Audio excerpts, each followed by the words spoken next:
We are now streaming 1 minute till broadcast.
Good afternoon. Welcome to the Durham Planning Commission.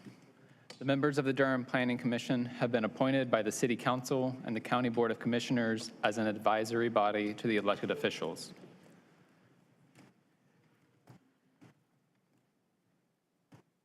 I have the wrong statement pulled up on my laptop.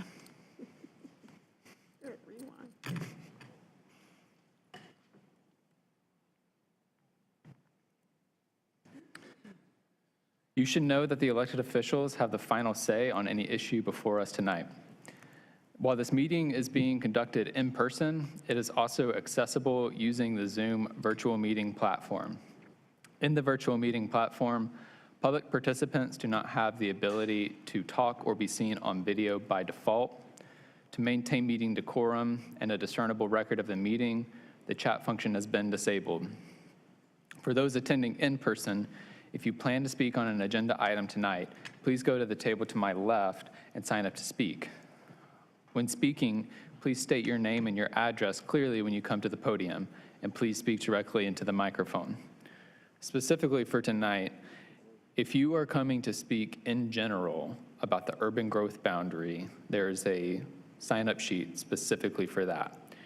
If you are a person that has personal or family property interest in one of the specific sites that we will be discussing tonight, there is a dedicated sign-up sheet for each of those 9 sites. We are wanting to prioritize hearing from people who will be directly impacted by discussions that are had around those boundaries tonight.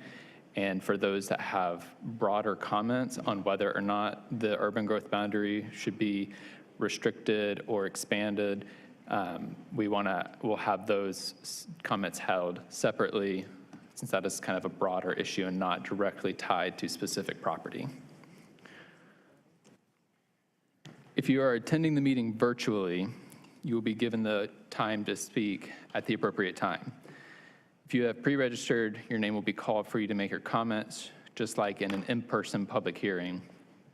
You may also call in during the meeting tonight by dialing 1-301-715-8592. If you call in during the meeting, you will need to wait until the particular public hearing you are interested in starts. After all the pre-registered speakers have shared their comments, I will ask if there's anyone else wishing to speak. At that point, you will need to digitally raise your hand by pressing *9 on your phone, and when recognized, state your name and address before making your comments. Throughout the process to draft a new comprehensive plan, materials and engagement opportunities have been provided in English and Spanish in order to increase language access for the community. In keeping with that, simultaneous interpretation in Spanish will be provided for all public hearings related to the comprehensive plan, both in person and virtually. For all other meetings, interpretation will continue to be available upon request. I also would like to remind folks, because we are having simultaneous interpretation, it is helpful to speak slowly to give the interpreters time to properly translate what we're saying. Finally, all motions are stated in the affirmative, So if a motion fails or ties, the recommendation is for denial.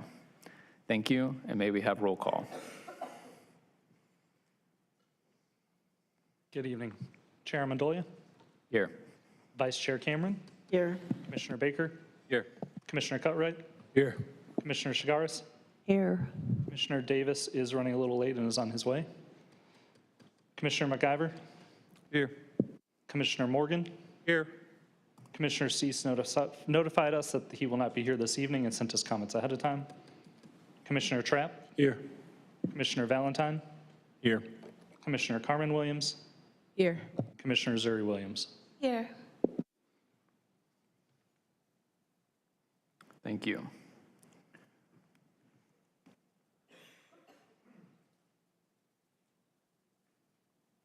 Okay.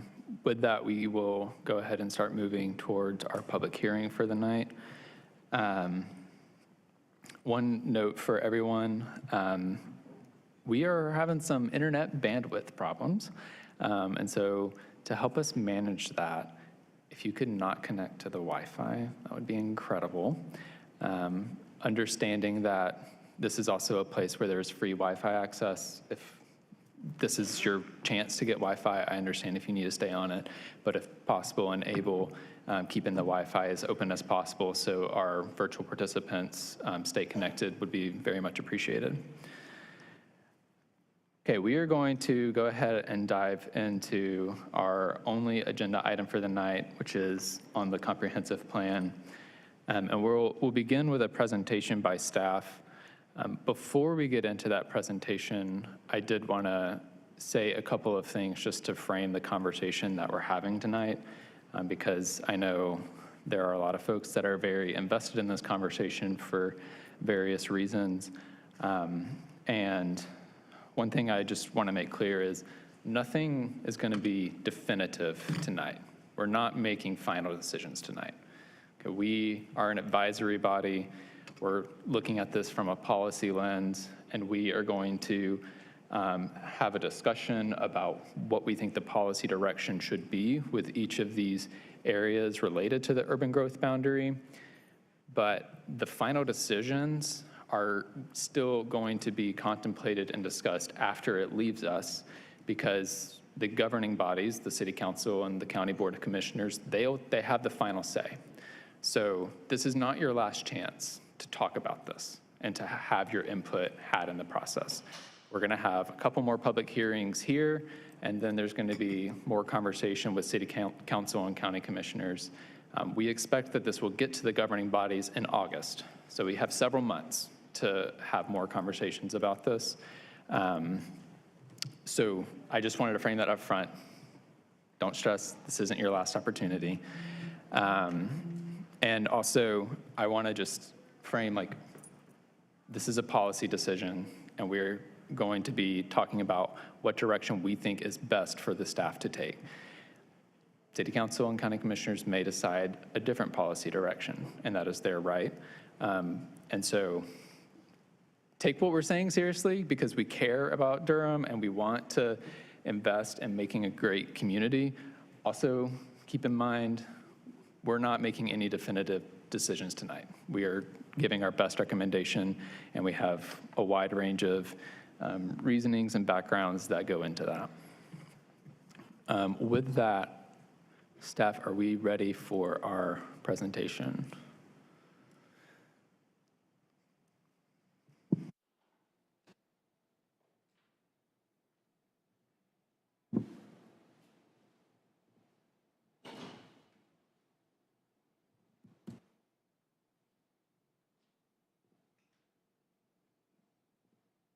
Apologies, I just fell off the Wi-Fi. Just give me a second to rejoin.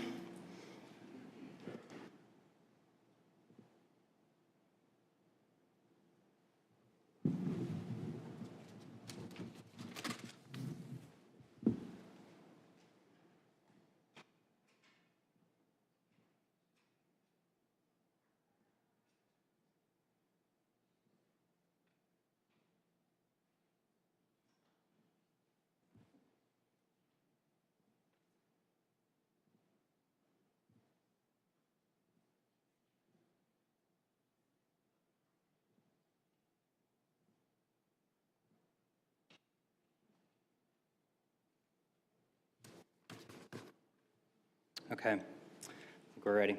Hello, everyone. My name is Kolosna, and I'm a senior planner with the Durham City County Planning Department. I'm with the community planning team, who's been working on the new comprehensive plan since 2019. So this evening, I'm going to give a quick overview of the closeout of our last engagement phase on the comprehensive plan. And then I'm going to give some background and context on what will be our main discussion tonight, the growth management strategy for the plan, and specifically the urban growth boundary. Then I'll hand it over to Scott Whiteman, who will do a deep dive into a set of 9 decision points based on feedback received during this engagement phase, and particularly at the February 28th hearing of the Planning Commission regarding the urban growth boundary. For this meeting of the Planning Commission, staff is seeking guidance on the 9 specific decision points we'll be sharing, any comments on the overall place type map, and also to give guidance and suggestions to help staff prepare for the discussion on the comprehensive plan policies, actions, and implementation framework at the upcoming May meeting. So our final phase of engagement, our final phase of public engagement before the formal adoption process began in late January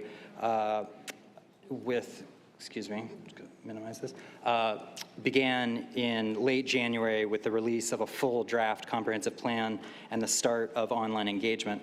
Staff hosted 4 open house sessions and 2 virtual sessions, one in English and one in Spanish, for residents to get familiar with the full content of the plan, ask questions, take a brief survey, and learn more about the formal adoption process. Staff also attended 10 community meetings listed here. This final engagement phase, including the online survey, closed on March 20th. And going forward, additional resident input will be heard through the public hearing and adoption process. As the engagement phase closed recently, staff is still organizing and reviewing all the comments we've received. We'll share more details about the responses, particularly comments related to the policies and actions at the May meeting. In the meantime, here are some quick numbers of residents who participated in different engagement opportunities during this phase. Staff has also received, at this point, more than 100 emails regarding the urban growth boundary, particularly after the February 28th Planning Commission hearing. The Planning Commission has been CC'd on these communications. The majority of these comments are from residents who want to keep the urban growth boundary as is shown in the current draft of the plan, and specifically not to add some properties back into the urban growth boundary as some property owners requested at the February 28th Planning Commission hearing. Most of our discussion today will be around the growth management strategy in the final plan. The growth management strategy informs how the city and county make decisions about where to direct new development, what infrastructure to invest in, and what kinds of development to approve. Overall, the plan states that there are 3 broad strategies that Durham should use together, along with the place type map, to limit city expansion, manage orderly growth and development, particularly on the edges of the city, and encourage small-scale changes in existing neighborhoods. These strategies are the 15-minute community, the urban growth boundary, and the future growth areas. We'll look at the overall place type map and then to go into each of those 3 strategies. So a foundational piece of the plan's growth management strategy is the place type map. The place type map will replace the future land use map that we use now and creates more categories that are more specific, yet broad and flexible, to describe what kinds of development is desired. There are 20 place type categories with associated detail in the plan. We envision that the place types will be translated and further detailed as zoning districts, either revisions to existing districts or new districts in the upcoming Unified Development Ordinance rewrite. As a note, 2 of the decisions that we'll be sharing tonight are related specifically to what place type designation a couple of parcels should have and are not related to the urban growth boundary. To our knowledge, these are the only outstanding place type map designation proposals that staff has received that have not already been incorporated into the map. If there are any other general comments on the place type map from the Planning Commission, we would request that feedback at this meeting. So over the course of community engagement on the plan, we've repeatedly heard a desire from residents to be able to access daily needs within a 15-minute walk, bike, or ride on transit. Durham's overall development pattern over the years has segregated land uses, which segregates people and leaves communities isolated, disconnected, and reliant on cars. There are a lot of benefits to having our existing communities incrementally add the things they need to increase access equitably to housing, jobs, transit, grocery stores, green spaces, and so on, and ensuring new communities prioritize this as well. This 15-minute community concept shows up in the policies, actions, and growth management strategy, and especially in how the place types are mapped across the community. The place type map shows and describes where, for example, context-sensitive commercial and retail opportunities could be incorporated into existing communities. The next strategy, and the one we'll be spending the most time discussing today, is the use of an urban growth boundary to limit city expansion. The urban growth boundary is a line beyond which annexation and utility extensions should not occur, limiting significant development beyond the boundary within the county. The proposed urban growth boundary is smaller than the previously approved suburban tier. Since 2005, when the suburban tier was established, many areas on the edge of the city, but within the suburban tier, have been annexed into the city, and new development has occurred there, particularly in the southeast portion of Durham. That development is in line with what the 2005 comprehensive plan envisioned, and it shows how much of an impact an urban growth boundary can make. This map shows the proposed urban growth boundary in a dark brown outline. The last of the three main growth management strategies is the creation of future growth areas. These future growth areas work alongside the urban growth boundary.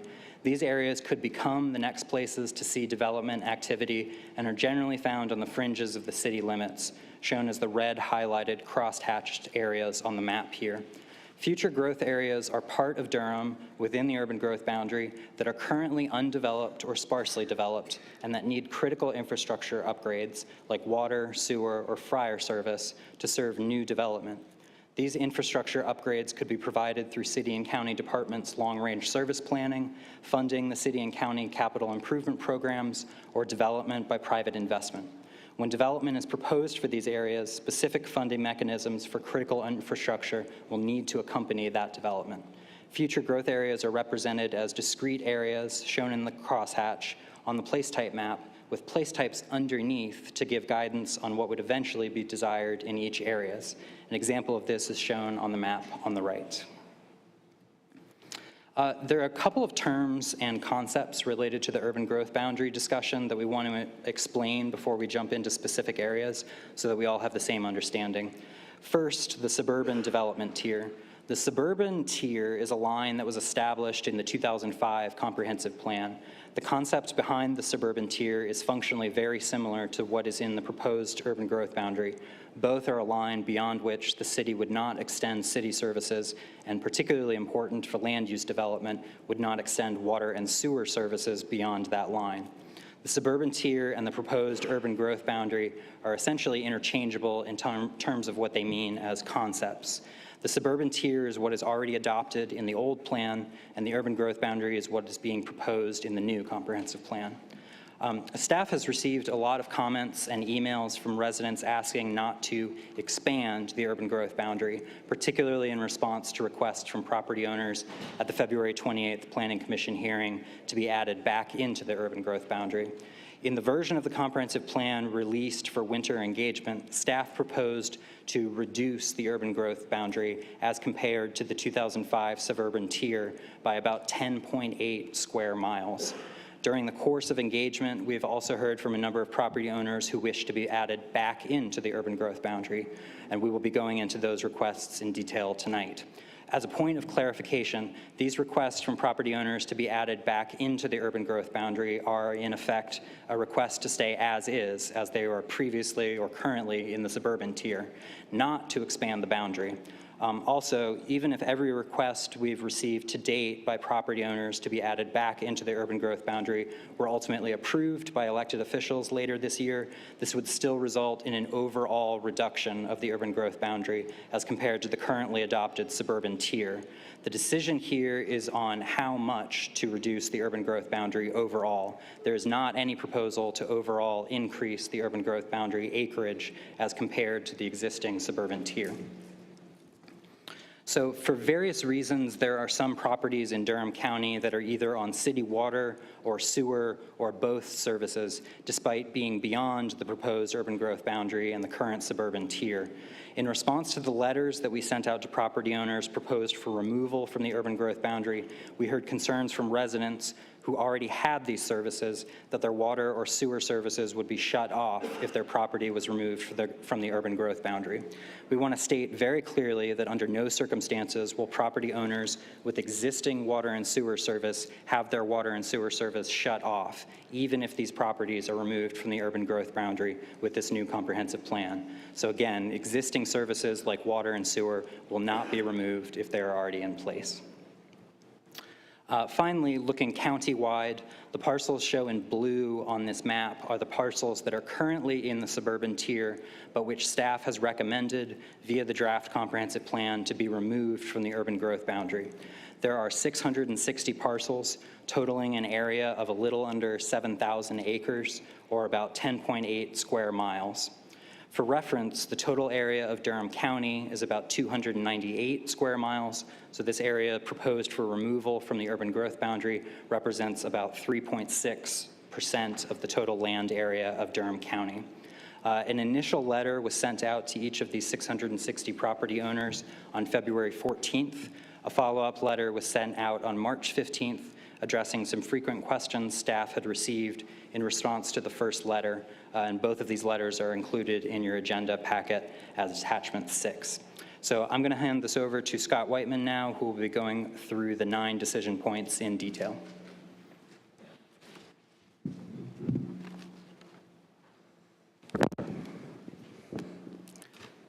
Scott. Thank you, Carl. Hey, Scott, before you start, can you remind me, are you presenting these and then we're going to discuss them, or are we going to discuss them one by one as you go through them right now? So we're going to go through each of the 9 areas briefly and try to kind of frame the decision points on those. And then we can come back and talk about them in more detail later. Great, thank you. So the constraints of PowerPoint make it a little bit challenging to see all on one screen. We recommend that you follow with the maps included in attachment 7, as you can zoom into them with a PDF reader. The first page of that document has a key legend, and we will call it the proposed place types. Each map has an alternating black and white dashed line showing the alternative urban growth boundary alignment and alternative place types. So when as Carl mentioned, when the first draft of the place type map was released, staff recommended replacing the suburban tier from the 2005 comprehensive plan with an urban growth boundary that serves a similar purpose. We use the suburban tier as a default for the new urban growth boundary, but did propose some reductions in the urban growth boundary where there were environmental issues, particularly the location of a critical watershed, and sewer service was not already present. It also included a few other administrative changes to places where, for example, we've had annexation boundaries with our neighbors that have changed since the 2005 comprehensive plan. Because there is general support for higher densities and infill development after the initial place type round of engagement, staff recommended further reductions to the urban growth boundary, removing areas on the edge of the suburban tier that would require construction of a new lift station to serve with public sewer. So for those who don't know, a lift station is basically how a public sewer system gets around the issue of how to get sewage to go uphill. So it's a kind of important way that we serve sewer and when our city is not shaped like a perfect bowl. So this is typically done by either a developer or the city. Because the urban growth boundary is primarily a tool that guides the extension of utilities, these were the only areas that could be feasibly removed to meet the goal of reducing Durham's future urban footprint because the remainder of the suburban tier already had at least some sewer service available. As stated in the policies and place type guide, most of the land in these areas recommended to be outside of the urban growth boundary is designated as rural and agricultural reserve. For any area that is added back to the urban growth boundary, new place types will need to be applied to the rural and agricultural reserve designated properties. Staff has recommended mixed-use neighborhood or mixed residential neighborhood for most of these properties. The commission is also, in addition to the location of the urban growth boundary, the commission is also requested to give staff feedback on these designations as well. So we wanted to be very clear that these proposed changes are not staff's recommendation. We promised at the last meeting that we would take the comments we heard about specific areas or properties on the map and come back with the ability to talk about them in more detail. We do have one recommended staff change that I'll cover in a little bit, but these are mostly intended to daylight the requests that we've heard from residents and landowners. So I think one important point to bring up is the urban growth boundary is part of the overall growth management policy of the comprehensive plan, but it is not law. The plan policies include criteria for requesting changes to the urban growth boundary, which are, by design, intended to be difficult to achieve. Also important to note is just because the property was designated in the suburban tier currently, does not mean the city was planning or had plans to bring sewer service to that. Most sewer extensions are provided and funded by either a developer or the landowner. We'll move to the first area. So this is the Stagville Old Oxford area, which is in northeast Durham. So the area in question is, next slide, there we go, is entirely or mostly owned by the same property owner. It was part of the overall Trayburn master plan, but this portion has not been built out over the years for a variety of reasons, but one is there have known sewer capacity issues in the Trayburn area.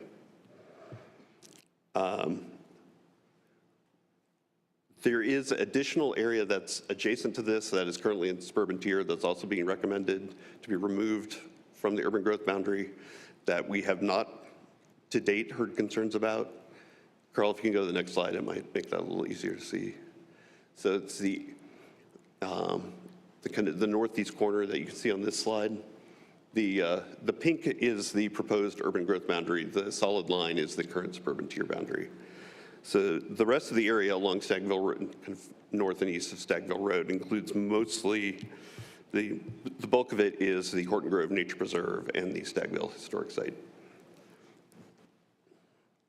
So this is the one area of potential change that does include critical area of the of Falls Lake. You can see it's a little hard to see, but there's a blue line on this map that shows to the east of the blue line is the Falls Lake critical area, meaning it's within 1 mile of Falls Lake. To the west of the blue line is in the Falls Lake protected area.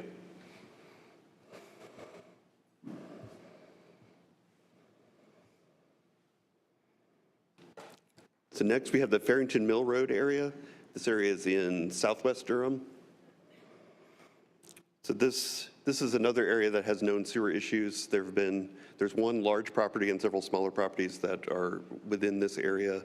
The larger property has had some attempted development proposals that have not been able to find an acceptable sewer solution to date. I will note that there is a pending rezoning and annexation request for that property that is in now. This request was submitted after the draft of the place-type map that removed this area from the urban growth boundary was released. So then the applicant was made aware of that. Regardless of whatever decision the commission makes, and eventually the city council and county commission make on this area, that application will have to be acted on separately.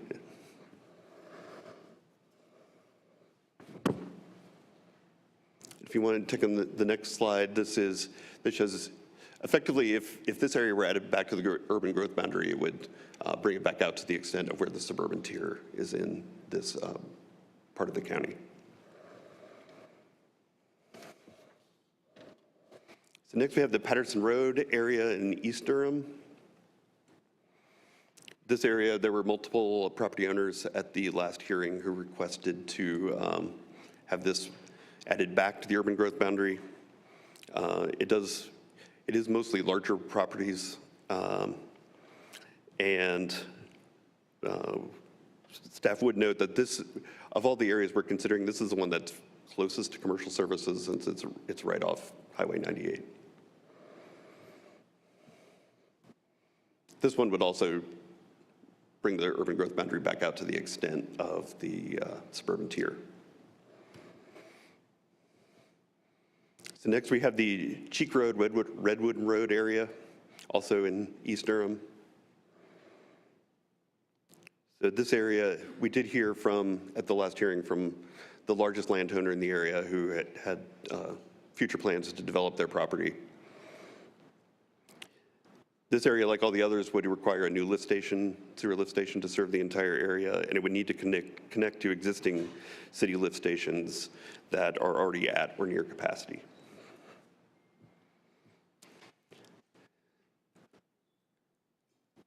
Here again shows the existing suburban tier. There are also some properties to the south of Cheek Road, which we did not include in the kind of decision point for tonight because they drain in the other direction and require a different sewer solution.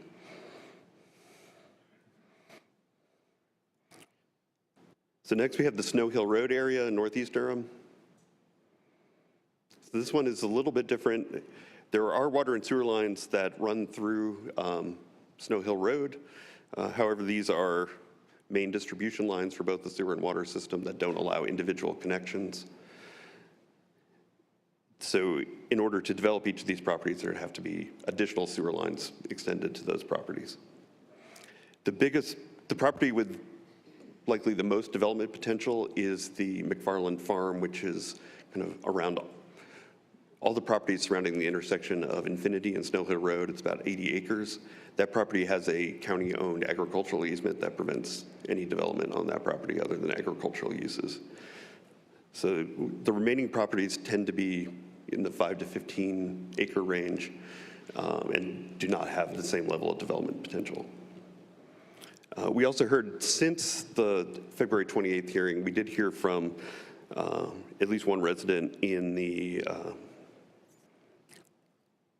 Snow Valley and Riverbend Estates neighborhoods, which are the subdivisions in the southern end of this area, with concerns about the rural and agricultural reserve designation and the losing the ability to connect to city water and sewer.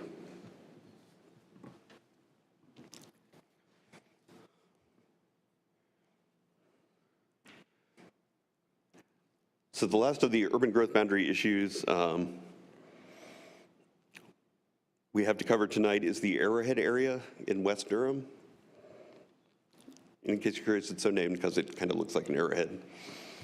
So this area is currently in the rural tier. This would be the one that would represent an extension of the urban growth boundary into what is not currently in the suburban tier. So this area is not in a critical watershed. It doesn't have any significant service issues, but was removed as a policy decision prior to the last comprehensive plan, removed from the urban growth boundary. Staff initially recommended adding this to the urban growth boundary in the first draft of the place type map. We heard quite a few comments from residents in the area that they would prefer that it stay out. And because our analysis showed that we did not need this to meet our housing, we did not need development in this area to meet our projected housing needs, we recommended leaving it out in the next draft. There's actually, in the Arrowhead area does have 3 distinct areas. The first is the northern half or 2/3, kind of north of the dotted line, kind of drains in one direction to the north and east. We have not heard from any property owners requesting to be added to the urban growth boundary in that area, so we would recommend not. We have no proposal to add that back into the urban growth boundary or add it to the urban growth boundary. South of that are 2 areas that would drain in the other direction and could be served by existing city services. The one in the small area in kind of the lower southwestern corner includes the Montvale subdivision, which the staff report said was on city water, which is not correct. It is not served by city water. It does have a private sewer lines and sewer pump station, which are connected to the city sewer system. So that area has existing sewer service that could potentially serve it. The rest of the area would need sewer lines extended to it. So we divided that into basically 3 distinct areas for your consideration. So next we'll change gears slightly and talk about one of the future growth areas.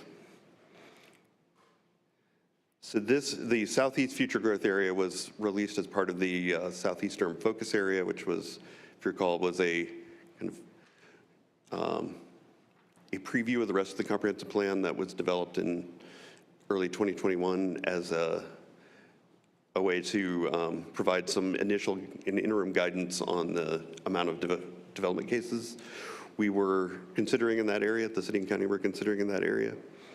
It was designated future growth area because based on the information we had at the time, that area could not meet or would have difficulty meeting fire response times based on the location of the nearest fire station.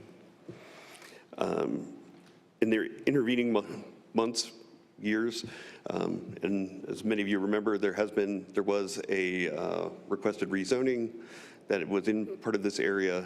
It was eventually, well, the annexation was denied by city council, which made the rezoning moot. But at that time, the fire department determined that they could adequately serve that parcel and all the other ones in kind of the northeast area of this, of the Southeast Future Growth Area. So we would, based on that information, we'd recommend removing that from the future growth area. We did hear some concerns from the development community about the entire future growth area, since it is based solely on fire coverage, and that the development of a fire station could happen faster than most of the houses could come out of the ground, that it does not make sense to keep it as a future growth area. So last we have 2 areas. These are 2 larger areas where we heard some feedback on the place type designations themselves. It does not affect the urban growth boundary at all. The first one is at Glover Road and 885. This is a fairly large property that in the first draft was shown as general industrial. We heard several comments from folks that because of its lack of major road access and its location at the Northeast Creek headwaters, that a mixed-use neighborhood designation would be more appropriate, and we agreed, and so we changed that. We did get an email stating that it's since been purchased by a group that mostly does industrial development, and that industrial would be a better designation.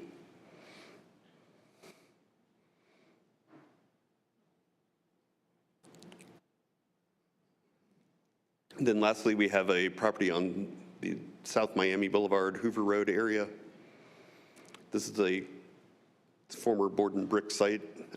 It's currently zoned and was previously used as industrial. It's a fairly large site.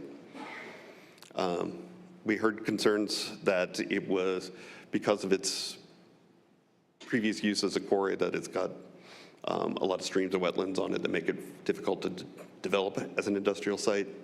This one's a little bit more complicated because there are active industrial sites that are around it, so changing the designation would provide some complications for those properties and how we designate them. But we proposed a mixture of, if the commission is inclined to entertain a change, a mixture of mixed-use neighborhood, mixed employment, and highway commercial for the site.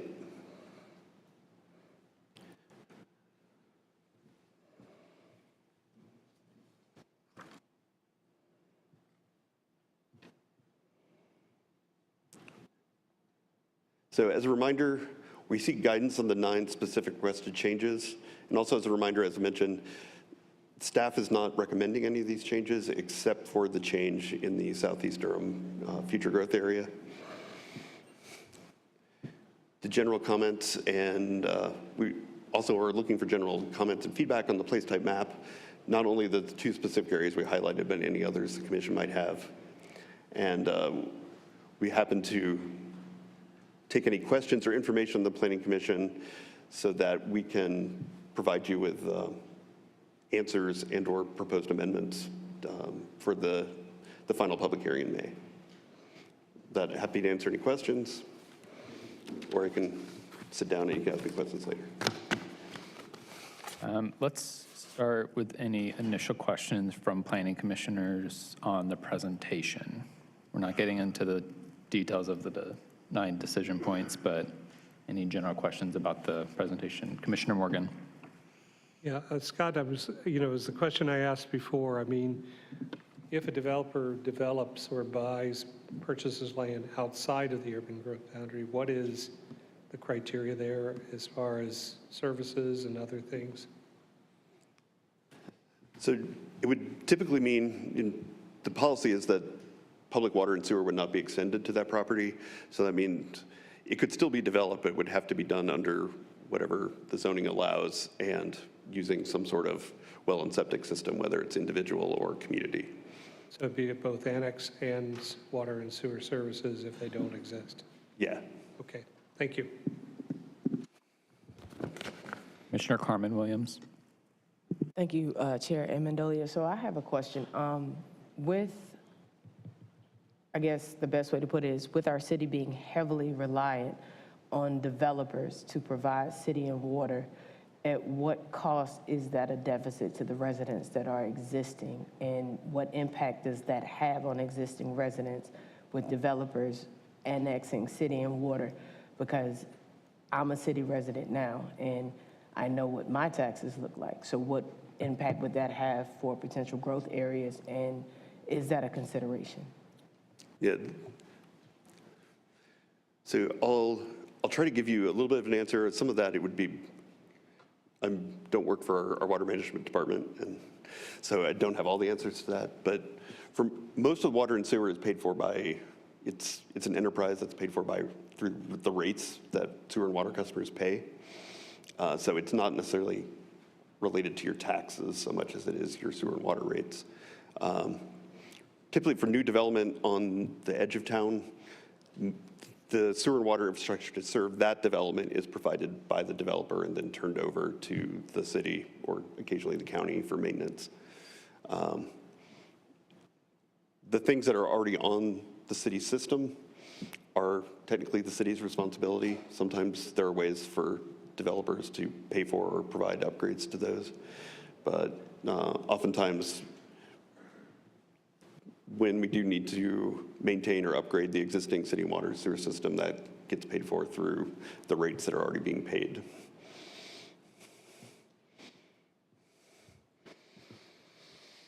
Other questions or comments on the presentation?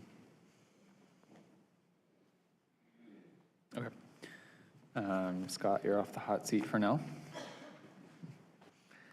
So with that, we're going to, so this public hearing is already open because we never closed it during our last meeting. We're going to start by getting general comments from folks on the urban growth boundary, and then we're going to go through each of these 9 cases, and well, for folks that have specific comments on those 9 cases, we will talk about those there. As last time, if folks ahead of you say something that you're going to say, please be mindful of that, and I come and say something if you have something to add or something different. If somebody says something that you agree with, we did this last time, it worked really well, please raise your hand to show you that you agree with them, and I will do my best to count the number of hands I see, or just say a lot of hands, just to acknowledge the agreement with comments that folks have. And also, as Carl said in his presentation, just acknowledging we received over 100 emails on this, so we already have a lot of thoughts. Again, I'm not going to tell anybody not to speak, but just keeping in mind, if you have something new to say, or if you haven't gotten the opportunity to speak yet, I definitely want to prioritize that because we've heard a lot of voices. So we're going to start with people that signed up for the general comments. I'm going to read off 3 names at a time, and you all can just come and line up, and you'll all have 2 minutes each to speak. Again, please state your name and address. Apologies in advance if I mispronounce any names or can't read any names. So first I have Donna Steinbeck, Pam Williams, and Sean Parker.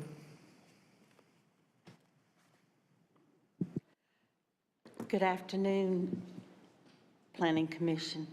My name's Donna Steinbeck. I live at 4825 Jimmy Rogers Road in Durham, North Carolina. We, Preserve Rural Durham, support the urban growth boundary in the Durham Comprehensive Plan dated January 20th, 2023. We went out and we didn't get the information about what transpired on the 28th to the 16th, and then we saw that there was a lot of changes or recommended or potential changes that we were very concerned about. So we went out and got 250 signed petition signatures from residents, and in addition, we had the PDR core team and our associates that emailed in quite a bit of information. We do not support additions to the UGB, and we also are concerned that we do not support the removal of the northwestern portion from the southeast future growth area. I know that was just talked about, but we do not support that, and that was on the petitions. 2 areas specifically on the petitions were Cheek Road and Redwood and Patterson, which I'll cover in more detail because I live right there. So we did not know exactly what to do, so we came up with the petition, and the first petition was signed just over a week ago on 3/19. We also would support, or I would support, reduction to the UGB when possible to help preserve our rural community and environment.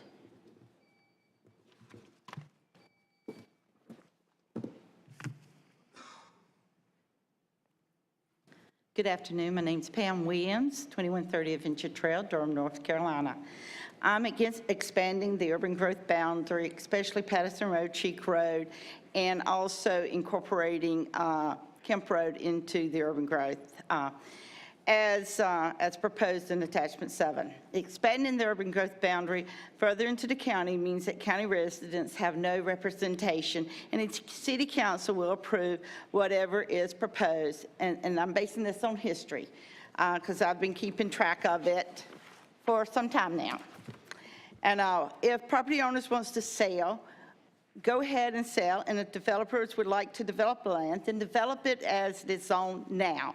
We need developers that are more respectful of the plan that the planning department has developed, existing residents, and more respectful of human and natural environment. We have asked for environmental impact study to be done on all the proposed growth that's in Southeast Durham and have not received that yet. The infrastructure does not support the increased density in dwellings per acre as every developer is proposing on every piece of land being developed. Where is the plan? We need a true plan, but it doesn't matter what the place type is proposed. If a developer requests a change to higher density or from industrial to high density residential, it is granted, then the plan changes. Is that really a plan? If we continue to change, and that's what we see happening now. The plan is low density, it changes to high density, and it's approved. Even though it doesn't agree with the flume, they just changed the flume.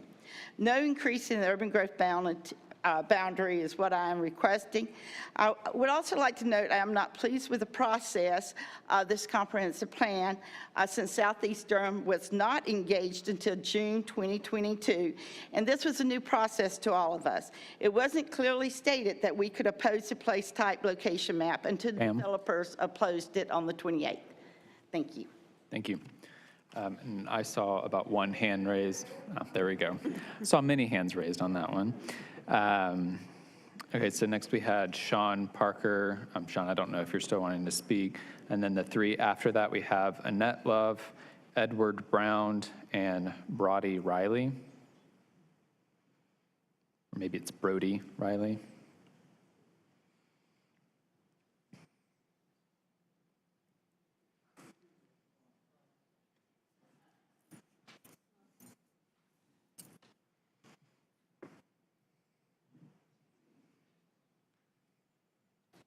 Good evening. My name is Edward Brown, and I live on Russell Road, 7103. And my concern is that the water, we already have a water line, but we don't have sewer, and we are in the county, and we was in the plan to be annexed, I guess, at one time, but now they're leaving us out. So we just wondering, will this depreciate our property value if we can't get sewer and water over time, or will we be able to get it probably in the future? Or can we put in an application or something for the future? Say, for an example, if they start condemning wells and sewers, and separate tanks, what is our out? This is my question to put before the panel. Thank you very much for my time. Thank you. Can I saw, I'd say about 6 to 9 hands. Can I get staff to actually answer this question right now, kind of in real time? So question is, there is property that currently has existing water lines, but not sewer lines. And so I guess, like, what is the process for them to gain sewer access and be annexed? So, because first we'll say that even if you're outside the urban growth boundary, there are exceptions if you have a failing well or septic to allow connections, assuming that sewer and or water is available. There are also exceptions for if folks have already paid a fee for the water line that's in front of their property to be able to connect to it. So I think that's what, if these property owners want to follow up with us later, we can look into their specific situation and see what the possibilities are. And if folks want to annex into the city to gain access to sewer, they have the right to request that, do they not? Definitely have the right to request that.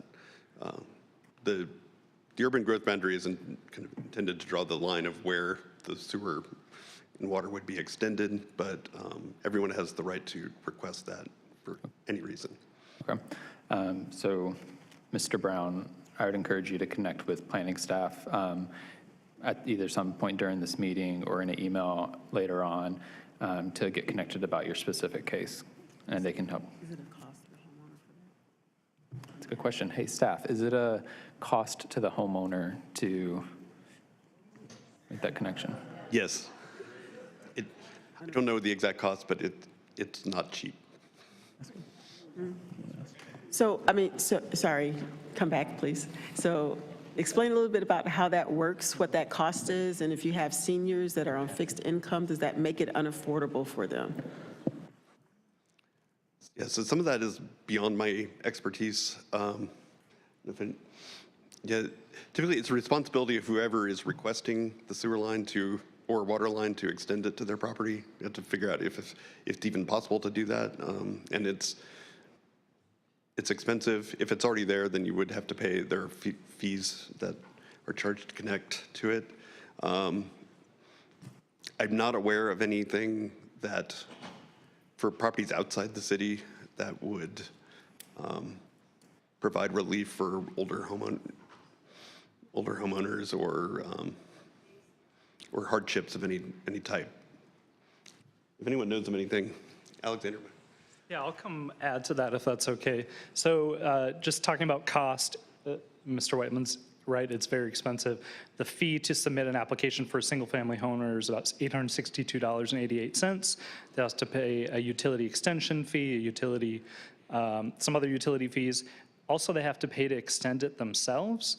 And if you're not near a force main, you're not near anything to connect to, that can be cost prohibitive. I don't have exact numbers, but I have seen cost $20,000, $30,000 just for a quarter mile, up to a quarter mile.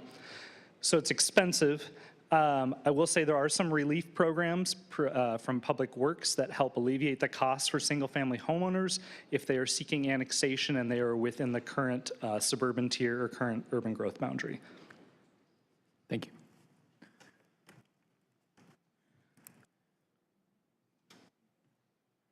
Good evening. My name is Reverend Love. I have a question, and Mr. Brown, Brody, kind of touched bases. I'm with the New Home and Durham Missionary Baptist Association. We're located at 6611 Guest Road, and we have property on Guest Road as well as Russell Road and St. Mary's Road. We are trying to figure out what you plan to do with that area as far as bringing sewer and water into that area. I appreciate him saying that and being here. We're trying to develop that area for community as well as whatever needs to take place. And we've been working this for so long, and I know and I see little things in the background that it may be coming, but do you have any idea when we can expect some type of change within that area? I need to connect. I need email addresses, all that, because I want to be in the loop. I don't want to be left out. I'm on the land committee. I need to know. I need to be in the know when this takes place. Thank you. Thank you. Do you have comments on that? I'd say it's, I don't believe the city has any plans to extend utilities out in that area anytime soon. Okay. Annette, just as a heads up, we take breaks every 2 hours. And during our break, if you want to connect with staff and exchange contact information, I think that'd be a good time to do that. Yes. Okay. Next three, we have Jennifer Bazoon, Pam Andrews, and Pastor Thomas Whitehead.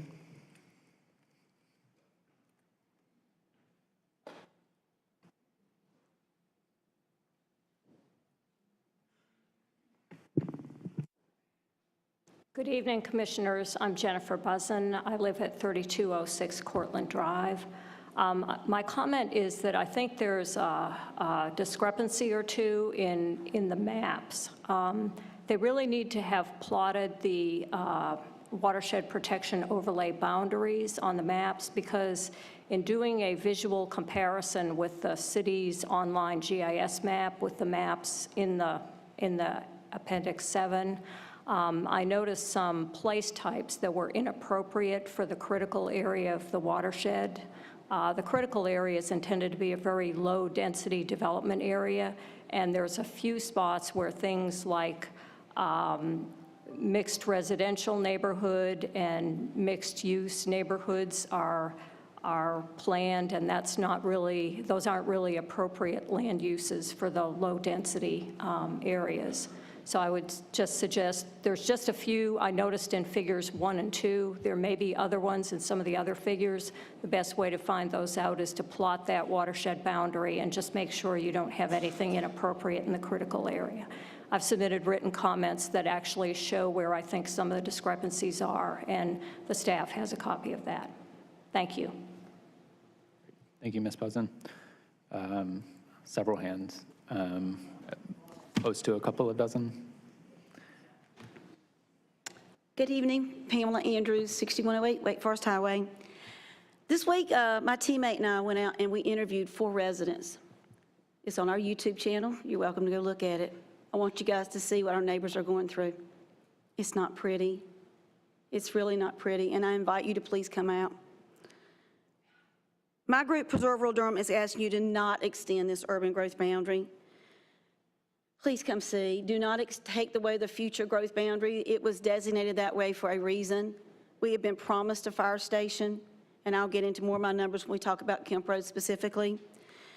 But our side of town has been slam dunked for a while with development. There is no infrastructure to support the development that has already occurred. Firefighters, EMS, police, no plan for additional schools, grocery stores, transportation. You could go on and on and on with these issues that are stressing, seriously stressing our residents to death. in this area as a reality of the enormous amount of developments and homes that have already been passed. And I'm emotional.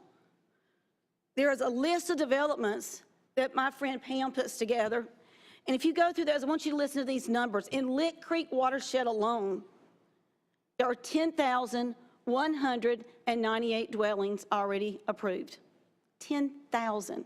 That's on Lick Creek, with 3,085 acres of land taken out of that watershed. In Little Lick Creek, there are 3,975 dwellings passed, with 758 acres in that watershed.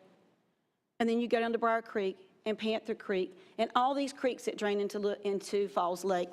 We are destroying this lake one by one. And I ask you, Samantha Crop spoke, she presented to you, she's coming out to our community and going to present again. I invite you to come April 13th. The numbers that she has showed you show the elevated levels in this creek are 3 times, 4 times, 10 times higher than the state standards, and I'll leave it at that. I'll be back for Kent Road. Thank you. Thank you. Say about 24 hands raised on that one. Good afternoon. I'm Pastor Thomas A. Whitted, 6722 Russell Road. I'm in Durham, North Carolina, pretty much on the same level of Mr. Brown on the things that he has spoke of, and trying to make some recommendations. As I had heard from the gentleman, they're not making any decisions to put any sewer or water out in that area. But first of all, I want to thank you for the opportunity to speak during this public hearing. So the recommendations that I wanted to state was, why couldn't we change the high and low pressure valve on the old tank that's up there on the end of Russell Road and build a water tower and a bowl around the top? That's regular standard for the city of Durham. So these things happen all the time. These are things that the city do. So it seems like something is not people not being treated fair from one end to the other. What is the purpose? What was the purpose of running the water line down Russell Road anyway? So I'm gonna let you all, give me that answer. But to change the high and low pressure valve, put the high, build a water tower that's higher than what's over there now, because now the problem is the elevation. I worked in engineering operations for 42 years at Duke University. I know pretty much about a lot of this.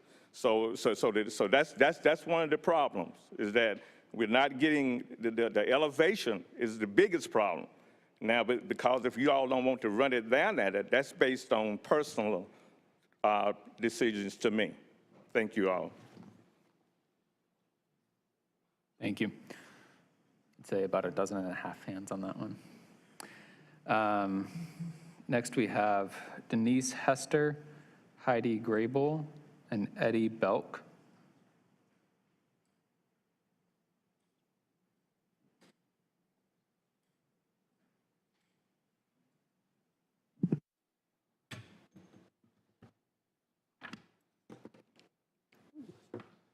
Good evening, Planning Commissioners. Denise Hester at 229 Shalimar Drive. I'm a member of the Fayetteville Street Corridor Planning Group, which is a coalition of stakeholders working to preserve the history, neighborhoods, and businesses on the historic Fayetteville Street Corridor. Now, I'd like to thank the planning staff for the thoughtful direction the plan takes, and also for engaging with our group and many Durham residents over the past year. But there is one issue I would like to highlight tonight. In section 1.1, where the plan asks, how should Durham care for its existing neighborhoods and longtime residents?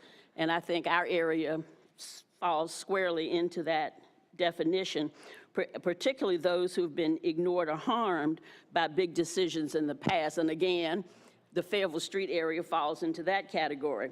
So we answer this question by requesting that the Fayetteville Street corridor be added as a focus group for future infill development, infill growth, and that our neighborhood master plan, which was first presented to the city about 20 years ago, be adopted as a small area plan when the review is completed.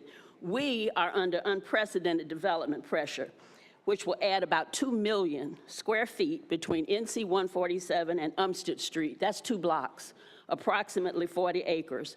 By contrast, South Point Mall contains 1 million square feet on 132 acres. And I want you all to try and envision that over the next few years. These developments, along with gentrification and corporate acquisition of affordable homes, present a grave threat to our business district and our existing neighborhoods along the corridor. And infill has not been identified anywhere that I can see as a future growth area, but it's a real thing, and it's coming. So we ask for your consideration, please, in adding the Fayetteville Street corridor to your focus group. Thank you. Thank you. I saw about 24 hands raised on that one.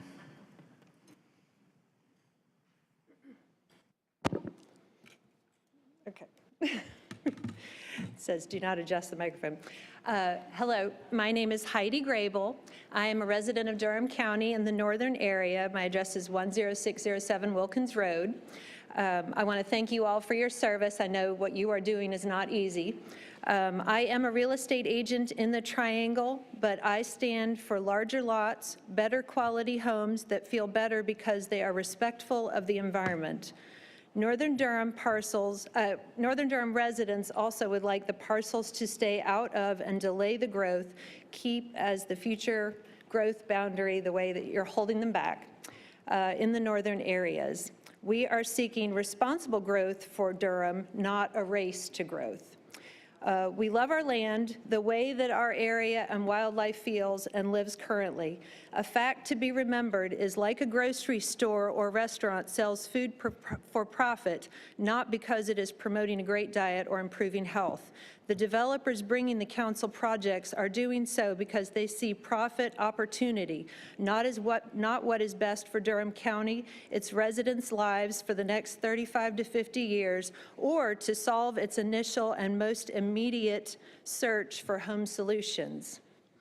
The watershed protects us in our area, but we want the conservation subdivision to be followed as it was intended, to be a very high, rarely achievable goal with its 12 required criteria, not a freeway path to approve an increased number of homes allowed, more than the soils and water resources can sustain.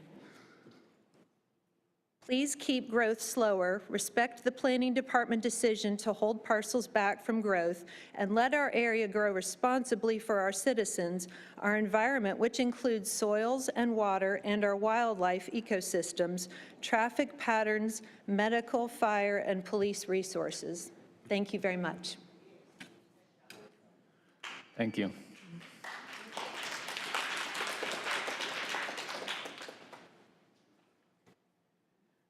Thank you, members of the commission. I am Eddie Belk, architect here in Durham. I asked your forgiveness. I signed the general comments list. I would ask to be moved to the Stagville, Oxford area change comment list. Thank you. Will do. Okay, next we have Robin Barefoot. Thank you. I'm showing my age with my inability to read cursive. You know, my children can't read cursive either. It's a failing of our public schools. Just saying. Okay, after Robin, we'll have Amina Bradford and then Nate Bradford. Thank you, Planning Commission. I appreciate you. I'm also very grateful for the courtesy, Chair Amendola, that you've extended to some people as you've helped connect them to staff. So thank you so much. Robin Barefoot, I live in northern Durham County, 6726 Johnson Mill Road. I don't need to say much after that sermon that just got preached by Heidi Grable, and I want to thank you for what you said, Heidi. I do just have a couple of points to make. I am concerned about the level of engagement that the comprehensive plan actually experienced with county residents. I saw the numbers on the presentation. I think there's 300,000 people in Durham County. That could be wrong. Those are very small numbers. So I query whether there's been enough engagement. Two, I'm very concerned about the enforcement of the UDO when the developers are given a green light to develop, because I don't necessarily know that we're making sure that they play by the rules. And the last thing I want to say is that on the front page of the New York Times digital online, there's a 4-minute video that I encourage you to listen to. It is a video very cleverly presented about a 600-page tome of research done by an economist for the country of England. And it talks about how we're not factoring in environmental degradation when we chart what our GDP growth is. The price we are paying for the damage that we are doing to our trees and our soil and our water is going to ultimately bring the ruin of Durham County. There are affordable housing solutions that do not require housing on big concrete pads that all looks the same, where they take all the trees down. There's a better way. It's called NOAH, N-O-A-H. It's called Naturally Occurring Affordable Housing. They're doing it in Charlotte. I know those people. Let's slow our roll and let's do this right so that everyone in Durham County has housing. Robin, your 2 minutes are up. Thank you so much. And excuse me. We need to not clap to maintain decorum. The reason I asked for hands raised is because it's a quiet way to show support. Clapping, verbal communication will not be tolerated. Thank you. Hi, Amina Alatas Bradford. I live at 4317 Curly Road, and thanks for your time tonight. The Arrowhead lands have become a part of my family's life and many of my neighbors' lives, our culinary lives, our psychosocial, environmental, religious, and spiritual lives. It's been argued that we're mooching off the resources of the city without paying our dues. I argue the opposite. We've given up many of the gifts of living within the bounds of the city, with its joyful neighborhoods and social, commercial resources and conveniences so that we can be present to and, yes, enjoy the beyond human world in a different way. Many of us feel responsibility to tend this land and to keep it free from heavy development, not just for our sake, but for the sake of those still living in the city, many of whom retreat to our homes and lands and tables for restoration, reflection, and strength to return to the important justice work they do in the city. My family has always been city folk, but in a season of needed restoration and reflection, we chose to leave the comforts of the city to befriend a beyond human world that we knew we wanted to learn from and listen to in a different way. We feel tenderness towards the deer, the grasses, the geese, the streams, and a call to a symbiotic stewardship between us and the more than human world, where we've become a part of the ecosystem which we desire to protect. One of the last close city areas that has a rural and aesthetic sensibility that draws so many city people to our neighborhood to hike the Duke Forest, to retreat, to enjoy a night sky that is not observable even from where we stand tonight. I'd like us to slow this process down and consider the ways we might creatively preserve the unique character of this community that serves so many people outside of its bounds, while also allowing large land developers to financially benefit from their land investments, but even more to benefit from the delight of charting a third way of developing, not one that paves the way for scorched earth development that we've all witnessed and grieved, but in a way that might become a model for other cities who are privileged to still have this sort of undeveloped land that we have so close to a city center. Dr. Robin Wall-Kimmerer, a citizen of the Potawatomi Nation and ecologist at CUNY, speaks about what it means to be native to a land, and she explains that one becomes native only once they develop a concern and care for the future inhabitants of land in which they live, human inhabitants, but especially the beyond human world. Thank you. Thank you. Several dozen hands raised on that one. Hi, Nate Bradford, 4317 Curly Road. A lot has been said that I agree with. One thing that hasn't been said so far is how we've, in Arrowhead, been identified, or half of Arrowhead, and lower half, identified as mixed-use development from rural. That seems like a huge jump to me. I'm pretty sure it's 2 people who have proposed changes, and somehow 2 people are affecting over hundreds of families in Arrowhead. That doesn't seem like democracy to me, and I'm worried that big money or bigger money is winning the day on this one over the desires of near the entirety of the Arrowhead community.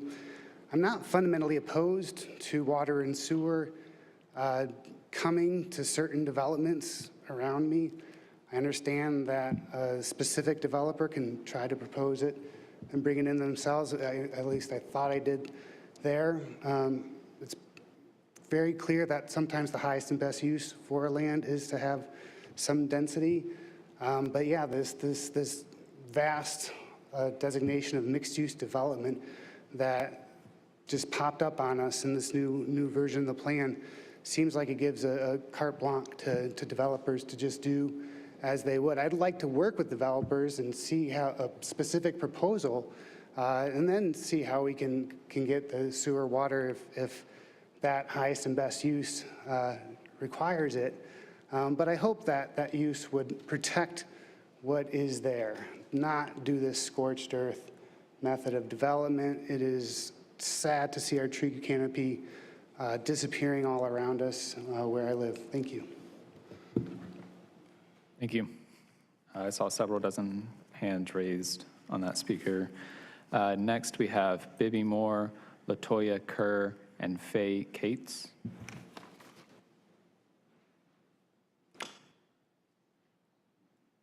I'm sorry.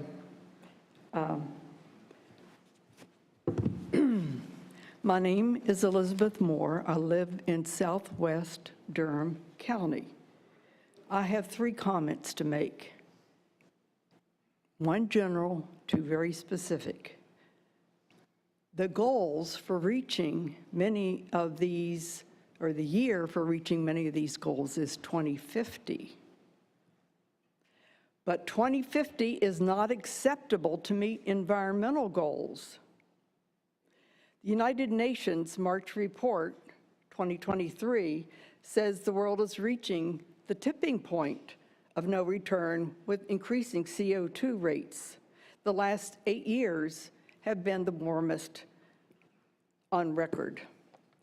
So specifically about trees. This is required reading if you're breathing and buying food and living in Durham County. It has to do with the fact that tree canopies lower the temperature, lower the cost of heating and cooling, and hardwood and pine trees, the old ones, 40, 50, 60 years old, need to be excluded from the boundary. Because, as said in this book, oak trees might provide 350 species of insect, birds, and other animals with food and shelter, whereas a Bradford pear, maybe 50 species are supported by that. And the last thing I want to say is this document called A Landscape Plan for Wildlife Habitat Connectivity 2019 that was produced by Wake, Orange, Durham, and Chatham County Elizabeth, your 2 minutes are over. needs to be incorporated. Thank you. Saw 2 or 3 dozen hands raised on that one.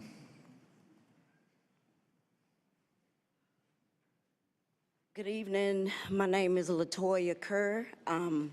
I don't have any specifics, but I do stand here on the back of my great-grandmother. Her name was Callie Craig, and I represent the area for my family of 3315 Bivens Road, the Craig family. Craig Road, Bivens Road, Russell Road, St. Mary's Road, all of that. That's prime land. My great-grandmother, many years ago, walked from out there to downtown Durham, what we now know as downtown Durham, to pay taxes so her family could continue to live there. So me and my family are opposed to the growth because it's prime land. There were many, many sacrifices made. My great-grandfather, David Craig, was the first to buy land out there. That's why there's Craig Road there. So me and my family stand in opposition of the growth of that prime land. Let's keep something sacred. Let's keep that land sacred out in that area. Russell Road, Bivens Road, St. Mary's Road, Craig, C-R-A-I-G Road. My mother was Christine Craig Corbett. And my mother and her brothers and sisters, Lorena Louise, Gladys, Thomas, Frank, And my grandparents Martha and Clyde Craig worked that land out there. It's prime land, and it needs to remain sacred, in me and my family's opinion, so we oppose it. Thank you. Saw 2 or 3 dozen hands raised on that one.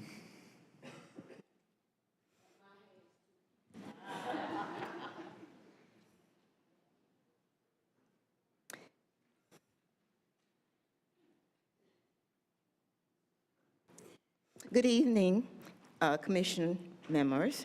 I am Faye Cakes. I live in Richmond, Virginia, and I have inherited family land on Bivens Road. A neighbor of mine shared a correspondence she had received from Engage Durham that dealt with issues, with the UGB issues. I did not receive this letter, and my mailing address is the same one you properly mail my county tax collection bill to. Other members in the community did not receive written notice about this public meeting. My issue deals with the moratorium placed on water connections. Anyway, the neighbor received the letter and shared with me that stated, quote, water and sewage are not available to this property, talking about her property. There are no water mains in the area, and water main that lies in the road cannot be tapped into, as there is a moratorium on connections due to pressure issues. The moratorium is indefinite, so there will be no estimated time frame for when or even if it will ever be lifted. Being the case, you cannot connect. This being the case, you cannot apply for water connections here. And the water main that's referenced in the letter has a water main directly in front of the house and in the same side of the property. Anyway, I'm here to ask that you consider including the properties on Bivens Road that are not, you've indicated, are not eligible for connections. Okay, your 2 minutes are up. Yeah. Thank you. So we have 2 more speakers that signed up in person, and then we will turn to those who are attending virtually. So if you are in the Zoom meeting and want to make general comments on the urban growth boundary that are not related to a specific property, please start raising your hand to queue yourselves up. The 2 people I have signed up in person are Barbara Koberman and Ted Halburn. I'm going to repeat names that signed up but have not spoken yet, just to ensure everyone is given the opportunity to speak. Those are Sean Parker and Brody Riley. Again, if you are choosing not to speak, that is fine, but I want to make sure everyone who wants to gets the opportunity to speak.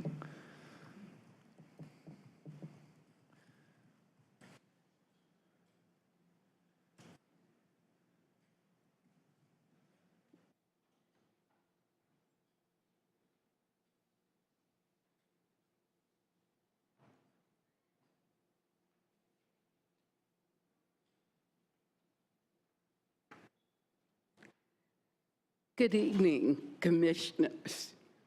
I will be brief. I agree with a number of speakers here tonight. I mainly want to reiterate, I was one of the persons who applied for services on Russell Road. I'm owner. I live in Raleigh, but I own the property on Russell, and I own some property on Mason also. And I would just hate to realize that a water line that's running right in front of my house, my home that I grew up in, that I can't tap into. I remember when it was built. I remember when the tank was put in. It is just, it seems very sad and odd that all of a sudden we can no longer submit an application. I understand there's a moratorium and that this moratorium may or may not be lifted. That seems strange to me too. So I just need to get with the staff and get more understanding about what is going on and what I can do. Because the property has been there for many, many years. My father, he was old when the property came through, and both of my parents, they didn't see a use for it. They didn't share it with me. So when I found out about it, it was already done. Barbara? My time is growing close. Okay. Yes, ma'am. Well, just to close, thank you for your consideration. I'm sure you're going to let us remain in that tier. Thank you. Thank you. And you already referenced it, but I would encourage you to connect with staff as well to talk about your specific case. Thank you.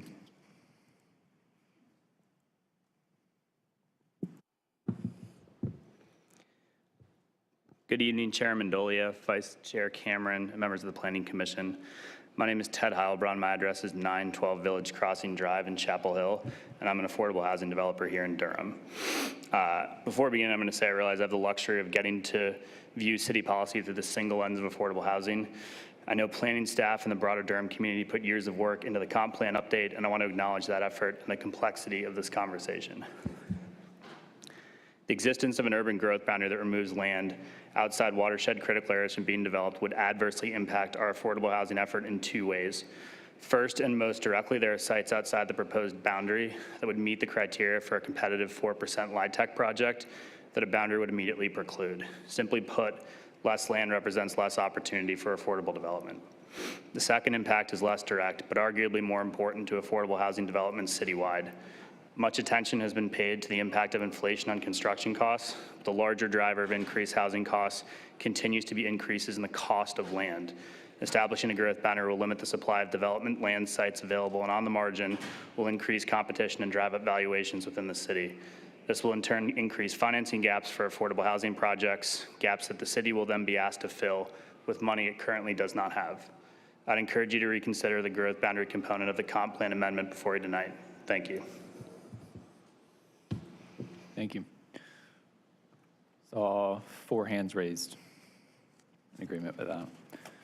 Okay, is there a fifth? Is there anyone else in person wishing to speak generally before we move forward? If so, please come to the podium at this time.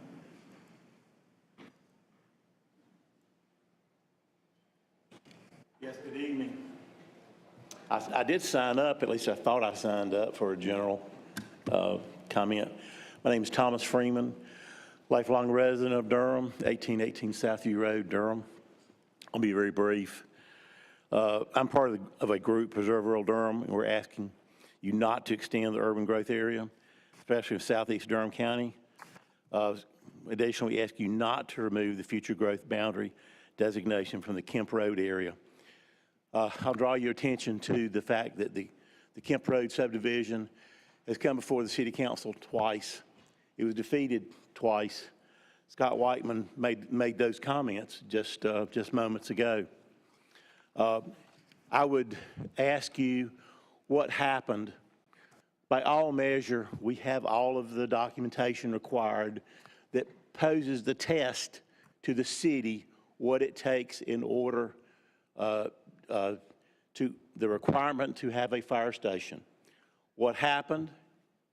The leaders in the fire department came before a podium and their bosses said, can you handle this? Can you handle this, this increased demand? What are you going to say? You salute and you say, yes, I can do it. I'll leave you with that. Thank you very much. Thank you. Thomas, I have your name on the southeastern focus area sheet. I'm assuming I can check you off. Thank you. I sign up online, but my computer skills are somewhat challenged, so if you see my name later on, we're good. Good evening. My name is Mark Waller. I live at 5005 Curly Road in Durham. I'm the owner and operator of Waller Family Farm, located at that same address.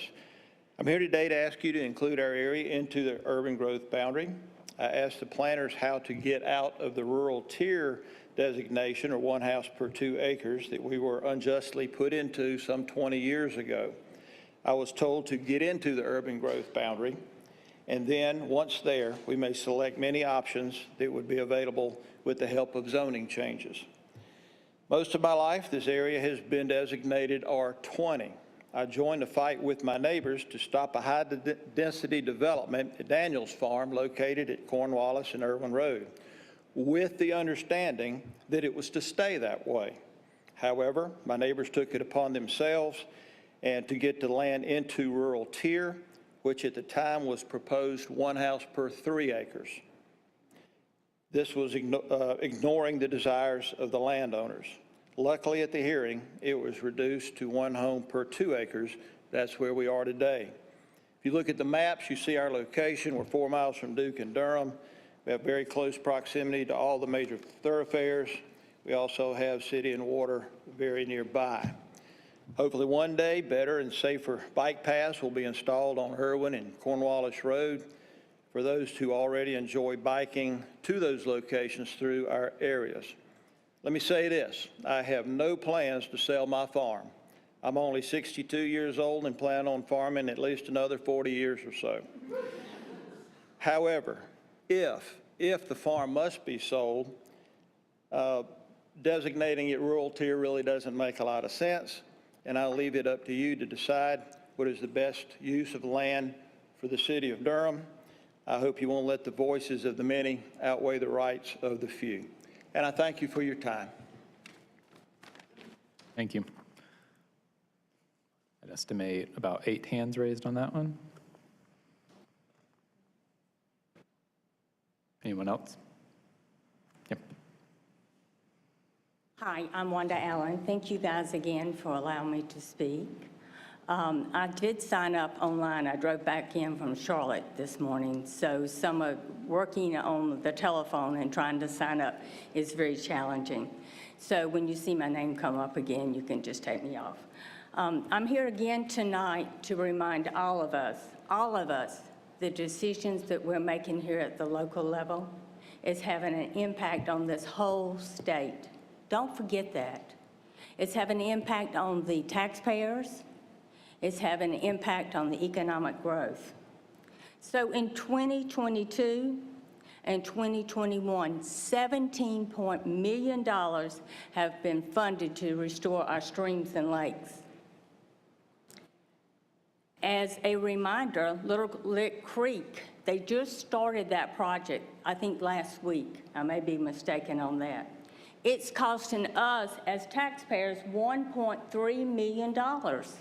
We are cleaning this up. So the decision, do we continue going down this road, or do we decision to make a difference? As I mentioned to you earlier, this has had an impact on the Falls Lake Marina. This is a small business. Also, the people that are traveling down 98, that's had an impact on those businesses. So you can make the decision to continue going down this road, or you can make the decision to keep the current urban growth and the future growth boundary within the comprehensive plan as it stands. Let the data, let the information come forward to be used to make a wise decision. And I thank you for your time. Thank you. I'm going to estimate 24 hands on that one. Any other in-person speakers?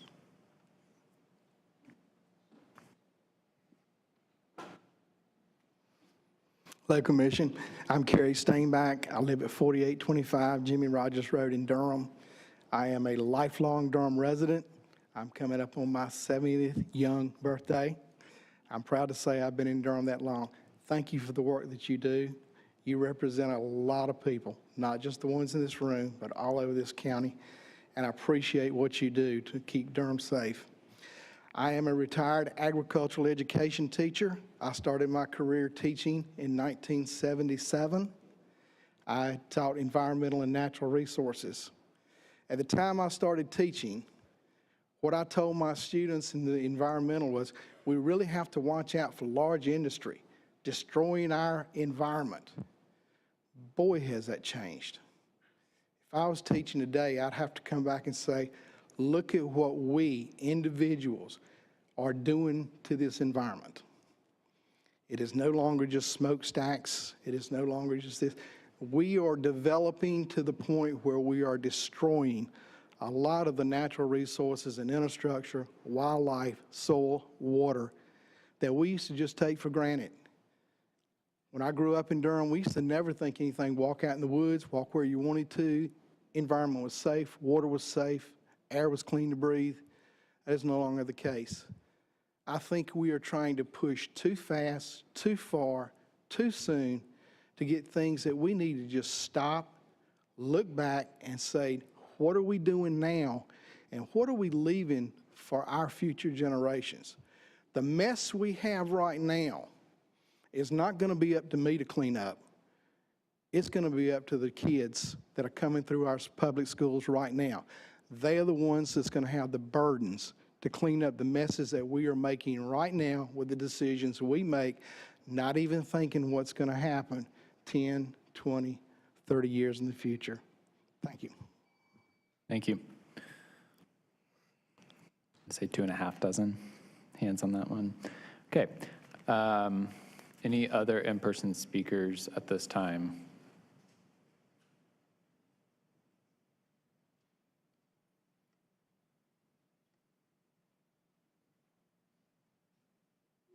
Okay. Just making sure the folks moving around weren't coming forward. Okay, we're going to move to our Zoom participants at this time. I currently see 8 hands raised. If there's anyone else participating in Zoom that wants to speak on this, please get your hand raised as soon as possible. We will start with Annie Doran.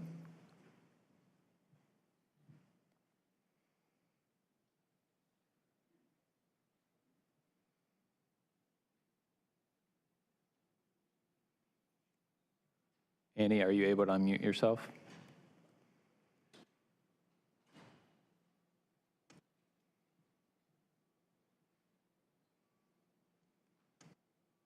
Okay, we are going to continue working to see if we can reach Annie.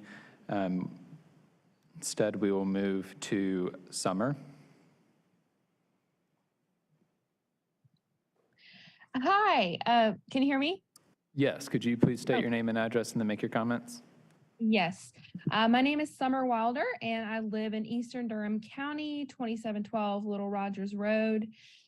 And last month, I watched the recording from the February 28th Planning Commission meeting, and I was extremely disappointed to see so many developers and homeowners who want to profit from developing and are selling the properties that spoke in favor of expanding the UGB. I believe that y'all should listen to the people who actually live in these rural communities and listen to what we want instead of listening to the people who just want to maximize their profits. The main areas that I'm concerned about are Cheek, Redwood, and Patterson Road, which I would like to see taken out of the urban growth boundary. Ideally, it would be optimal to place these areas in permanent conservation so we can protect our local environment and wildlife. After we've destroyed our lands and waters in the name of development, it's too late to restore them back to how they were before, and it's unacceptable that residents are being expected to pay for the mess that the development community is creating. In addition, the Southeast Future Growth Area should keep its designation as a future growth area because we need sufficient infrastructure in place before it can be developed safely. Fire, EMS, schools, roads, grocery stores, and much more are lacking in this area, and yet the plan is to plot more housing in an already overpopulated area. That is not what we need out here at all, and I hope you all are listening to those of us who actually live out here and that you're hearing what we're saying. Thank you so much for the work that y'all do. I know it's a hard job, and I appreciate the opportunity for letting me speak this evening. Please use your opportunity as planning commissioners to do the right thing for the people, animals, and environment of Durham County. Thank you. Thank you. I saw about 24 hands raised on that one. Next, we have Ronald Turner. Yes, I'm Ronald Turner. I live at 203 Hocut Road, Durham, North Carolina. I'm not against growth. I'm against the way it's growing and the way the land and everything in the area is just destroyed when they start to build. My mother-in-law and father-in-law, their backyard has disappeared. The people dynamite repeatedly over and over and over every day for months to clear rocks so that they could build more. They lost their well. They went 2.5 months with no water. I couldn't even get them help. So they had to spend their savings to try to get water back at their house. No one seems to care about these old people sitting out there. Or us over on Hocut Road. They want to put a develop behind my house, apartments. No one tries to talk to us. We try to have an in-person meeting, and now all they can do is online. Well, a third of the people don't have online. They don't have computers. They're in their 70s and 80s. They should be respected as much as the rest of us. I hope that you'll take into account that there aren't enough police, fire, rescue out here to serve these people. And you're building thousands of homes. If you could just ride down the roads, look at this area, you'll decide that there'll be no more homes built. Thank you. Thank you. I saw about 12.5 hands raised on that one.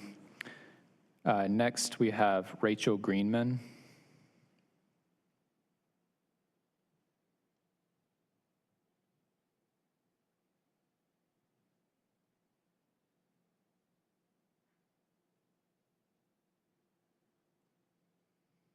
Rachel, are you able to unmute yourself?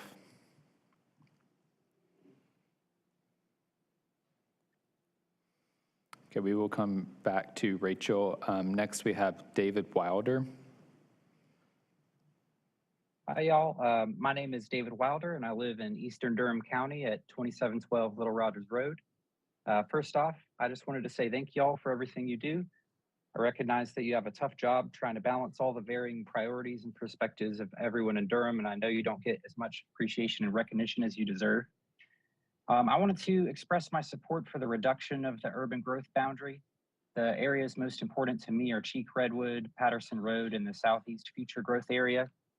I believe the first two areas should be taken out of the urban growth boundary and preserved as rural lands, and the Southeast Future Growth Area should remain as a future growth area. The widespread development of rural Durham County, especially in the southeastern portion, has been extremely damaging to the environment and local wildlife, and it's very expensive to deal with after the fact.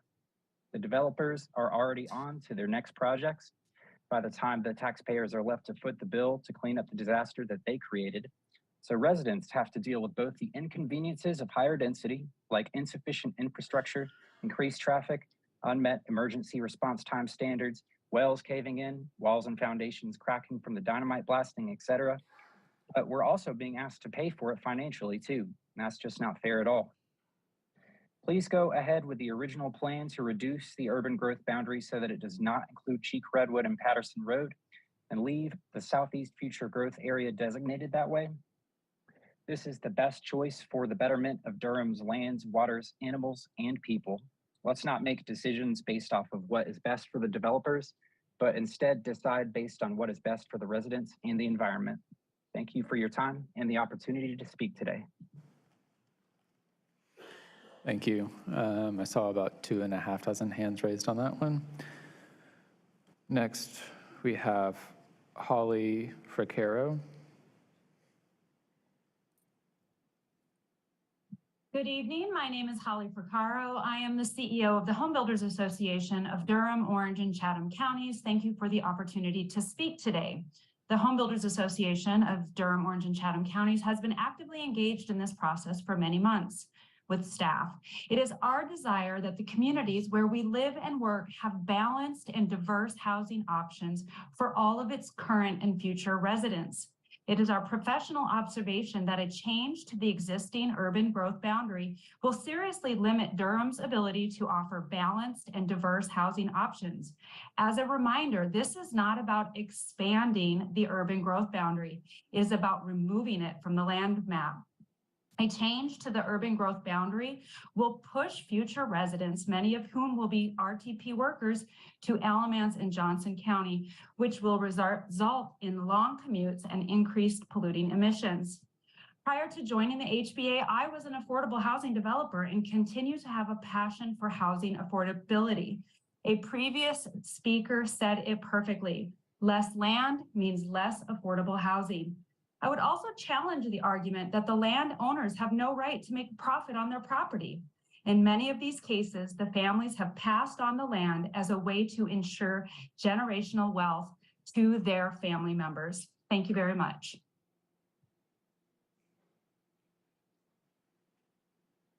I saw about a half a dozen hands raised on that speaker. Next, we have Marcy Ellis.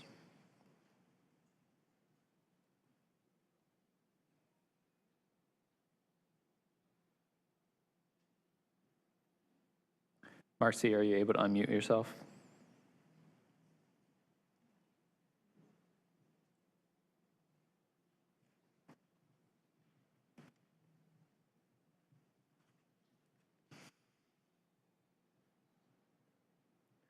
Okay, we're going to come back to Marcy. I keep seeing it quickly unmute and mute back, so I'm not sure what's happening there. But we're going to go to Aaron Coley. Hi, can you hear me? Yes. My name's Aaron Coley. I live at 101 Caramore Lane, and I specifically wanted to talk about the Arrowhead area and what's been proposed there. I think there are a couple of points I wanted to make. One is that the process, even though as it's been spelled out, hasn't necessarily reached all these residents, and I would emphasize that at least in terms of some of the mailers that were sent, we definitely have not received it, even though our property is one of those that would be included in the growth area. We're strongly opposed to this proposal, and for a multitude of reasons, not the least of which is that, as several of the other speakers have said, the infrastructure simply can't handle some of these proposed changes. The second is that the process and the speed in which they've been done, where we've kind of flip-flopped back and forth on this, seems to very, very strongly favor the two developers who I think have a vested interest in these changes, one of whom I think resides full-time in Singapore. So I think it's important to keep in perspective that the people who really want to live here long-term are the ones whose preference should have at least equal weight. And there are, I think, several residents of the Arrowhead area who wouldn't necessarily favor these changes. And in that vein, I think just the way that the proposal has been made, I think it excludes a lot of the northern residents from this process, where clearly they would also be impacted by the increase in everything from light pollution to traffic to actual pollution that I think would affect the area. Certainly, I think there is scope for growth in a lot of things, and I think as long as there's a solid proposal in front of people, it's easier to make that jump. But I think we're strongly opposed to the way this has been presented, the speed with which it's been run, and I think the fact that it really favors very, very few people who live within that area. That's it. Thank you so much. Thank you. Next, we have Jane Banson.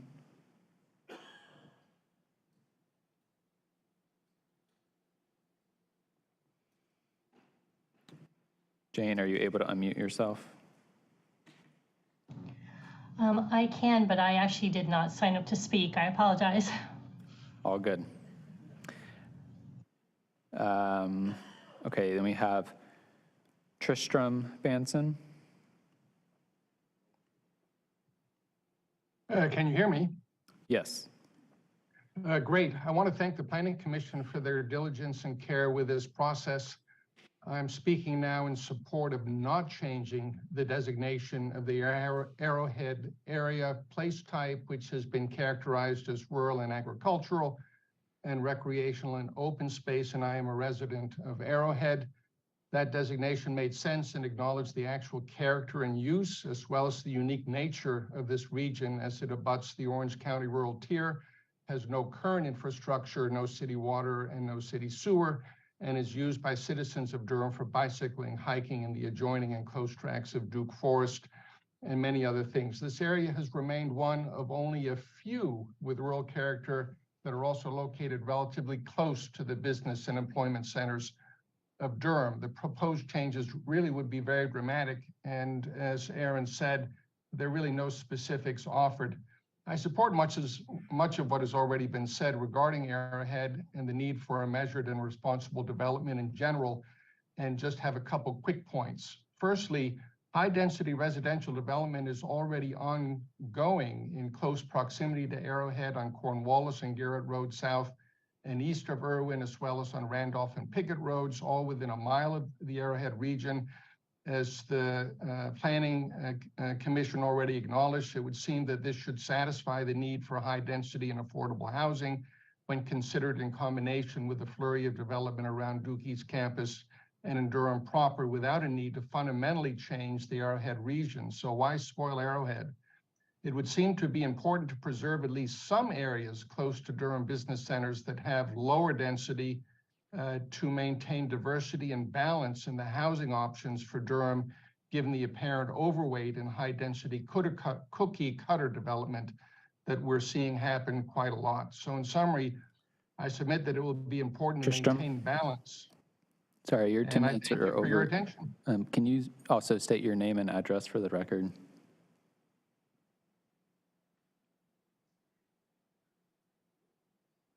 I think we may have lost him too quickly.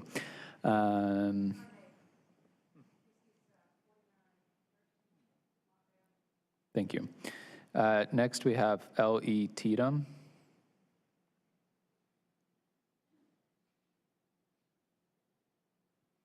Good afternoon, good evening. Thank you very much. I'm in Chapel Hill at 217 Bella Rose Drive. I'd like to speak specifically to the area of Sheffield Farm. This area of Durham is very lovely. We've got wonderful ecology down here.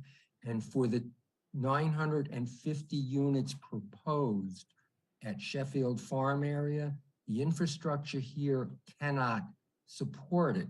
It's a 1-lane or 2-lane blacktop with poor drainage when it really rains heavily.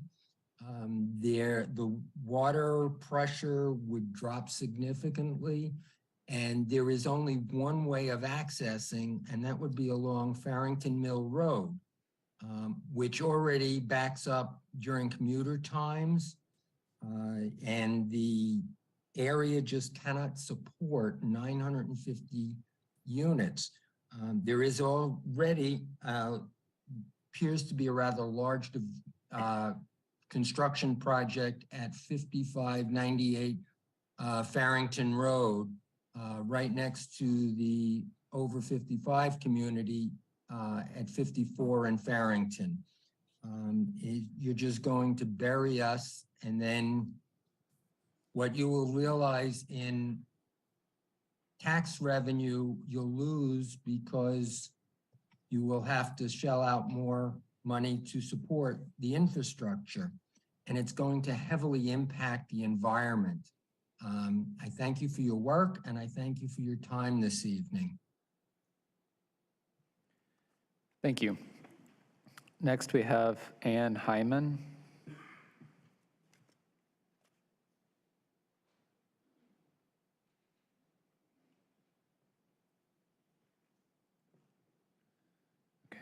saw Ann's hand go down, so we're going to go to Olga Richmond.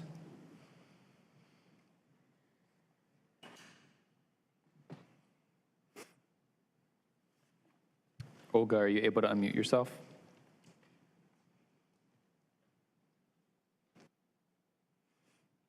Okay, we're going to return to folks that have raised their hand and maybe having some technical issues. So Annie Doran. Hi, are you able to hear me? Yes. Fantastic. So my name's Annie Doran. I live at 910 Orient Street. I'll keep it brief as many of the points I wanted to make have been addressed. But I just wanted to voice my support for the discussed reduction of the urban growth boundary and also for keeping the Kemp Road area in the future growth boundary until infrastructure challenges have been properly addressed for many of the reasons already mentioned tonight. Also just want to mention, I love some of the new energy ideas and business coming to Durham, but sometimes it really seems that the well-being of current residents and the health of the land we live on is set aside for the benefit of a handful of large-scale developers, as well as people that don't even live here yet. However, that being said, I do hear the concerns of some of the individual homeowners who spoke tonight who want to be able to connect to utilities. And I hope we can find a solution that preserves the low density nature of some of these areas while addressing those concerns. Thank you so much. Thank you. I estimate about 12.5 hands raised on that one. Anyone else looking to speak at this time? Okay. Rob Levinsky. Yes, can you hear me all right? Yes. Great, thank you. I'm Rob Levinsky, 3805 West Cornwallis Road in Durham. I'd be there in person if I was not out of town helping a family member receiving some cancer care in Boston. I logged in here because I think it's really important. It's obvious the overwhelming majority of people, both in Arrowhead and all of Durham, support keeping Arrowhead community outside of the rural tier, outside of the urban, in the rural tier and outside of the urban growth boundary. Durham's comprehensive plan, after a year of citizen input, more than that, affirmed this. There are many good reasons for this, and in my opinion, for all 9 areas in question remaining outside the proposed UBG. A mixed-use designation opening the door for high-density development is incompatible with the type of uses in place that are appropriate to the area and presently protect critical streams and watershed. Arrowhead was placed in the rural tier, as you recall, in 2004. That decision made good sense now and today. A rural part of a county near the central city benefits everyone. Please don't take away access to open space for people living downtown, many with limited incomes. Rural vistas should not be reserved for wealthy landowners miles from the city. At least some small part of Durham County should be maintained as rural agricultural. Most land in Arrowhead particularly is highly unsuited for development. Extending services would be extremely costly for the city and taxpayers. A small pocket of sprawl outside the urban area goes against the entire comprehensive plan stated goals.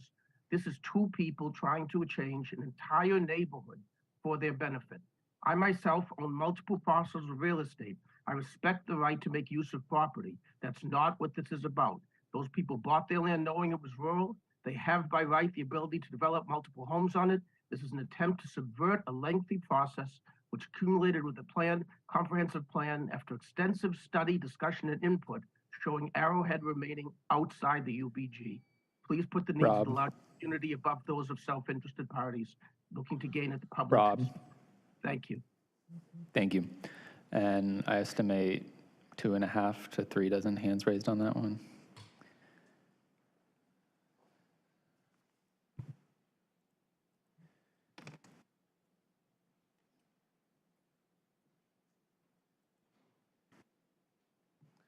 Okay. I see no one else looking to speak at this time. We are coming up on our 2-hour mark to take a break for closed captioners. So we are going to go ahead and have our first recess. We will return at 7:40 p.m. Eastern Time.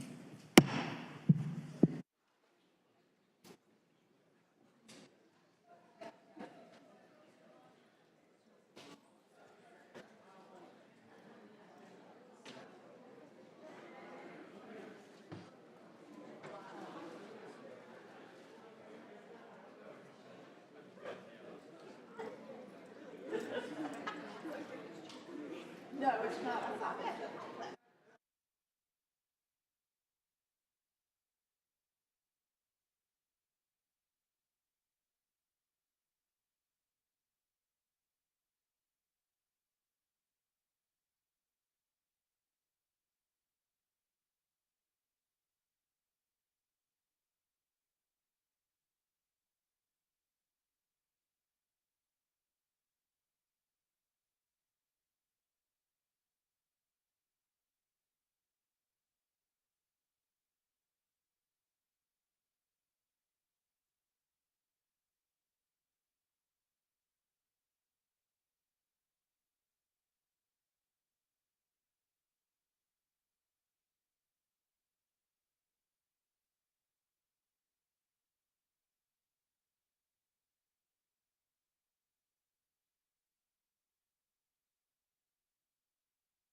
Okay, we are going to return from recess.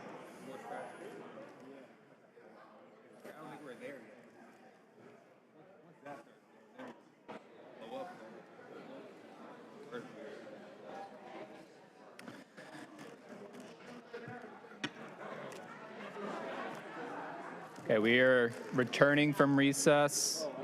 If you are staying,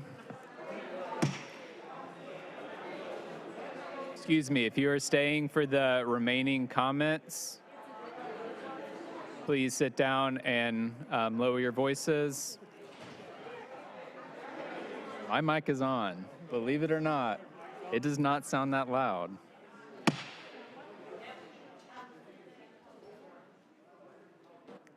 Okay.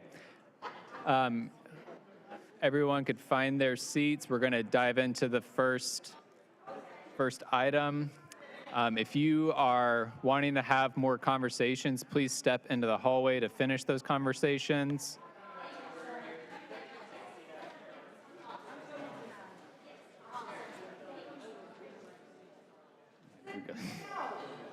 No. All right. Thank you. We're going to start with Area 1. This is Stagville, Old Oxford. We're going to start with folks who signed up to speak on these cases. First on the list, I have Dan Jewell.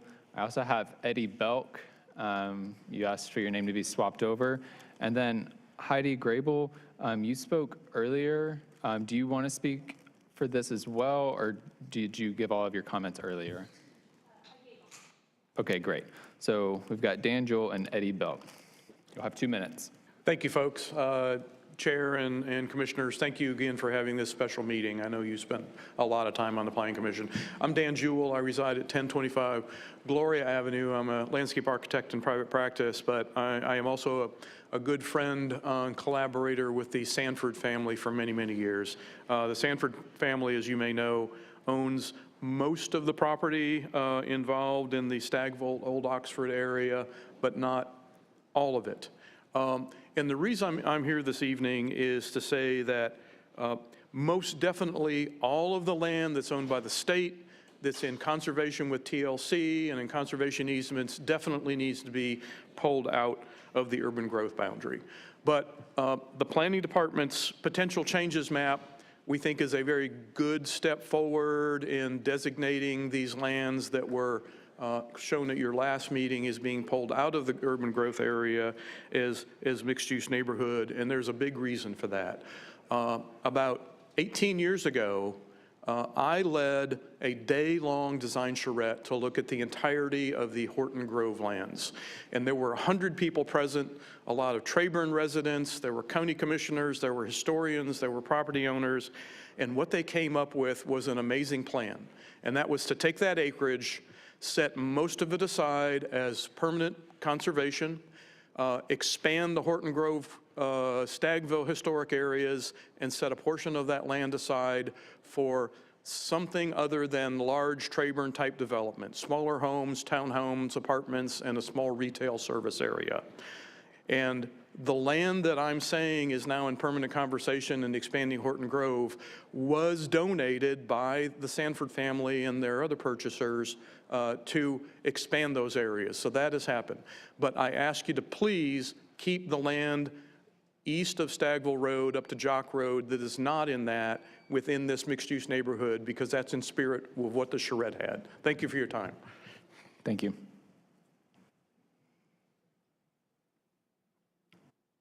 I saw about 3 hands raised for that one. 4, 5. Eddie? Yeah, I'm Eddie Belk, architect here in Durham. Lived in Durham for 38 years at 5208 Stevens Lane. I will in the future live at 6200 Stagville Road. Part of that land Dan mentioned east of Stagville Road that's still being shown to come out is land that I personally own. The majority of it is land that could be developed. Just a few clarifications. Dan covered most everything. In the comments, it says that Trayburn was built out at a lower intensity than envisioned, and some developer-committed upgrades to the sewer system were never completed. That comment is not technically incorrect. It primarily refers to land that was part of the Horton Grove developable land, and that land has been given to the Triangle Land Conservancy and will not be developed, so those sewer improvements will never be needed for that Horton Grove land that is now part of a permanent conservation parcel. It also indicates that it will be designated mixed-use neighborhood, and that future growth will be based on sewer and fire service limitations. I would like to point out that sewer and water lines currently are in place that were put in as Trayburn was developed, running along Red Mill Road and up the Stagville Old Oxford Highway. And it goes past most of this land that we're referring to. And there's water lines that run in front of the land on the east side of Stagville Road. And the fire service, I am a little confused by, because we have a 7-year-old fire station that's almost in the center of this land on the west side of Stagville Road, directly across from the entry drive to my land, that was put in place on land donated by this developer and this land for that purpose. Thank you. Thank you. Okay, at this time, we're going to turn to commissioner comments, questions, discussion. I should have specified this earlier, but to be clear, we're not going to be taking formal votes on any of these areas. What we're going to be doing is we're going to be taking straw polls. My hope is that based on the conversation, if I can get a vibe check, like if I generally sense that everybody is one way or another, I'm going to say, this is what I am hearing, and I will give a moment of pause for anybody to say, I disagree with what you just said, or I object, or something of that nature.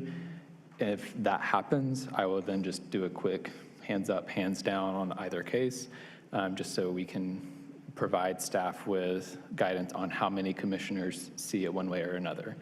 We're not taking formal votes because there are going to be formal votes later on the full comprehensive plan, and we don't want to get too confusing having like 20 votes on the comprehensive plan, so it's going to be just a straw poll, kind of a vibe check. So, questions, comments for staff on this Stagville Old Oxford Road area? Mr. Chair, I'll be very brief. I'm not a resident of the area, but I am a member of Trayburn, where I occasionally go and horribly play golf. And so I am familiar with this area, and I think that what the recommendation is with the mixed-use neighborhood place type, and then also looking at future growth, take into some consideration some of the infrastructure needs there, but allows that smart growth for that area. So I am in favor of the recommendation to add this back into the UGB. Thank you. Thank you. Other questions and comments? Commissioner Carmen Williams. Thank you very much, Chair. I have concerns about adding this area back into the UGB because it's been within the city of Durham or within the county of Durham for such a long time. And because so much development has occurred beyond Trayburn and the availability of the land has been there, the impacts that this will have and they will generate are concerning. Trayburn is a well-known and established neighborhood, especially since I've been in Durham, which is all my life. And I think that we need to be precautionary in how we grow certain areas of Durham because they're still very hypersensitive, and the influx of traffic between Roxborough and Durham is growing. And it's not just because of residents of Durham, Bahama and Roxborough and traveling that area. I think that we need to be environmentally conscious about how we grow, and we need to pause because growth in Durham within the city has exploded, yet we're facing moratoriums that are suspending in terms of rent and mortgages. So how do we know that the need to grow externally is present if we haven't taken up all the space that we've approved as a city within the city of Durham?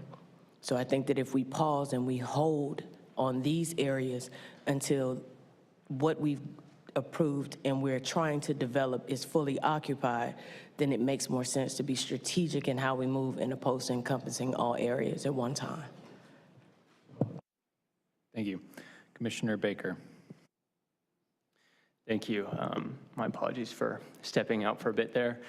I just want to confirm the recommendation for this area. The recommendation, the staff recommendation for this area is the current recommendation under Figure 2.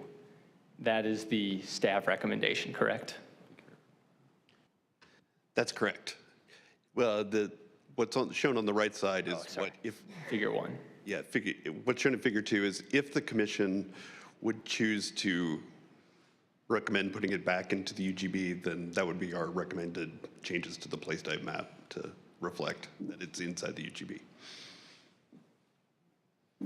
Okay, and staff, since this is our first one, I have a few general questions that I will not repeat for every single one. Can you just elaborate on the calculation forecasting, how much we're going to grow, how you decided how much land we had to grow, and how that's going to be accommodated over the growth period for the comprehensive plan, which is 2040? 2050 is our 2050. horizon, which was 30 years when we started. So we use the official population projections that we get from Triangle J Council of Governments that they use for the Metropolitan Transportation Plan.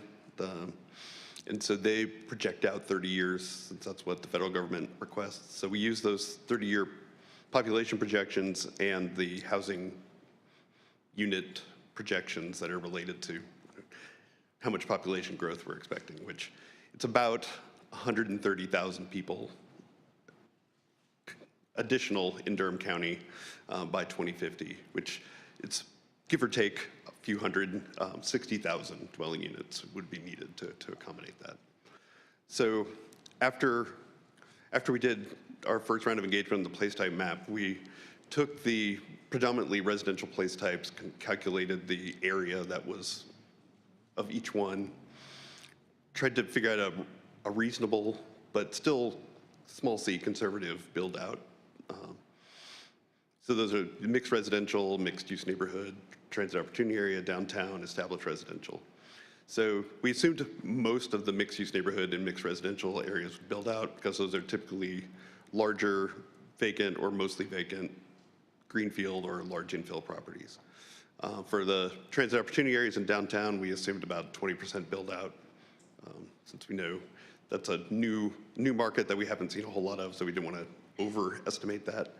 And then for established residential, which is mostly existing neighborhoods, we assumed about 10% new units in those per small infill or accessory dwelling units or duplexes or those sorts of things. So when we ran all those numbers, excluding the future growth areas, that gave us about 150,000 units that we could accommodate with the place type map. So that's when we felt comfortable, and we did present this to the Joint City County Planning Committee, that we have, even if we're wrong in the build out and it's much less, we still have enough land to accommodate our growth through 2050, and we didn't. And because of that are some of the policy changes we decided to make with this comprehensive plan from the last comprehensive plan, that we didn't need to go out as far. So, and that may be longer than what you're looking for, but that's kind of how we came to this conclusion. Okay, so 130,000 people to 2050, 60,000 dwelling units, and conservative estimates for being able to accommodate that. We are above that within this recommended urban growth boundary, the left-hand side of each of the figures. That's correct. Okay. Can you also explain to me what is the timeline, the decision-making criteria, which you already spoke to a little bit, but if you could just kind of explain at a high level to some folks, for deciding when and how to expand the urban growth boundary in the future, because this isn't the end of the city forever. This is the end of the city for now, and then when we need to grow, we grow some more. what is the criteria? What is the methodology? How do we decide? Are we revisiting this every 5 years, every 2 years? Is it something more discretionary in terms of timeline? Can you just explain that a little bit? Yeah, so it's definitely, in general, it's something that every time the city and county do a comprehensive plan, we need to assess the urban growth boundary and determine, based on what we know now, what we know then, what we know in the future that we don't know at this point, what's changed. Is our growth rate higher, or people's choices changing? Do people want higher density, lower density? So those sorts of things. So I would definitely want to say for everyone who's listening that the urban growth boundary that is adopted with this comprehensive plan should be reassessed on a regular basis, at least every time we do a comprehensive plan. And hopefully next time it won't take 18 years. We do also have built into the policies of the plan to kind of do an assessment, detailed assessment every 2 years to look at what's changed. And so we can also look at it at that point. I think the main thing we want to look at is if our growth rate starts going, if we go from 1.5% to 3%, then we're going to run out of land a lot faster. And so those are the sorts of things we'll have to take into account. And so we should, and the third thing I'll say, there is also, I think I mentioned this in the presentation, there are policies and criteria in the policies part of the plan that talk about if someone wants to request extending the urban growth boundary beyond what's adopted, then what they would need to show. And then that would be treated similar to a zoning map change. Okay, thank you. And I think I want to emphasize just how important that methodology is, and just making sure that it's as tight as possible and follows a logical approach. Because if not, then we're really just going to wait on people who are powerful or politically connected or can fill a room or whatever, for or against. That's how we're going to be deciding what happens with the urban growth boundary. So having that methodology in place, making sure that it's a good methodology, I think is really important moving forward. So those were general comments that I had, and I will turn things back over and listen to other questions. Commissioner Morgan. I had a question for staff as well, kind of a follow-up on what Nate was talking about. What is the criteria in which you remove the future land use and where you do grow? I mean, what kind of infrastructure needs to be in place, or what kind of services have to be around? Do you have that kind of criteria?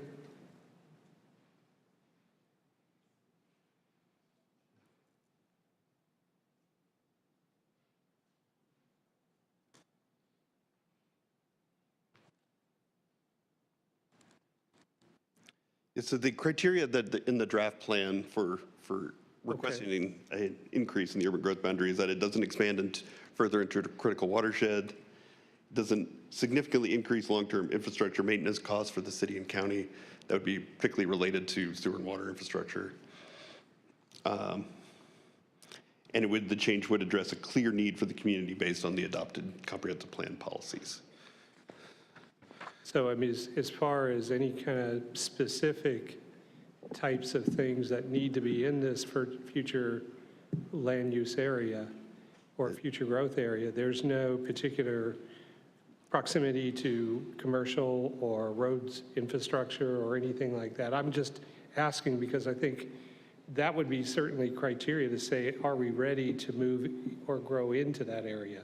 And do we have the appropriate infrastructure in place to support it? Because I think sometimes just population growth isn't just it. It's also proximity, what kind of transit's available, things like that.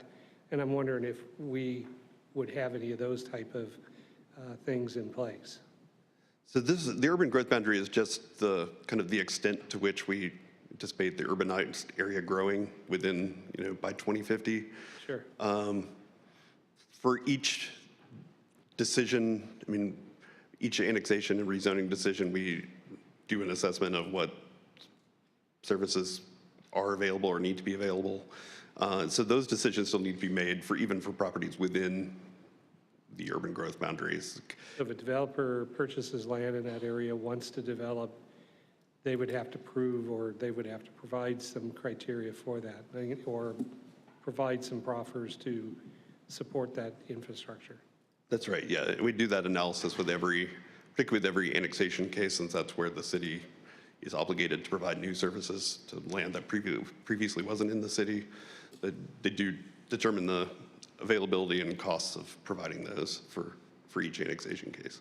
Okay, it just seems a little bit fuzzy in some ways, just because I do think that we do grow into those areas. And I know we've got another situation where we're actually removing a future growth area. And I'm just curious as to what is the criteria to remove one or to add one?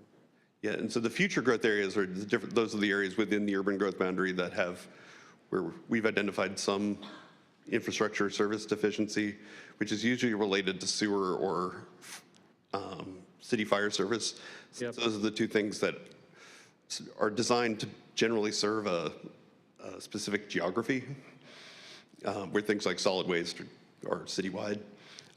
And so in the future growth areas, we've identified what's missing. And so as soon as those criteria are met, then it would no longer be a future growth area. So it's to say, if fire response time was the issue and then fire response time is solved, then it would go from a future growth area to just regular. Yeah, it just seems like there's things like schools or other types of things that probably factor into it. That's all I. Yeah, there are other important things that, and we do look at on a case-by-case basis, but the things that are from a geographical standpoint that we can look at from a kind of comprehensive planning countywide level, those were the two that we identified. Okay, just ask questions. Thank you. Other questions or comments?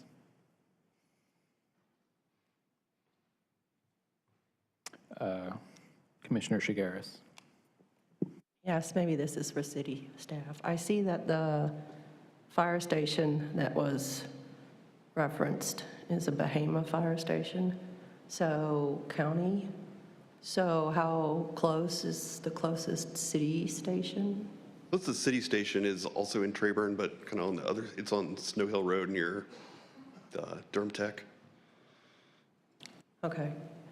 And the right-hand side of Old Oxford it's got the section right through the middle of it that is recreation and open space. Is that watershed protection? So surrounded by rural agricultural reserve? Yeah, it's most likely undeveloped floodplain, which we identified as recreation open space on the place type map. I know just immediately to the east, it's surrounded by Army Corps land related to Falls Lake. Right. Would it be possible, and I don't even know if the owner of the land would be interested, would it be possible to take the part on the left hand that's between Old Oxford and Stagville and include that, and then take the one on the right and not include it? I mean, I guess anything's possible. It's possible under physics. Oh, okay, thanks. Other questions or comments? I have a couple of questions. First off, was there any equity analysis done on these areas to understand how they would impact different folks?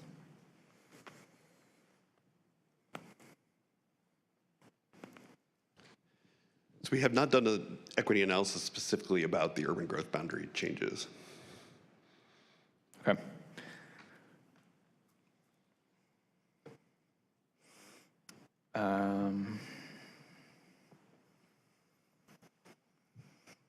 Yeah, okay. Those are all my questions at this time. Other questions or comments? Okay, I'll just put my cards on the table up front on all of these. So in general, I think I was one of the early proponents of restricting the urban growth boundary as much as possible. So that is kind of my first stance that I work from for a lot of the reasons that have been stated tonight. That said, I also understand the importance of family land and generational land, and so there are situations where I will feel comfortable honoring that When people have had land in their family since the 1800s, it's really hard to argue that we should be moving the goalpost on them seemingly arbitrarily. And I want to be as respectful of that as I can be while maintaining the fact that I really care about restricting our developable land to protect our environment as much as possible. Okay, any other questions or comments? I've already sensed that we don't have unanimity on this. So I think the way that I'm going to ask this question to be most helpful is picking the left image or the right image. So for those who would pick the left image, which keeps all of this land outside of the urban growth boundary, please raise your hand. Why did you move the image? Oh yes, can we get that image on the screen? Thank you. Left image would keep the urban growth boundary where it is currently at. I see one hand raised. Okay, 2 hands raised. Okay, we got some confusion. So we've got these 2 images. We've got the one on the left that this is keeping the urban growth boundary as originally proposed. So it is keeping more land outside of the urban growth boundary. The image on the right is using this dotted line and saying we will include those parcels in the urban growth boundary and that we would be in favor of including that, making that a mixed-use neighborhood place type. Especially the lavender color. The lavender color, yes. Purple versus the green. Maybe that's a better way to think about it. Do you like the green? Do you like the purple? Okay. So if you prefer the left side with the green that keeps more land outside the urban growth boundary, please raise your hand. Okay. I see 4 hands raised. If you would prefer the purple that includes those couple of parcels in the urban growth boundary, please raise your hand. So I counted 7 with purple, 4 with green. Thank you. So we'll move now to area 2. We'll begin again with speakers on area 2. So we have Annette Rice, we have John Cowan. I also see Elizabeth Moore, you signed up for this one as well. I know you spoke earlier. I don't know if you're still here or not, but let me know. Yes, would you like to speak again on this case? Okay, great. So Annette, we can begin with you.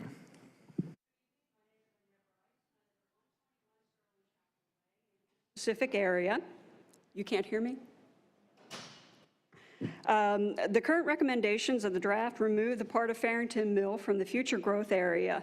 According to that draft plan, it's one of those areas that can't be served by water and sewer, specifically because of the topography.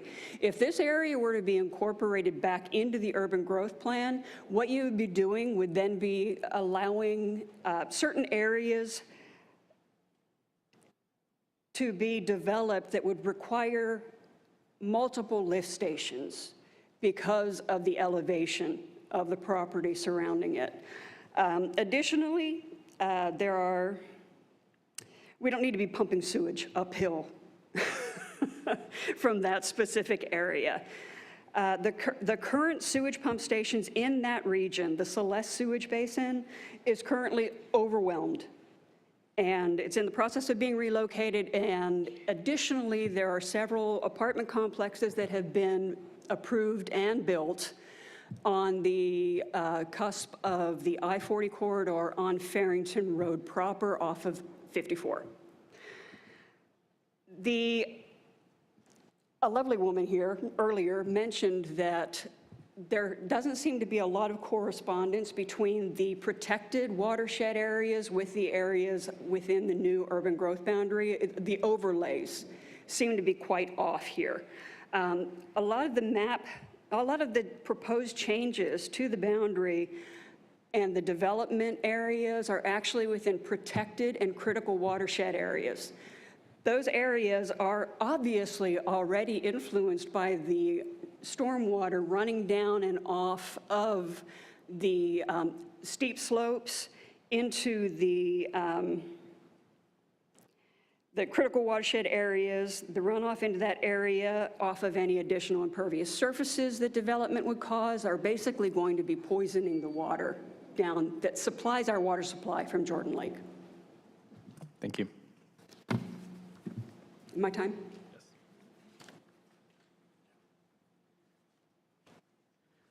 Thank you, ladies and gentlemen. I'm John Cowan. I reside at 3514 Shady Creek Drive, but I'm the owner of Blue Sun Farms. Our office is at 7206 Kepley Road. This is the 76-acre farm immediately adjoining the UGB, actually crossing over it, and it's directly adjacent to the proposed Sheffield Estates. The farm starts at the corner of Kepley and Farrington Mill and goes a solid mile down parallel to Farrington Mill. And I want to tell you that I support the original plan, which pulls back some of these potential development areas, not the future growth plans. Two of my parcels are directly included in the proposed UGB changes. 143103 and 143231 would be included in the revision. I don't want anything south or east of Farrington Mill to be developed in any more way. My addresses include 8501, 8505, 8511, and 8801 Farrington Mill Road. I've invested my money in buying and developing this farm. I've also invested thousands of hours of hard physical labor, including 15 stitches and a copperhead bite. I've renovated this farm, and I'm committed to making sure that this is a farm going forward. Our rural community is a viable and a live rural community. It's not unused land or stuff that's not being used. We're a community down there, and we're very proud of ourselves. South and east of Farrington Road in particular should be considered critical Jordan Lake watershed, and all that area going east, there's only a certain amount of land down there going down to Mason Point, and that's just it. I'm committing to maintaining the vital wildlife corridor from Mason Point all the way up to North Carolina Game Lands, both sides of Farrington Mill Road, and all the way up to Mason Farm Preserve. Thank you. Thank you. Say about 24 hands raised on that one. Is there anybody else who wants just to speak on this? Yes, no, and yeah, okay.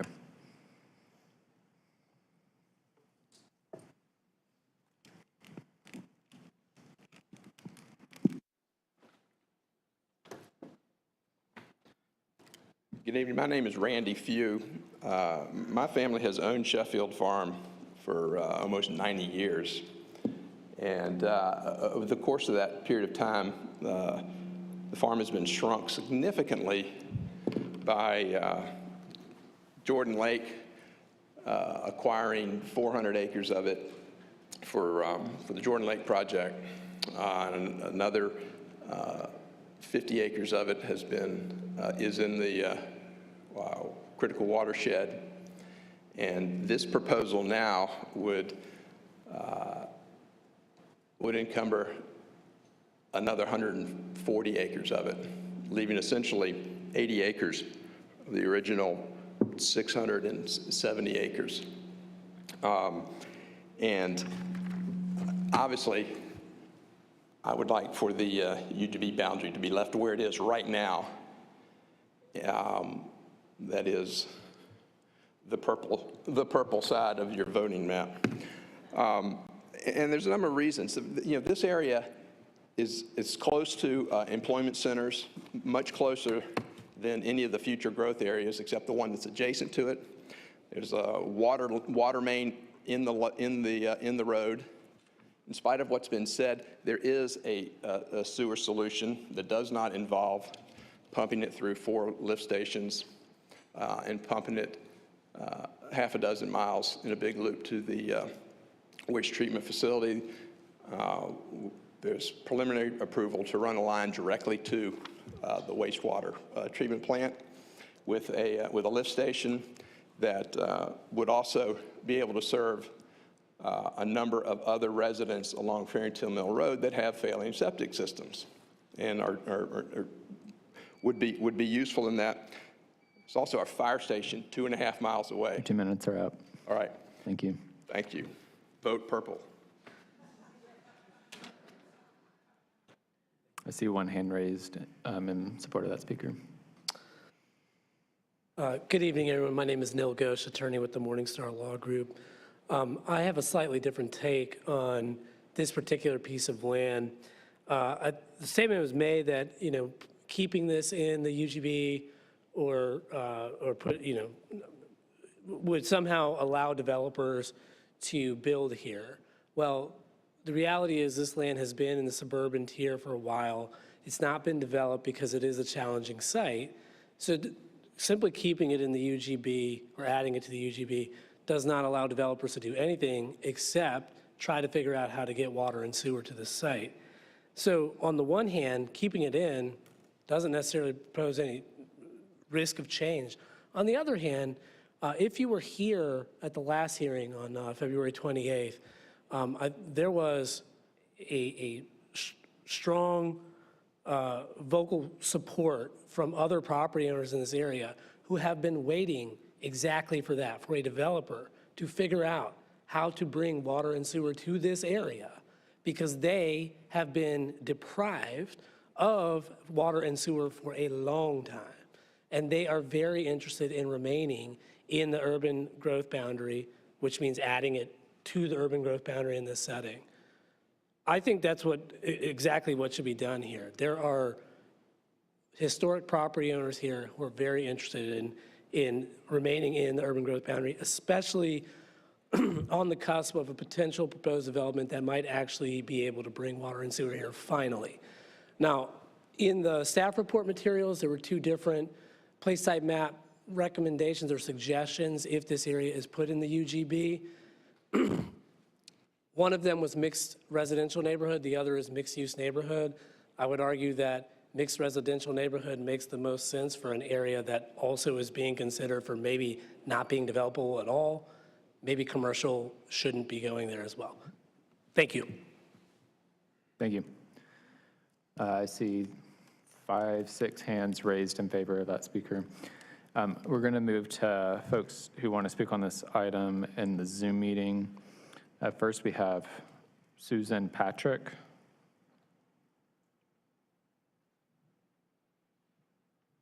Hi, I'm Sue Patrick. I'm at 103 Nettle Ridge. I don't need to rehash a lot of the speakers here, but I am against the movement of the proposal to move the urban growth boundary. And I would just ask, rather than to rehash comments, to ask the commissioners to please take a look at the SharePoint site. A lot of people in our community have spoken through the SharePoint site. And I would just ask that you please review the comments there. Thank you so much and for the work you've done. Thank you. Next, we have Barry Saunders. Hi, my name's Barry Saunders. I live in Southwest Durham County at 8110 Kennebec Drive. My neighborhood is just outside the urban growth boundary on January's draft plan. We are glad for that. Most neighbors I've spoken with up and down Farrington Mill Road are against any southward movement of the growth boundary as per the right side of attachment 7, figure 2. We don't want big development projects in our rural residential community. I just want to speak to emergency services. In the comprehensive plan, these are not listed among infrastructure needs for our area. Our concern, patchwork development and annexations in this rural corner of the county would make for further confusion and delay than we already have with emergencies of various kinds. For EMS, jurisdiction divides can produce delays. Some years back, I was a citizen responder to a 2 a.m. single vehicle accident along Farrington Mill Road that I heard through the woods from my house. The vehicle was off the road, in trees, driver ejected with impaired consciousness. I called 911, but wasn't able to say then just which side of the Durham-Chatham County line the accident was on. There was confusion that added to a long response time on a very cold night. For police, when we report gunfire that's not consistent with legal hunting, We now decide between sheriff and wildlife officers. We don't need City Police District 3 added to that confusion. For fire, is the Farrington Road Station 16 ready for that much new development? A next door post this week noted that a caller about a brush fire at Farrington and Stagecoach got no answer at 911 after 13 rings. A call to that station went to a machine which said, call 911. If this is a person power problem, what does that say about more growth? Please leave the growth boundary where Barry. it was in February. Don't make more patchwork cityscape. Barry. Thanks. Thank you. I see, I'd say a little bit over a dozen hands raised in support of that one. Also, for folks in the Zoom meeting, I am sorry that our technology doesn't fully allow us for y'all to engage in the best way, but if you could only raise your hand if you are wishing to speak. I know I mentioned you can raise your hand to show support. However, for managing people who want to speak, it actually creates a little bit of confusion on our side. So apologies for that. But trust me, you have a lot of folk here in person who are having their voice shown and their hand shown for you. Next, we have Richard Mansman.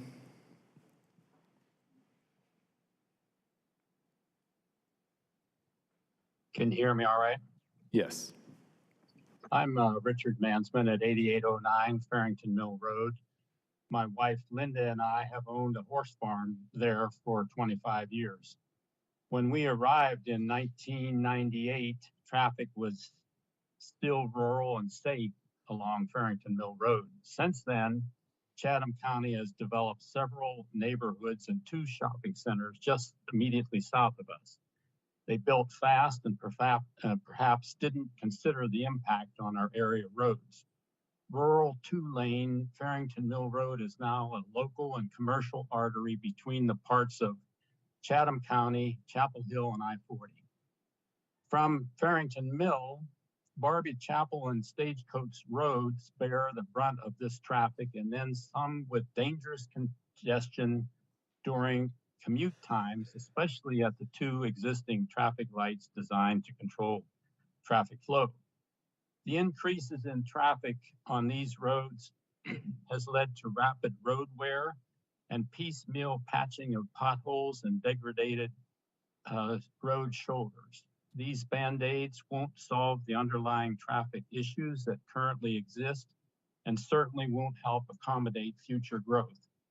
Area residents can wait several minutes at rush hour to safely pull onto these roads from our neighborhoods and driveways. About 5 years ago, the traffic became so bad and unsafe during the afternoon rush hour that Linda and I couldn't safely cross the road to get our mail. We petitioned the post office to move our mail box across Farrington Mill, and they approved that. However, this is yet another temporary solution that didn't address the ongoing increasing traffic issues. The current 2-lane roads in this small area of southwestern Durham County can barely handle the current traffic, let alone more caused by development. What are the plans for Richard, these roads? your 2 minutes are over. Thank you.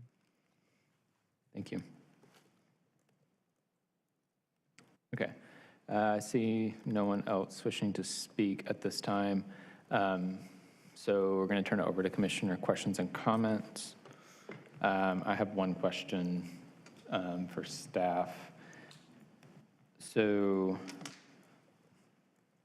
in the potential changes version on the right, we have the 2 patches that are mixed residential neighborhood, mixed use neighborhood. But there's the 1 green patch that I think is that the agriculture reserve that is consistent on both sides. Yeah, the green patch is recreation open space. Okay. There is on the largest parcel, there's some natural heritage area present. And so that green spot reflects the natural heritage area, at least as it's mapped now. It may not be exactly in that location, but okay, that's what that is. And so My question is,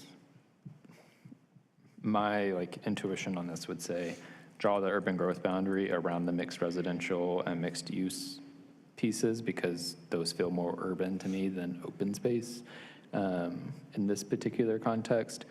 And why is the line drawn that way? Is it just because that's one big parcel and so that has multiple?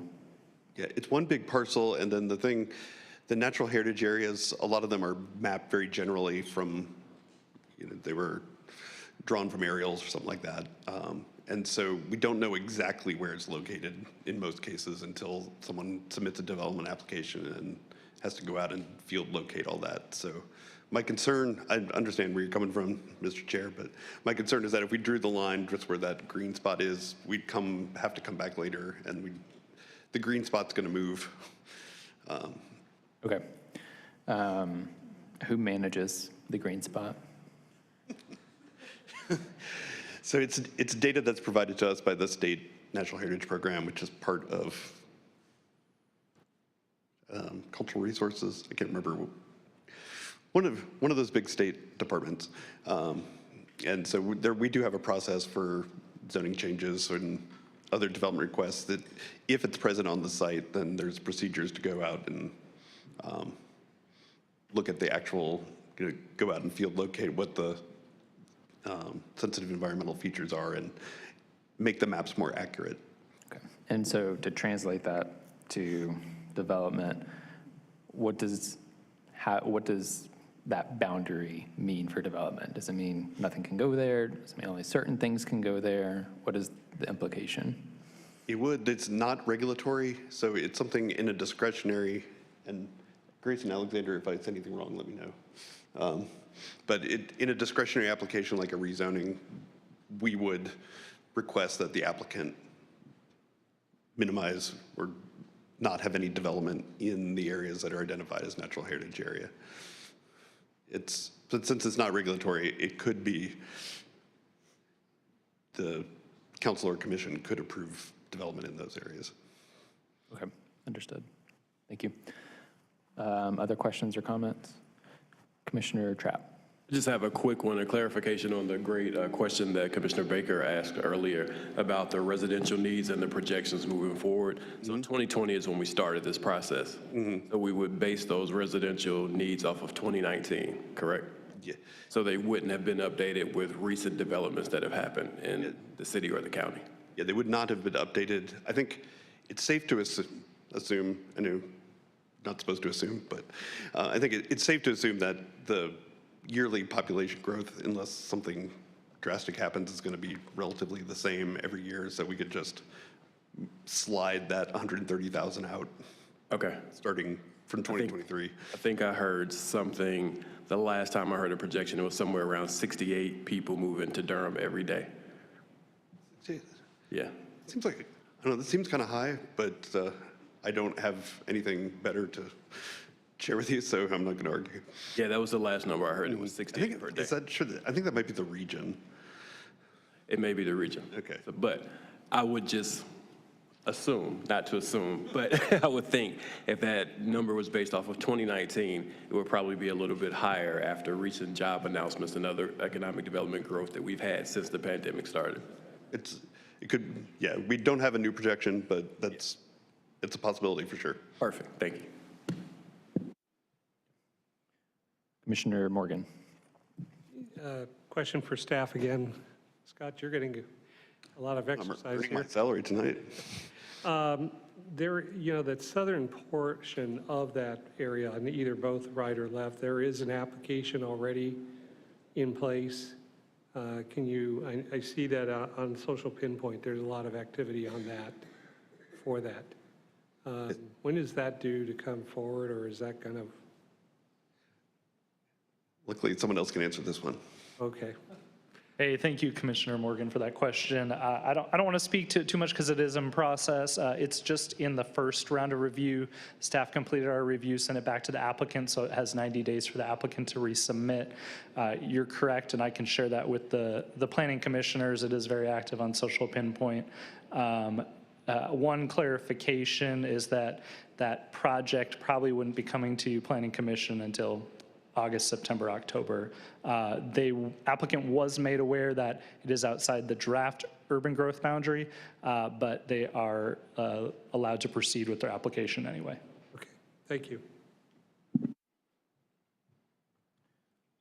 Other questions or comments? Commissioner Baker. Can you just remind me how you're thinking about using our sort of informal votes up here over the course of the coming weeks and months? Because you all put a lot of time and effort. You've been working on this for 4 years. You have a lot more background information than we have. And us sort of taking all of this work and all of this research that you've made, that you've done in order to make these recommendations, the original recommendations, and then us sort of saying yes or no or this or that, when there is so much nuance. And for example, I strongly believe in an urban growth boundary. I like the direction the urban growth boundary has gone. There are probably some nuances that I would bring to the current recommendation, the two figures that we're looking at. But I also feel like you all are in the better position to be able to make a logical call on the decision that is actually made. So could you just speak to that a little bit, and help me understand a little bit about how you're going to use our informal recommendation and whatever comments we provide to you? Yeah, so we'll certainly take the feedback we get from you all and determine whether or not that warrants us changing our recommendation. But at the very least, we can present the Planning Commission's recommendation to the elected bodies, and if there's a staff difference, we can just explain what that is and just describe the differences. And like with any case, I would highly encourage you all that if you have differences or nuances amongst yourselves, that you include that in your written comments. And then just one other point is, these are actually a very small portion of the overall comprehensive plan. So no matter what you all decide, one way or the other, the bulk of the comprehensive plan is, I think, has general support amongst you all and the community. So if you're worried about, I mean, I don't have feelings, but if you're worried about my staff's feelings, we'll be okay. I'm more worried about just making sure that we're making the right decisions on very, very impactful recommendations that are being provided here. So that's it for me. Other questions or comments? Commissioner Shigaris. So I'm hearing two different stories about the sewer capacity in the area. I'm hearing that staff says it's no good, and then I'm hearing the landowner, or one of the landowners, saying that there's a possibility for something. Which one is it?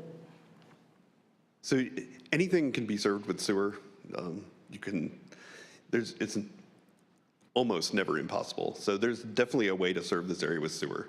It's just that because of the topography, it's very complicated. So we've had several cases that have come in and then had to withdraw just because they couldn't find a reasonable solution. So the real answer is yes, it can be served with sewer, but it's a pretty complicated set of issues in this part of town. Right, so I guess the implication on that would be if there are potential petitions on this in the works, then that petition would involve perhaps developing the whole thing, even the little light green spot, to make it worth the money have to be spent for the potential sewer. They would have to, they'd have to do an analysis of the green area to see which part is actually protected natural heritage area. It's likely that it's not that entire area,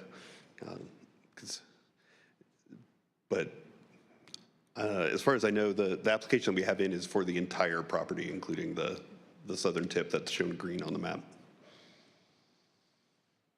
If I may speak, I don't want to spend too much time on a specific case, but just to clarify, the entire property is not included. There's a portion that is in the rural tier and the critical watershed area, and the applicant has proposed not including that in the project, so it's actually carved out from the current petition. That's the southeast part of the parcel.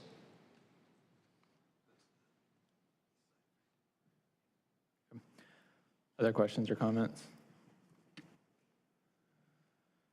So my feeling on this, it's odd to me that the proposal on the right with the purple and the brown would seemingly be more dense and more mixed use near open space and near kind of a boundary of how this area has developed. Seems to me that the way my brain tends to think about density is that we would be densifying at the intersection of Farrington and 54 near Highway 40, and then reducing density from there and keeping low density near our watershed. So for me, I think this is an appropriate place to choose the left, the green version that keeps this land outside of the urban growth boundary. Other thoughts or comments?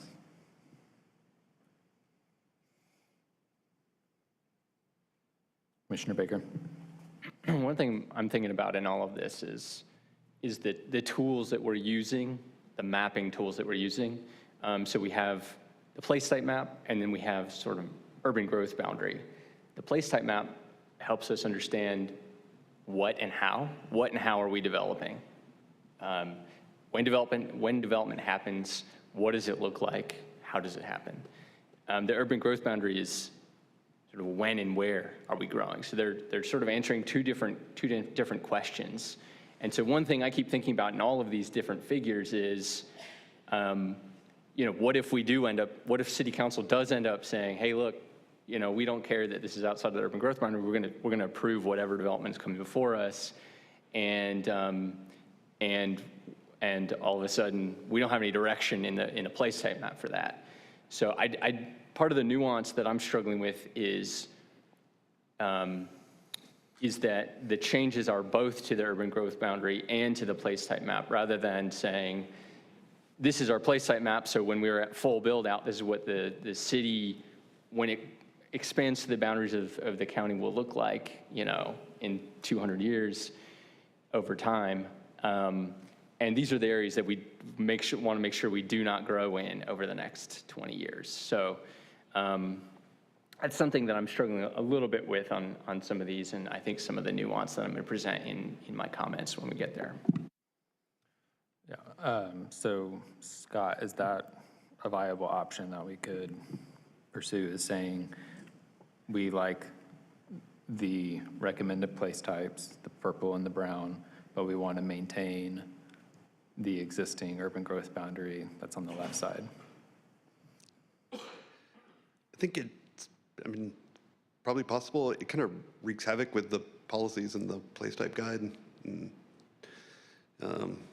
it kind of makes it clear that if it's outside the urban growth boundary, then it should be rural in nature. And so really the rural and agricultural reserve place type is in most cases, the only one that would apply. Okay.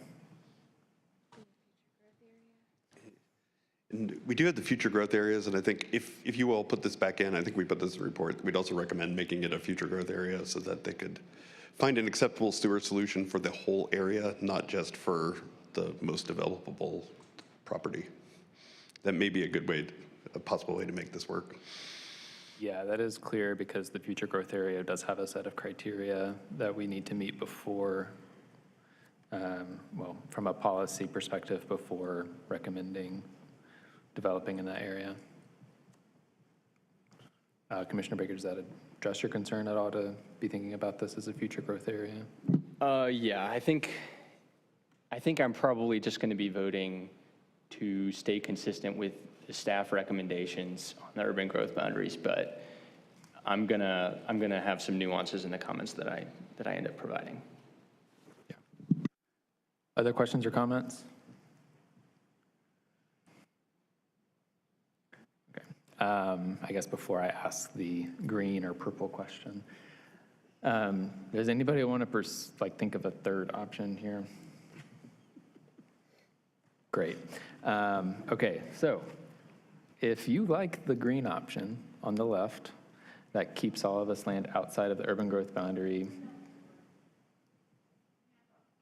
Oh, yes, can we please get the map up on the screen?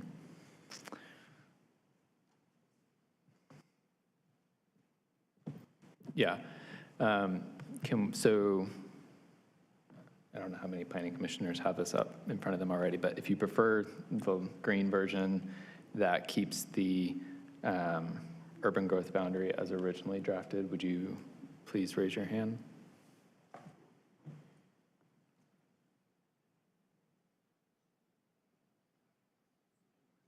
Sorry, counting is hard. Okay, I got 8 hands raised. And then if you prefer the purple brown version on the right, that would include these parcels. 3 hands. Okay, thank you. All right, moving on to Area 3, Patterson Road area. So I have 2 speakers who signed up in person. I have Donna Steinbeck and Pam Andrews. Pam, you said you wanted to switch. Which one did you want? Was it the southeast? I'm sorry, Kemp Road. Okay, yeah, got you, thank you. Donna Steinbeck. Hello, I'm Donna Steinbeck at 4825 Jimmy Rogers Road in Durham, North Carolina. We, my family, are opposed to increasing the future growth from what it was specified in January of 2023. It is near the Falls Lake area. We, on the petition, we had over 10 people on Patterson Road sign the petition, and this was a very small sample, as you can imagine, and over 10 on Stallings Road that live about a mile from this site were against it. It is Triassic soil. It's significantly hindered by the traffic on Patterson at rush hours. It's within a couple of miles of my house, and I would have to go through that intersection, which is deadly. I'm not exaggerating. I've seen 5 major accidents in the last 5 years there, and I've had friends that slow down to like 35 or 30 just going through that intersection because they're so scared on Highway 98. Highway 98 is not a pro for this development. It is scary out there because you have 5 roads coming together: Stallings, Sharon, Patterson, Highway 98, and it's not a good intersection at all. It is not got sidewalks down it like they had stated. It just has a little part near the lawnmower repair shop that has the sidewalk, and it doesn't have a bus stop. It has, school buses, but not a bus stop.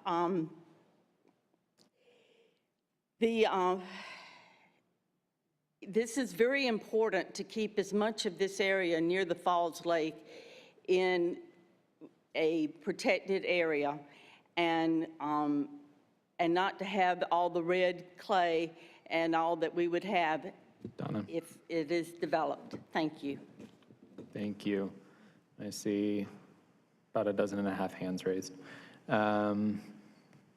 Okay, is there anyone else in person wishing to speak at this time?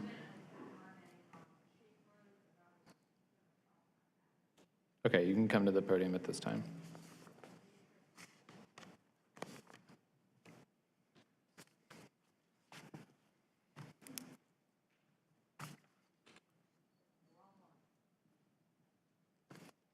My name is Beatrix Forsyth, and I live at 609 Crestview Drive, Northern Durham. I'm here to talk about land on Patterson Road in Durham that my family inherited from our aunt. We want to sell our property to benefit us in the future. Governor Cooper has done a great job recruiting businesses to relocate to North Carolina, as well as promoting new businesses to the area. Some of these businesses are in the RTP, and employees will need to find homes relatively close to their jobs.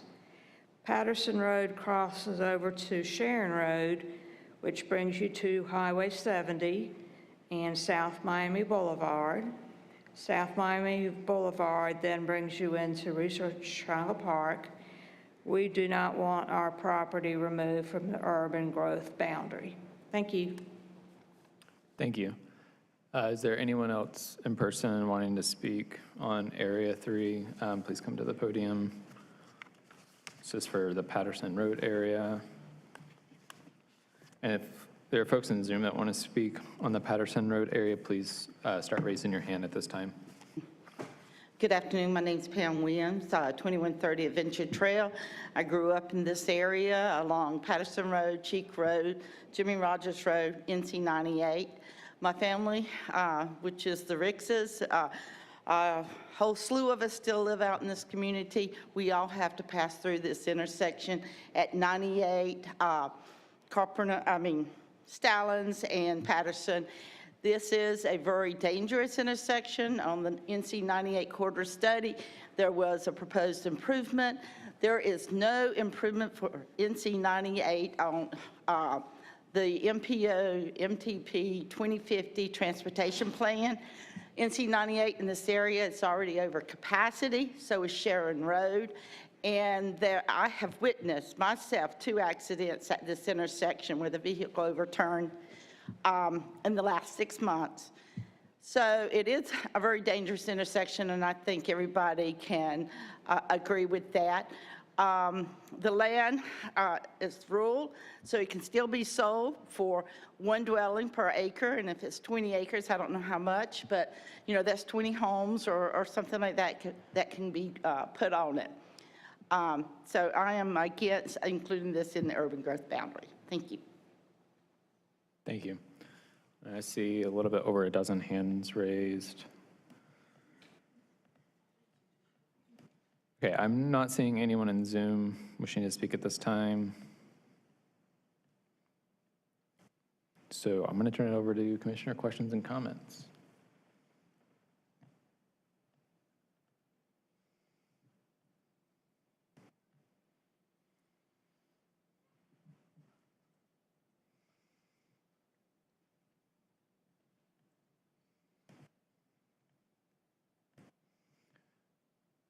Okay, hearing none, are we ready to give a choice?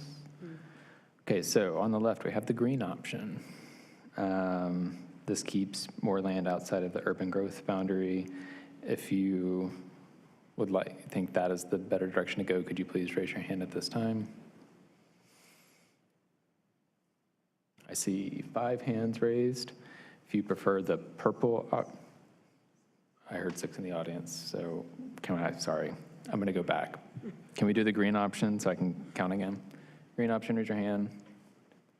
Yes, 6, great, thank you. Okay, purple option, please raise your hand. Counting 5. That's very helpful, it's just the first half. Okay. Great, we're going to move on to Area 4. This is the Cheek Redwood area.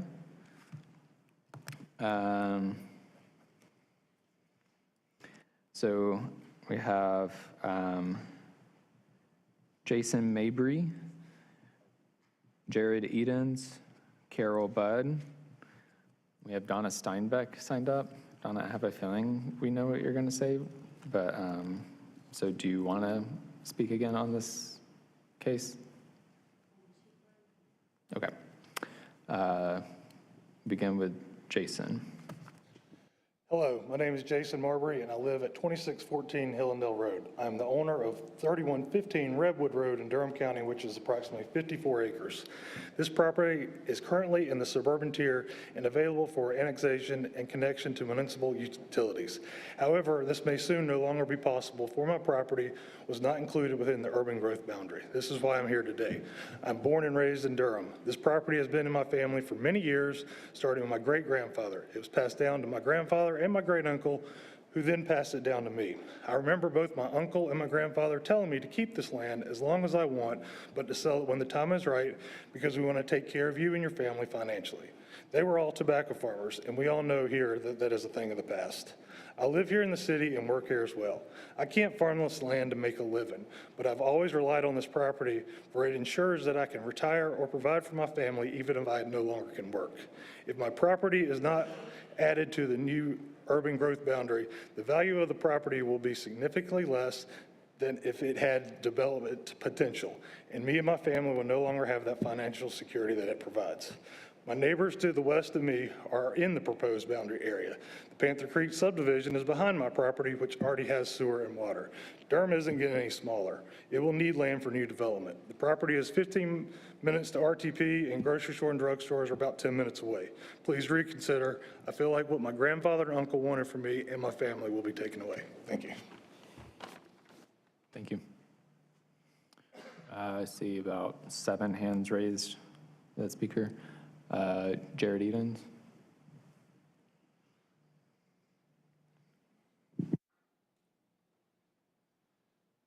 Good evening. Jared Edens with Edens Investments. Appreciate your time tonight. I'm here to speak about a couple of specific parcels on the north side of Cheek Road near the Redwood intersection. I've got a client slash, partner actually, who's owned property for about 15 years out here. It's a 299-acre tract on the north side of Cheek Road. So unfortunate, I feel bad for the planning department because we get a lot of sewer questions up here, water and sewer questions, but I know we don't have a lot of technical engineering staff here from water management or engineering to answer some of the questions, but the parcel I'm speaking of, and again, I'm not asking that it be put back in because it's not been taken out yet. You know, we had one draft map, nothing's been done. You know, most of the developers are here just asking to keep things as are because we've had that suburban tier line for 18 years. But this specific property is owned by my partners and also there's a local church that owns about 60 acres. I could give more details to planning later, I guess. But we've studied it for 15 years. It can yield several hundred units. Durham's rule of thumb on a pump station, we've heard a lot about pump stations. It's 250 units has been the rule of thumb in Durham from water management. So once you get 250 units feeding a pump station, you can generally cover the cost of that pump station. Developers also have to write checks up front that covers a maintenance cost for these pump stations for like a 5 to 10 year period that's factored into the utility extension agreement. So there's a lot of checks and balances here. I think what we've seen is parcels have been studied to a certain degree, but it takes 2 and 3 levels of study to sort of figure out some of these and look at topography. And I just think we need to be taking a closer look before we take 3% of our growth area out in a city that can only grow so much. And supply and demand is not a myth, it's a real thing. So that's my concern. Thank you. Thank you. Next, Carol Budd.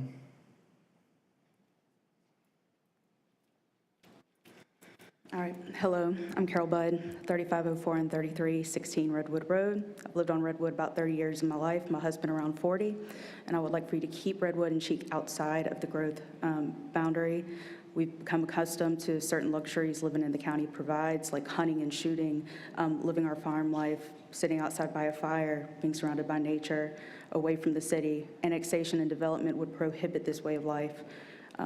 Growth where proposed home density exceeds the current surrounding area doesn't seem responsible when there's been other developments that have been approved or in the works nearby. We don't really know how these are going to affect our area once they're complete.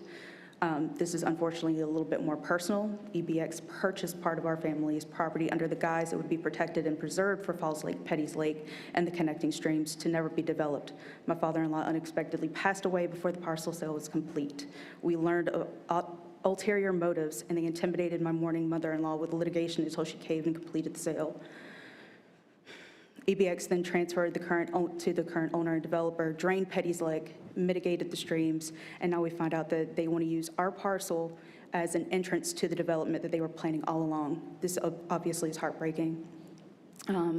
We weren't the only ones fooled. We've heard by the capture of these lands. Also, our property lines, we're close to game lands, the sheriff gun range, and their explosive disposal area. And we think that this might cause unnecessary panic for people not around here. We also fail to understand the affordable homes in this area. New homes like in Timberleaf on Farrell Road nearby, homes start at $360,000. High values like these could negatively impact the current homeowners nearby for property values and taxes, now having to pay city and county taxes where we haven't before. Thank you. Thank you. Donna Steinbach? Okay, Donna Steinbach, 4825 Jimmy Rogers Road, Durham, North Carolina. I'm for keeping the Cheek Redwood area outside the UGB. We had over 40 signatures on Cheek Road and Redwood Road to the petition that was there, and those were in the emails you received. And within 1 mile of the site, we had an additional 20-plus signatures. My husband and I live about 1 mile from the Cheek Redwood Road project, or proposed project. I was raised on Cheek Road with my 5 siblings and 8 cousins in the area, and now have like 11 kinfolk family addresses between 1/2 and 2 miles from this particular project. We know that the major outlet for these developments will be Patterson Road at Highway 98 and Sharon Road, which we've already talked about as being unsafe because they go to Raleigh, 147, and the RTP areas. This community definitely does not meet the 15-minute community, and please join my family in trying to preserve and protect the environment and wildlife in this community. Thank you. I see about a dozen hands raised. Okay, moving to, is there anyone in person who is also wishing to speak? Please come to the podium at this time. If you're wanting to speak on this case, please come to the podium. My name's Billy Bordeaux. I live at 5901 Cheek Road. The property that Mr. Edens was just talking about, I helped on that farm. I have worked on it. I've worked on farms up and down that road, Rogers Road, all those roads. And I can tell you one thing, it is not safe for a lot of traffic on Cheek Road. If anybody's familiar with it, you know that it is not safe. We don't need all that unless you're going to have some roads put in, because it's a dead, it goes from Granville and Wake County all the way into Durham and the Research Triangle, and the traffic is already terrible. There's 2 places to pass on that road after you leave the river. I live 2 miles from the river, and one of them's in front of my house. And one of them's in front of where my husband was raised.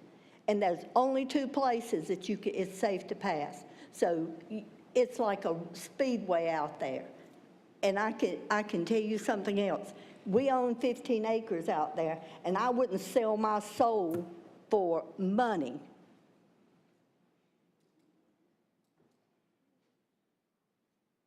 Saw about a dozen hands raised on that one. Sir.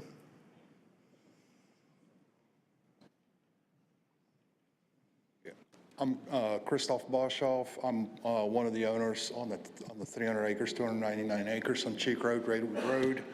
I just want to let everybody know I feel for people about getting development into their areas. It is something that is happening with population growth and so on. We invested in this property in 2005. We were the people that got the property from EBX. We were unaware of anything that they did prior to us purchasing this property. But it is our savings. It's my family's retirement. This is going to be a tremendous loss for us. And what most people don't realize, the soils are so bad there that you cannot build 1 residence or maybe 2 or 3 residences with spray fields on it. But it's not good for the environment to have a bunch of spray fields out there. We have conservation easements on all our streams. I'm an environmental consultant. I care about the environment. I care about people. But to just take us out of the UGA is going to be devastating for us. And I'd like for us to be all working together and making this a decent development. Thank you. Thank you. Thank you. I saw a hand raised, 4 hands raised in support of that speaker. We're going to move to our Zoom participants. I see 1 hand raised in Zoom. That's Michelle Clayton.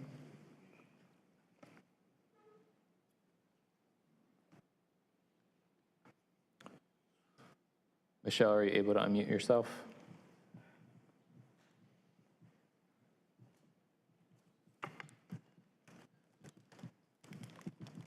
Okay, we will try and come back to Michelle before we do our straw poll on this item. Any questions or comments from planning commissioners? Commissioner Baker. I guess I'm sort of peppering questions and comments throughout these. One question for staff, and this has just come up just now. I don't know that there are a lot of examples of transfer of development rights in the state of North Carolina. Has your team done any research on that or consideration for it? If not, we do have a transfer of impervious surface that's allowed under our watershed protection overlays, which gets used occasionally. Yeah, honestly, I know I've worked in places that have transfer of development rights. I don't know if they're specifically authorized in North Carolina and how useful they might be. Okay, thanks. Other questions or comments? Okay. Michelle Clayton, I want to give you another chance to see if tech issues are sorted out. Hi. I don't really have necessarily a profound comment. I just am not for it being developed. Great, thank you. Okay, yes, Commissioner McIver. This is for staff. It's the red hatched area is the future growth areas, correct?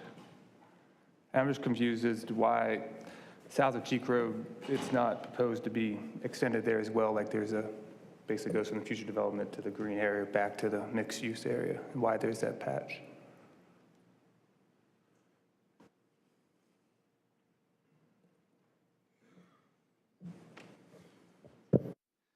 Yeah, so those areas, I think what you're looking at, the future growth areas on that are a little bit further south and west of this. Yeah, so those are areas that are currently outside the city that there's a sewer capacity issue there and a fire response time issue there. So that's why those are designated as future growth areas. I think similar issues would be applied to this. So if it were added in, we would also recommend this area be a future growth area. Okay, thanks. Other questions or comments?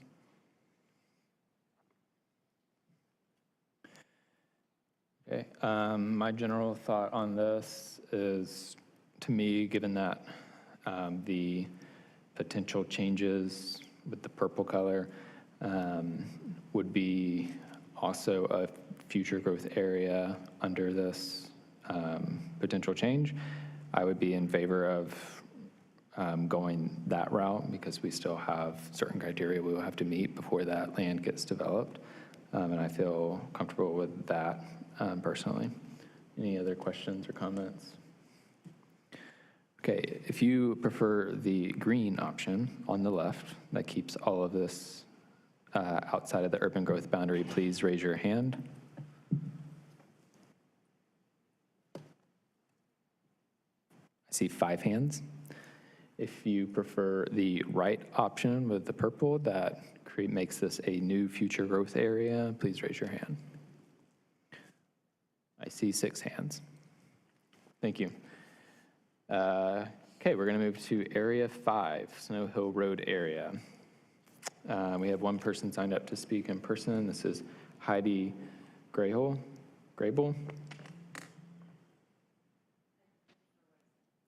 Great, thank you, Heidi. Yes, okay, and then is there anybody else in attendance who wants to speak on Area 5? Okay, I'm not seeing anyone make a dart for the podium, and then I don't see any hands raised in Zoom. Is there anyone in the Zoom meeting who would like to speak on Area 5, Snow Hill Road area? I see Michelle Clayton.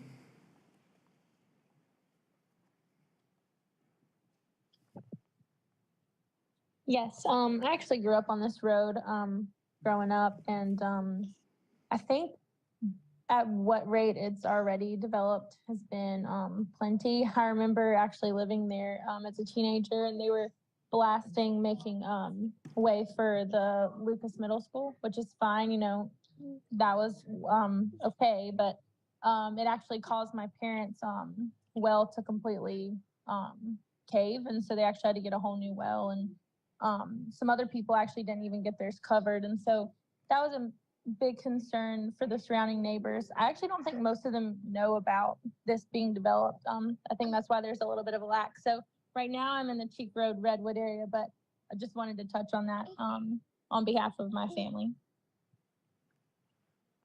Thank you.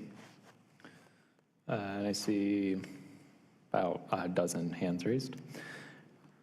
Anyone else in Zoom wishing to speak on this Area 5 Snow Hill Road area? Marvin Harmon. Yes. Yes. I've been on Snow Hill Road for over 30 years. That was my daughter that was just speaking. I think, you know, we went through a lot. Some of the neighbors that I know on this street have had, she spoke of the well damage. Some of our neighbors here have had damage done more than one time.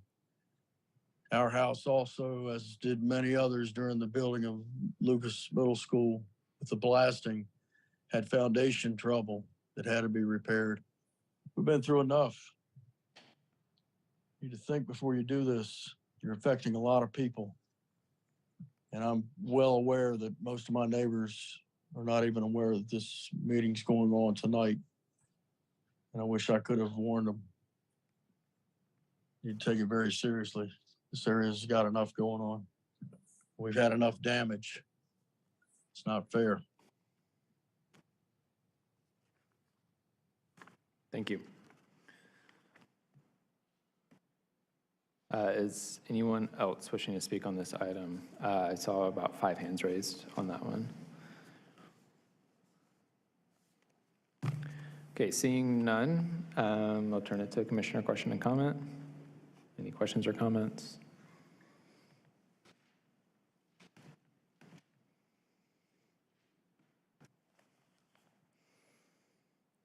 Okay.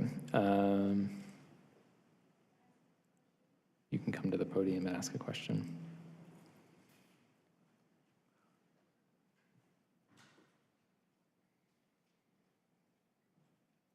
Just as a homeowner for potential blasting, what is the city's or the developer's rules or regulations on notifying nearby homeowners? Because us as well, we do have foundation issues, and if they're blasting in our backyard, fortunately enough, we don't have any negative effects from the explosive disposal down the street when they set off bombs and stuff. But if they're going to be blasting in my backyard, that could greatly affect our foundation work where we're already in need of that. So what kind of protections are we offered if this is going to happen? Yeah, Grace, Alexander, Scott, one of y'all are best positioned. This has been a hot topic recently, so. Grace Smith, I'll be honest with you. I might need to brush up on that real quick. I just walked back in the room, but I know it's regulated by the fire department. If you give me a minute, I'll be right back. I just want to make sure I advise you correctly. So. Okay, thank you. While Grace is looking into that, any other questions or comments?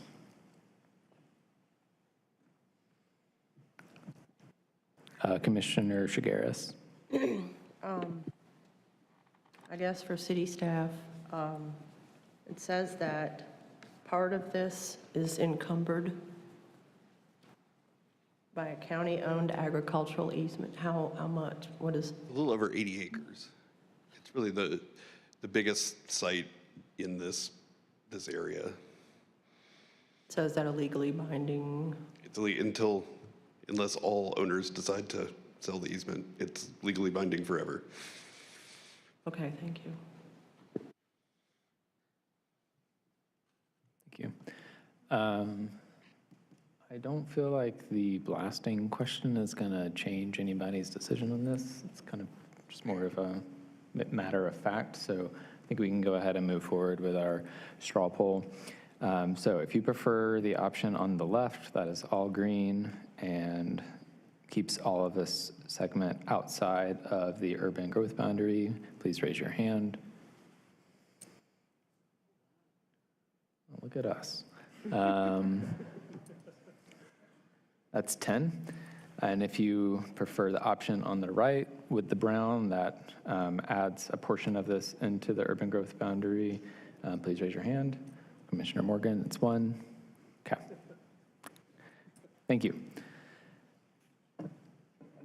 We are moving through these a little faster than I expected, so that's good. Don't jinx it. Okay, area 6, Arrowhead area. We have several people signed up to speak on this. So again, friendly reminder, if somebody says something that you have already stated, if you could just raise your hand to show your agreement with them, that would be great. And, you know, new thoughts are appreciated, but I want to also make sure everyone has an opportunity to say what they need. So I'm going to call off 3 names at a time. We'll start with Penny Sparagno. Sparacino. Oh, there's an I in there. Thank you. Christina Falcone and Leslie Colleen. Sorry. Yeah, Leslie. Don't worry about the name. I was nearly married before I could pronounce it. I'm representing the Arrowhead community, and I'm basically, and our neighbors are basically, opposed to putting us within the urban growth boundary. We agree with the goals of the plan: growth with existing footprint, protect more ecologically important land and sensitive natural areas, focus on the farmland preservation, including voluntary agricultural districts, and place keystone properties in a permanent conservation. Arrowhead contains environmentally sensitive areas, which you'll hear more about, ecologically important land as well as farmlands. Currently, there are over 150 acres within Arrowhead in the voluntary agricultural district. And you'll see that in Appendix C. I'd like to see that continue regardless of who owns the properties. In the prior commission meeting, the Durham planning staff has indicated that only 60,000 new units are needed in the next 20 years. There are 150,000 new units possible within the now existing UGB. And on that basis alone, encroachment of the UGB into the Arrowhead area is by definition not necessary. Therefore, I really hope that the ears of the Planning Commission are listening carefully to the voices of Arrowhead, and that you'll bring your ears and your eyes out to the Arrowhead community to drive around and see what it actually is. I don't know how many of you have been out there, but I welcome you to call me. I'll take you around. I'll buy you a donut, since we seem to be a donut hole out here. So just let me know, let us know. We welcome you to come out and see what they like. I appreciate it. Thank you. I'm going to say 2.5 dozen to 3 dozen hands raised on that one. Hi, I'm Christina Falcone Lingley. I'm at 104 Bay Meadows Lane, Durham, North Carolina. Born and raised here, and grateful, lucky, and fortunate enough to be able to live back on the land I grew up on next to my dad and my uncle with my 2 boys and husband. I also am here to support the current draft, which has Arrowhead outside of the urban growth boundary. I know it was mentioned in the beginning how important policy is in making these decisions. I'd like to highlight policy 76, 79, 81, 82, and 118, which in the interest of time, I'll just paraphrase. Ensure that a minimum of 30% of the land area of Durham County is placed in permanent conservation by 2050, especially natural heritage areas and forested tracts. Locate open space and new development so that it protects the most environmentally sensitive portions of the site and creates large and contiguous habitat areas. Existing habitat areas and wildlife movement corridors should be left largely undisturbed to remain in their natural vegetated state and to avoid fragmentation and disruption. Discourage development that contributes to the loss of biodiversity, particularly through disruptive clear cutting and mass grading, which would have to happen in Arrowhead in the area that's been designated, and protect the rural character of Durham outside the UGB. The land is likely most suitable for permanent conservation due to proximity to natural heritage areas within Duke Forest and large forested tracts within Arrowhead. A large portion of it is unsuitable for high-density development that stormwater analysis support, and I believe you all do have that, but if not, we can make sure you have it. Wildlife has a corridor to move through this area, largely through this largely undeveloped rural area that connects the two divisions of Duke Forest, which is a natural heritage area. And finally, Arrowhead naturally has tracts of forested area and is within the Triassic Basin, the unique landscape contributing to the critical watershed, natural habitats, and the ecologically important hillside is also made of layers of clay-rich sandstone and siltstone rock, contributing to the pooling water and natural wetlands. Mass clearing and grading of the land should be discouraged. And on that, there's my points. Okay, thank you. Thank you. Say 36 hands raised on that one. Okay, after Leslie, we'll have Judson Edinburn, Paul Vick, and Connor Hartman. Okay. My name is Leslie Colleen. I live at 3503 West Cornwallis Road, and it is part of the Arrowhead area. I'm here to support the current draft plan, which has Arrowhead outside of the urban growth boundary. I have some policies that I could mention, but I think the topics have been covered. Basically, the Arrowhead to be included in the UBG would contradict these policies, policies 124, 95, and 79. In addition, it is the policy preference of both city and county elected officials to reduce the size of the urban growth boundary to encourage more infill and the redevelopment in the urban parts of Durham, and this was based on an email that we got from staff. In closing, I would just like for you to remember that when we had the pandemic, it was the green space that saved a lot of people, and our area where the Duke Forest is was well used, and so we would like to maintain that. Thank you. Thank you. I see 2.5 hands raised on that one. Next, we have Judson Edinburgh.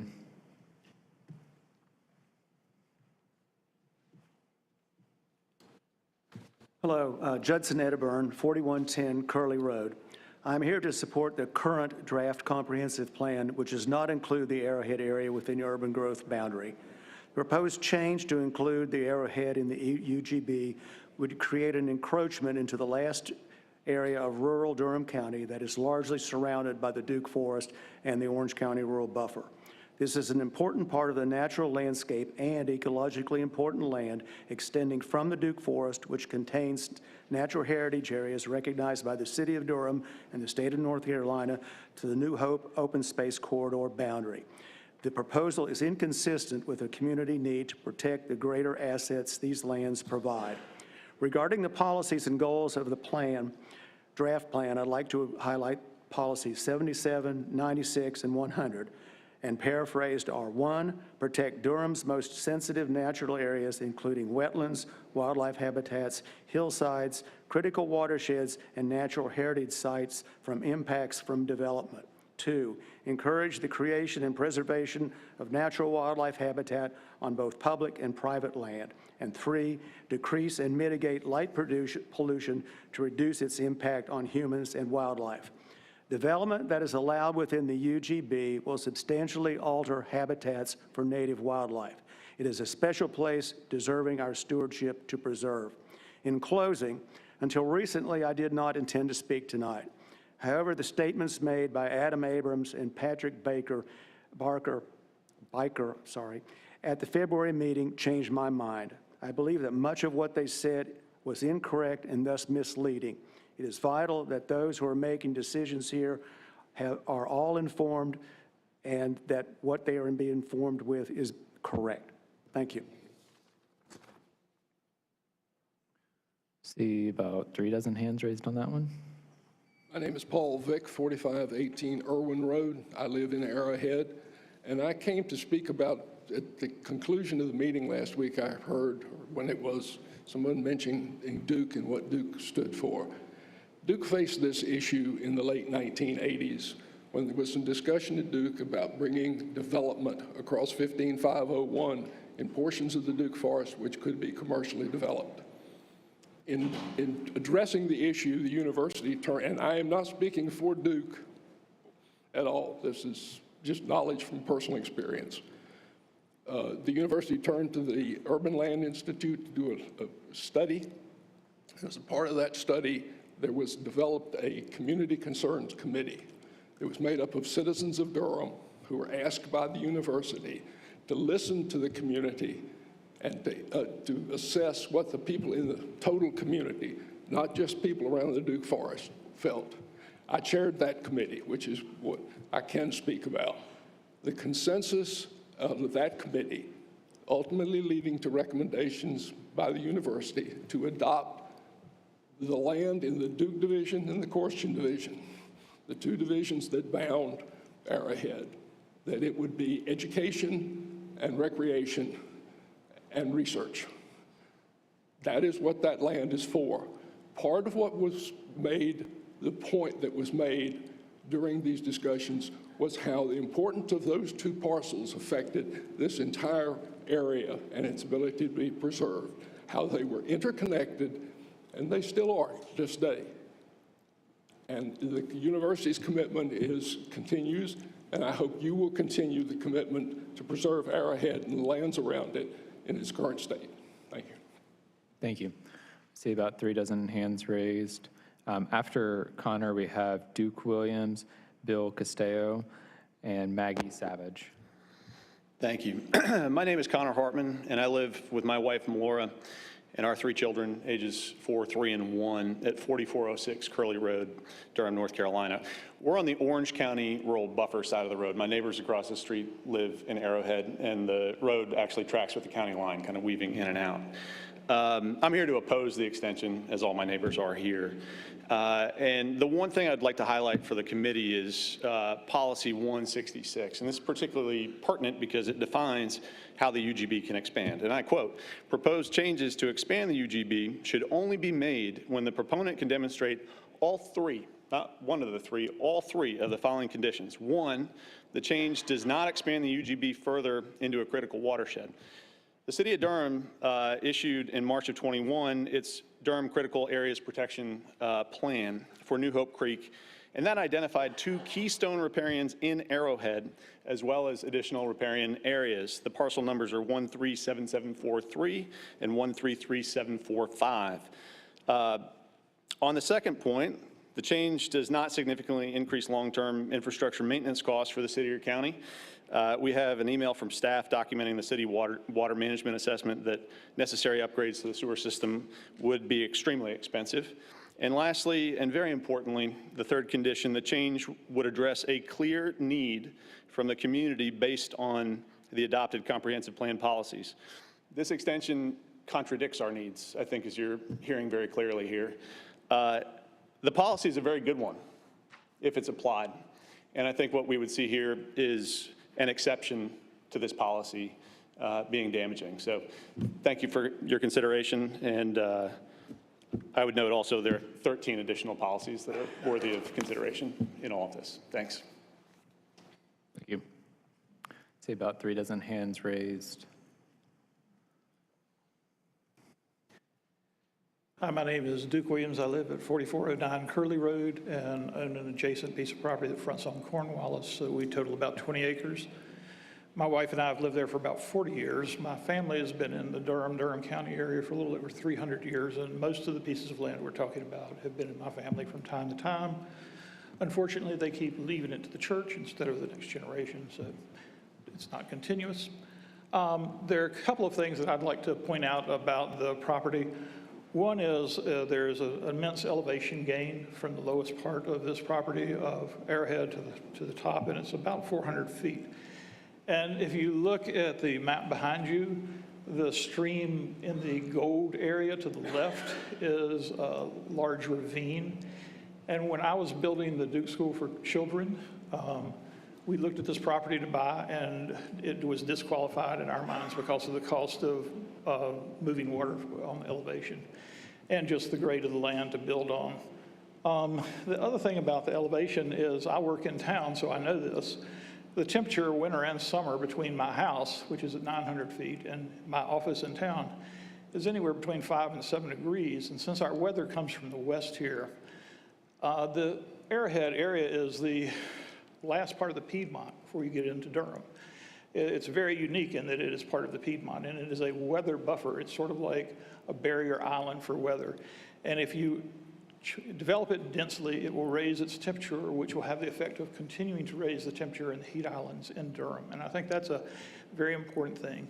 And the last thing, that piece of land that has the gully is a terminus for the Charleston Fault. And while that's an infrequent problem, we've felt it twice, the severity of that problem is a significant thing to consider, that it's on an active fault line. Thank you. Thank you. About 3 dozen hands raised.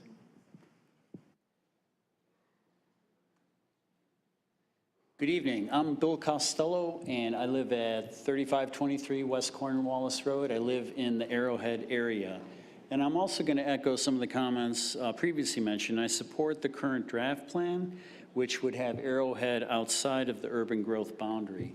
I'd also like to mention a couple of policies, policy 113 and 116, and again to paraphrase, 113 tells us, focus new development and redevelopment in central and underutilized areas of Durham that are served by existing infrastructure. Policy 116, establish an urban growth boundary to discourage development on the edge of the city that strains existing infrastructure or prompt significant public investment in new infrastructure. So development in this area is really going to require significant public investment. And if you think about it from a per unit investment, it's going to be considerable. The existing infrastructure of public utilities, fire, service, road, and public transportation, and even the school systems really don't support the growth in their current state. So development in these areas doesn't meet the policies of 113 and 116, and retaining Arrowhead outside of the urban growth boundary is in line with those policies. Thanks for your time. Appreciate it. Thank you. I see about 2.5 dozen hands raised. After Maggie, we're going to have Rachel Baker, Kim Gottwals, and Heidi Grable. Great. Thank you for your time. I'm Maggie Savage. I'm a new-ish homeowner at 4621 Irwin Road. As young homeowners, we specifically chose to move from downtown Durham, where we enjoyed the high-density lifestyle that the commissioner, the planning, and everything has worked towards in that infill, to the Arrowhead area. We specifically chose to buy a home out in this area in the past year for the nature and calm that it provides while still being able to meaningfully contribute to Durham City and County. We value what our neighbors have been able to build over the past decades. Durham itself recognizes the need for rural designations in the comprehensive plan. This rural designation should be validated and upheld. We're concerned about the impact that changing this designation would have on public infrastructure, including the need for the city water expansion, all the things we've already heard about, but also the road expansion, the involvement of DOT on expansion of Irwin Road if needed, the increased traffic, the school capacity issues that might be faced at Forest View where children would one day attend school. I think we've heard a lot of these. Commissioner Baker, I just wanted to note one thing that you had mentioned earlier of this have been a 4-year planning process. We're just seeing some of these proposed changes after that February meeting. So this isn't necessarily something that we've been thinking about over the past 4 years around this. Certainly not something that we knew moving to this area and buying a house in June of 2022. So really, you're hearing the voice of a few in that and not the many of our neighbors that you see here. So as we close, as a Duke alumni as well and a Durham resident for many years, we've talked about Duke Forest immensely, but it's one of the greatest assets of our community and where we live, and this change would directly impact the forest, the vital ecological communities that live in it, and that then utilize the lands that we live on and impact the neighborhood that we have built. We love that we live in a Durham that values and protects the community and the environment around us, so thank you. Thank you. Saw about 3 dozen hands raised. I'm Rachel Baker. I live at 201 Caremore Lane, and it's also in the Arrowhead area, and I'm also speaking to support keeping the designation of Arrowhead as a rural area. What I love about Durham is that it has a vibrant, dynamic city center. It has parks and trails and natural areas, and it has a rural flavor that you get from driving past horses and fields and cows. And I think that's what makes Durham a special treasure for all of us. And the people who live in Arrowhead have chosen to live there because of its rural character. We are stewards of the land, and it is a resource for us and for everyone in Durham, and I hope to see that protected. This proposal is to make it go from rural to high-density, multi-use, high-density residential and commercial housing. One thing that I want to point out that hasn't been mentioned yet is that it would be, this is contrary to what was brought up as being one of the objectives in planning, which is gradual changes. This would be a dramatic change to everyone in the community and therefore contrary to your policies. I also think it's important to think about who it would benefit to make the change and who it would hurt, and whether it would, what it would do to Durham versus what it would do to a particular private landowner. And I think that the proposal was made by a certain landowner in particular to get a windfall profit because he bought the property as rural land, and now he's trying to get it redesignated as high-density, multi-use residential commercial property, and on the backs of all of us. Thank you. Thank you. I see about 3 dozen hands raised.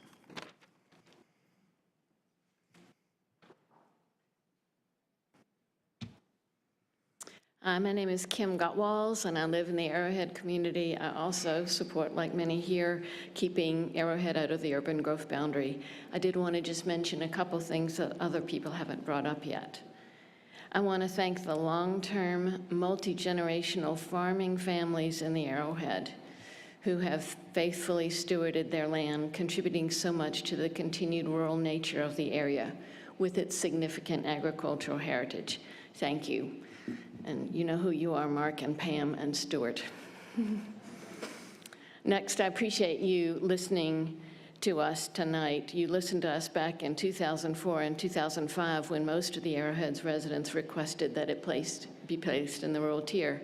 And I know staff have changed since the 2005 plan, but it seems that the culture of the Planning Commission is to emphasize listening to citizens. We appreciate that. And we are telling you as clearly as we can that 18 years later, we still want to remain outside the urban growth boundary. Thank you. Thank you. I see about 3 dozen hands raised. After Heidi, we'll have Brian Acauso and Brian Crawford. And then we'll turn to our Zoom attendees. So if you're in Zoom and wishing to speak, please go ahead and start raising your hand. Hi, I'm Heidi Grable. I do live up in northern Durham, but I did live in Colony Park from the early 90s until the middle of the 2005. And I just wanted to talk about, when I heard this, I couldn't even believe that anyone would consider changing the feel of this area. This is a treasure. As a realtor, I drive people from Curly Road, Cornwallis, and Irwin Road, and it is the most impactful area to show people who are visiting our area to see how Duke University has treasured the forest, and then to show them how this connects up to UNC. We have colleges and universities bringing tons of people to our area, and to miss out on showing them how we respect and appreciate the environment, because this is such an important wildlife corridor between the forest sections. I get the oohs and ahs. I don't think anybody doesn't driving through that area. The way that it connects, the wildlife corridor, I mean, if you changed this triangle of land, you would ruin and completely change the wildlife, the feel of the area. It's such a small area to allow for housing and development, but to keep it as it is so impactful and meaningful to the current residents, visiting people of our area, the university visitors, and Durham visitors. For, Durham is changing to not feel like Durham. How we have sold Durham to people is changing, and it's not what we said we are. Part of this area is what we have told people we are. We value the Eno River. We value this area. The elevations are dramatic in places, and I just really respect the responsible farmers and open space owners that have lived there and cultivated those neighborhoods. Thank you. Thank you. I see about 3 dozen hands raised. Hello, I am Brian Alonso. I'm a resident at 3808 Kildrummy Drive, and I'm here to speak against including Arrowhead in the urban growth boundary. Like a previous speaker, I also purchased a home about 2 years ago in this area to raise our 3 little children for its unique landscape and what the area has to offer. The mixed-use neighborhood high-density designation is out of line, out of character for this neighborhood. I'm concerned that putting it into the plan today will start increasing infrastructure, such as widening Irwin Road to accommodate the potential increased traffic which will literally put a highway through our forest. All this while I feel that areas in the city are still under their capacity in the zoning that's in place. So I feel it's important to keep Arrowhead neighborhood green and quiet. Thank you. Thank you. I see about 3 dozen hands raised. After Brian Crawford, if there's anyone else in person who would wish to speak, please go ahead and start making your way over to the podium at this time. Good evening, Commissioners. My name is Brian Crawford. I am attorney in town with Michael Best. Full disclosure, I do represent Arrowhead owners, some of the owners that wish to include the property in the urban growth boundary. But I'm also a business owner. I manage a charter school down on Cornwallis Road. I've done that for the last 20 years. A lot of my staff would love to live in Durham, but they can't. So Durham has become, and also disclosure, I was a chair of the Orange County Planning Commission, so I also know about this rural buffer issue. But Durham has become largely unaffordable for people who want to live there. We have an owner in the area who's willing to build some inclusive, affordable housing inside the Arrowhead area. He's not asking for, I hear people say something about increased density. That's not what he's asking to do. We're looking for an alternative for people who are looking for affordable housing to live within 15 minutes of Durham. Durham has a unique distinction of, at least at the county level, their employees drive from 36 counties. So it's important for us to start to consider areas where we can develop that makes sense. I drive down Cornwallis Road just about every day.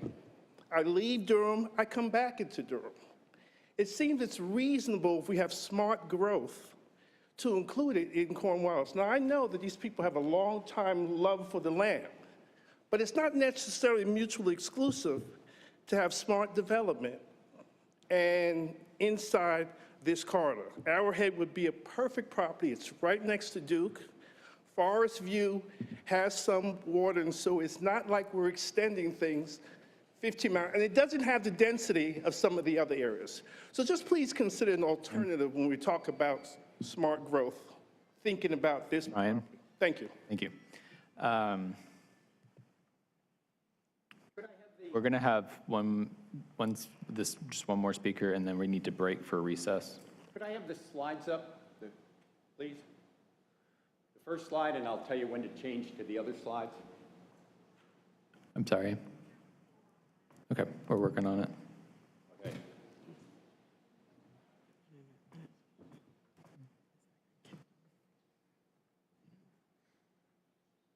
We gave them some slides. We sent them yesterday, and they seem to have technical difficulties. Having graphics is much more dramatic as to where Arrowhead is.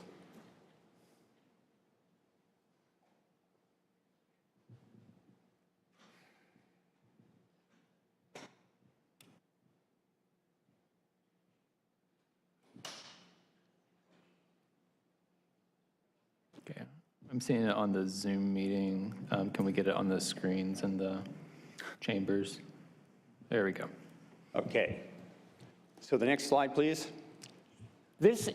I'm Ken Pugh, 3503 West Cornwallis, and I oppose the extension of the UGB from both the 2005 and the draft plan currently.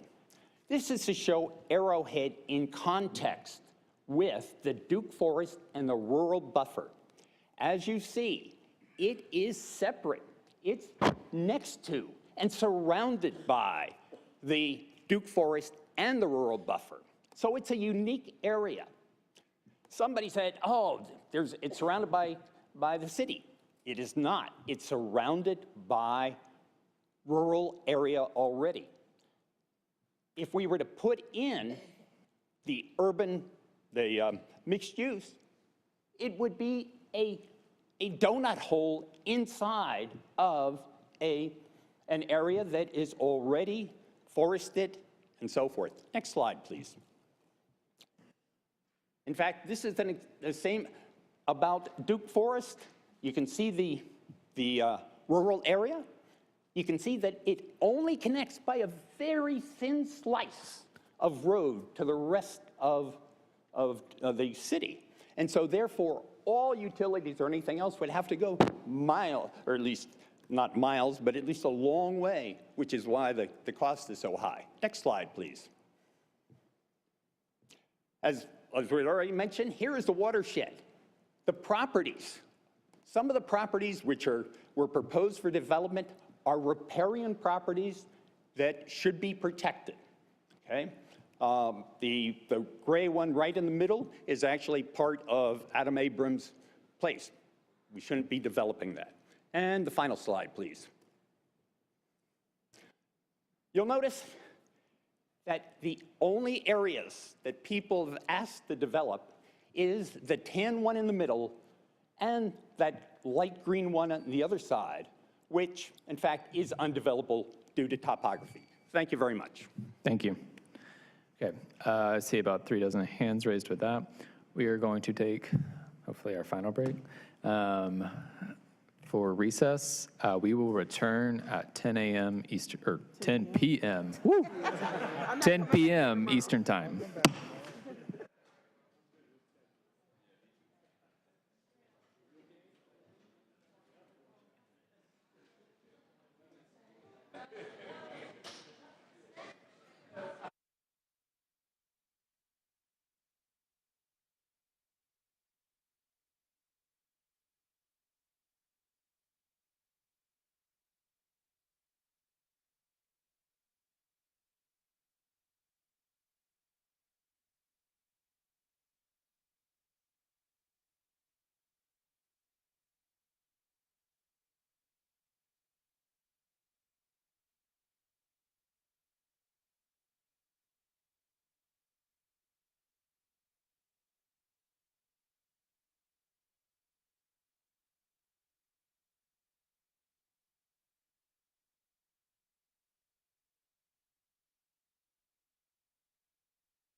Okay, we are going to return from recess.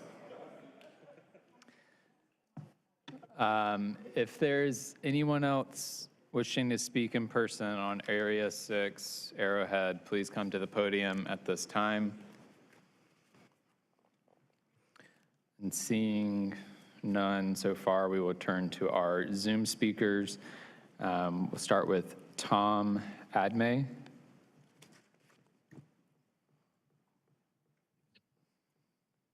Yes, my name's Tom Admay. I live at 4700 Curley Road, which is actually in Orange County in the rural buffer. I'd like to reiterate the point that that this is an area that's surrounded by the rural buffer in Orange County, the Duke Forest land, and it feels like. Can you hear me? Yes. Okay. It feels like this is not being coordinated with Orange County. The idea of bringing mixed use right up to the edge of the rural buffer. I will say I do support Mark Waller in trying to do something with his land, considering that he's sort of surrounded by Montvale, which has water and sewer, the school, the nursing home, the apartment complex. But I just, to me, mixed use is too much. That's just not appropriate for that property, and certainly not appropriate for Arrowhead as a whole. I appreciate you taking the time to listen to my comments. Thank you. I see about 12.5 hands raised. 3 dozen. Next, we have Rob Levinsky. Thank you. I spoke before. I don't want to dominate this, so I'll just say 15 seconds and let you guys go. I just want to applaud the community for taking the time, and for you to all, the Planning Commission, for listening, and would just say, any decision you make, I really want to say one thing that one of the earlier speakers said. I hope and wish you could spend the time in this area and see how important and valuable and significant it is to the entire community. It's special in so many ways that people have said, and it deserves to stay as it's always been. Thank you. Okay, I see about 3 dozen hands raised. Next, we have Melora McCall. Hi there. I'm Melora McCall at 4406 Curley Road. You heard from my husband earlier that none of the conditions to expand the UGB have been met per Policy 166 within the comprehensive plan. And I'd like to express my opinions and support that all of Arrowhead should remain outside of the urban growth boundary. The requested map change does not even include all of the Arrowhead region, and the land proposed is not any different in character or landscape than the surrounding lands that should remain appropriately rural. It cannot be divided into 3 distinct regions, as I've heard mentioned, and I don't think should be considered this way. The context of the comprehensive plan and larger goals to protect our heritage areas, support voluntary agricultural districts, and maintain that New Hope corridor open space boundary plan, which include all of Arrowhead and the surrounding areas, cannot be overlooked. The separation of one portion of Arrowhead from the other surrounding rural lands and from Duke Forest is not ethical and frankly undermines the larger goals of this comprehensive plan. Our wildlife sees no lines on a map, and frankly, I don't think any of the residents who live here and feel compelled to be great stewards to this land and manage all of the resources appropriately for a much wider community do either. Thank you. Thank you. I see about 3 dozen hands raised. Is there anyone else wishing to speak on Area 6, Arrowhead? Okay, seeing none, I'll turn it over to Commissioner questions or comments. Any questions or comments? Commissioner Trapp? I'll be very quick, Mr. Chair. Our purpose here is to look at land use and look at this. And when I look at this, I can't see leaving the current recommendation to the potential changes. I don't see any land use reason why we would make that change. So for me, I think it's easy to stick with the current recommendation. Thank you. Any other questions or comments?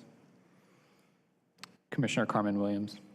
Thank you very much, Chair. I did want to speak to a comment that was made in terms of the fact that people who work for Durham County live outside of Durham. And I think a large part of the reason why that is because they don't hire in Durham, not because people aren't applying.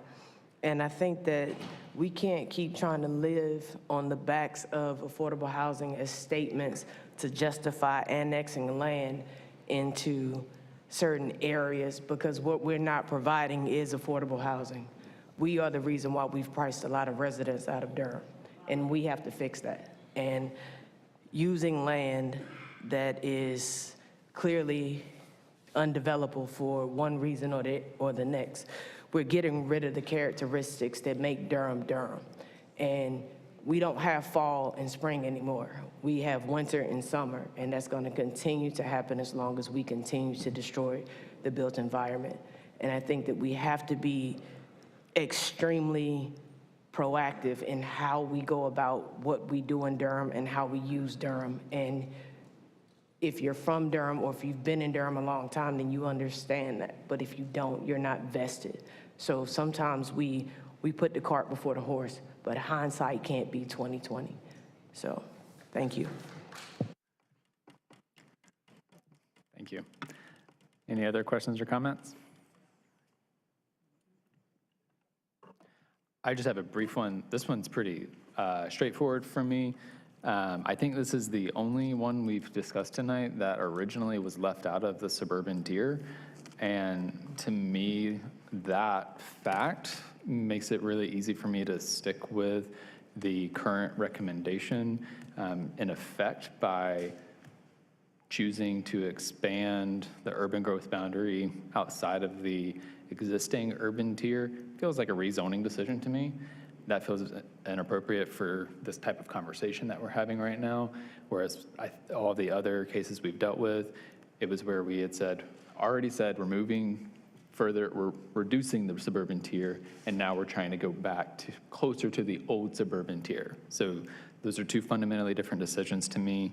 I'm currently not hearing any opposition, so my vibe is that we want to stick with the option on the left that is all green and keeps Arrowhead outside the urban growth boundary. Do I hear any objections to that? Okay, I hear none. So just I want to do a quick note on our future meetings, because I suspect some people might be leaving after we get past Arrowhead. We're going to continue the comprehensive plan discussions to our April meeting, April 11th meeting. At that meeting, we will be discussing the policy areas. We are not going to have public comment at that meeting. And the reason for that is because we need to talk about some of this stuff, and we need to spend 30 minutes to an hour making sure that staff gets our initial thoughts and concerns on the policy areas to prepare us for our May hearing on the full comprehensive plan. So just setting expectations on that. There will not be public comment on the comprehensive plan at the April meeting. Obviously, you can email us, let us know your thoughts before then. The other thing about the April meeting, which I know, but I don't think everybody else knows, we got a lot of cases on the April meeting. So that's another reason why I want to avoid public comment on the comprehensive plan is we have 7 rezonings that we have to get through as well. But I want to get staff feedback on the policy areas as soon as possible. I think it's best to not do it tonight. And so I want to have some time on our April meeting to do it. With that, we're going to turn to Area 7, Southeast Future Growth Area. First 3 folks who have signed up are Rebecca Freeman, Jared Edens, and Tammy Savage.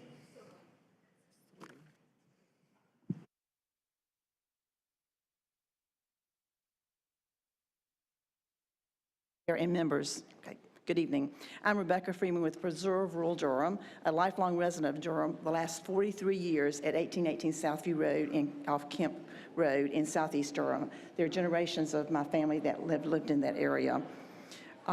First of all, I want to say thank you very much for listening to us as residents tonight, because we don't have anybody else that hears us, and we appreciate your listening to us and taking our issues in consideration. I want to speak on of course, the future growth area. We do not support removal of the northwestern portion of the southeast future growth area that will allow dense development on East Kemp Road or the properties down NC 98 from Kemp Road. Even though the Kemp project was denied by City Council on January 17, 2023, just several months ago, and I believe you probably heard that case in June of last year. It came before the City Council in October 17th, and they did not want to take a no vote, so they had it remanded back to Planning Commission, and then it came back up again. It was still a no vote because it is in the future growth area due to no fire protection, and that some others will cover that later. And they're still pushing forward on this. It's a big deal was made by the City Council members that they would never put anybody in harm's way with fire issues. The fire stations that we'll be using in 17 and 8 are pretty much at capacity and promised out with all the pending developments that are already in place now and have been approved. And so this was voted down on January 27th, 17th, 2023. Planners had documented on the project plans reports in the area that it did not have infrastructure. It's more than just fire, though. It has got a lot. There's no transit area, not for this high development that they're proposing. There doesn't have infrastructure for development, particularly a fire station is needed and concerned by all. Another developer recently held a neighborhood meeting to begin the planning process for another large development. Rebecca. Please consider our concerns. Thank you. Thank you. Saw one hand raised. A dozen hand raised. Good evening. Thank you again, Jared Edens with Edens Investments. I had a exhibit for this one. I don't know if that's ready or how I get to that. I'm missing something here. Yeah, my bad. Yeah, I got it. I don't know if you can see this. Yeah, so just general, the base in general is confusing for me because it's not typical that a city council or municipality goes and invests upwards of $35 million to put in a regional pump station and trunk lines and sewer lines and water mains and all this stuff for development near Briar Creek, which honestly is not in the country. I mean, I grew up in the country. I grew up in Southwest Virginia. You know, we had to go to Tennessee to shop, 20 to 25 minutes to the Walmart. That was the country. This site that I've got in front of you tonight is directly across the street from a 450-unit development by Stanley Martin. It's within biking distance to the Ravenstone Shopping Center with Food Line and whatnot. The parcel in front of you is literally 2 parcels east of where the pump station is located. This is owned by the Howard family, the Height family. They've owned this property as long as anybody in here has owned any of their property. And so we're here, we have that property contracted for development. That's a meeting that Ms. Freeman referred to that we had recently.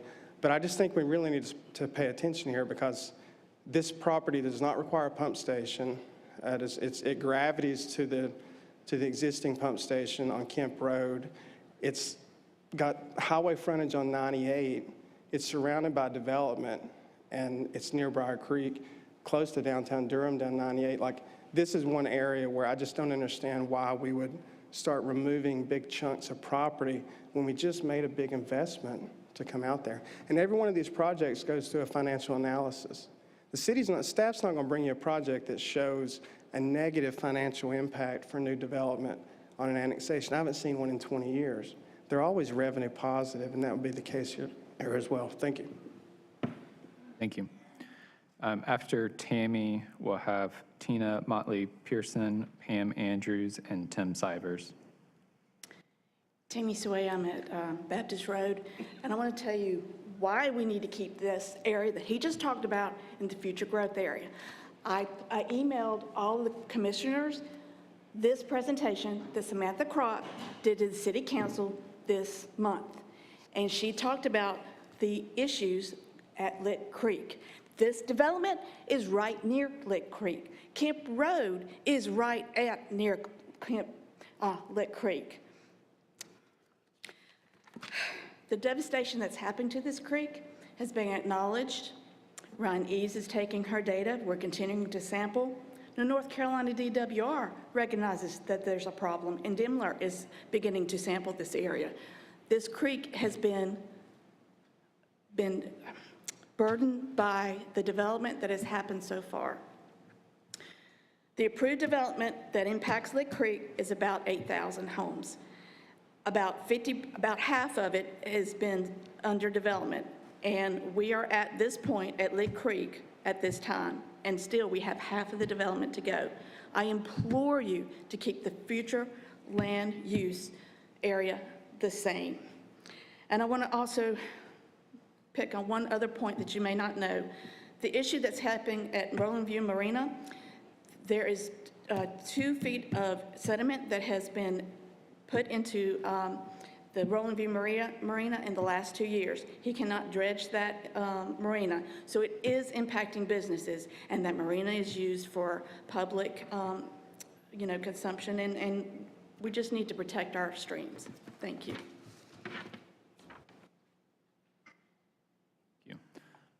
I see about 10 hands raised.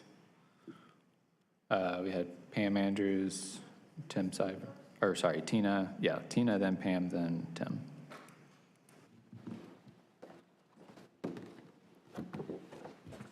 Good evening. My name is Tina Motley Pearson. I live at 2205 Olive Branch Road in Durham.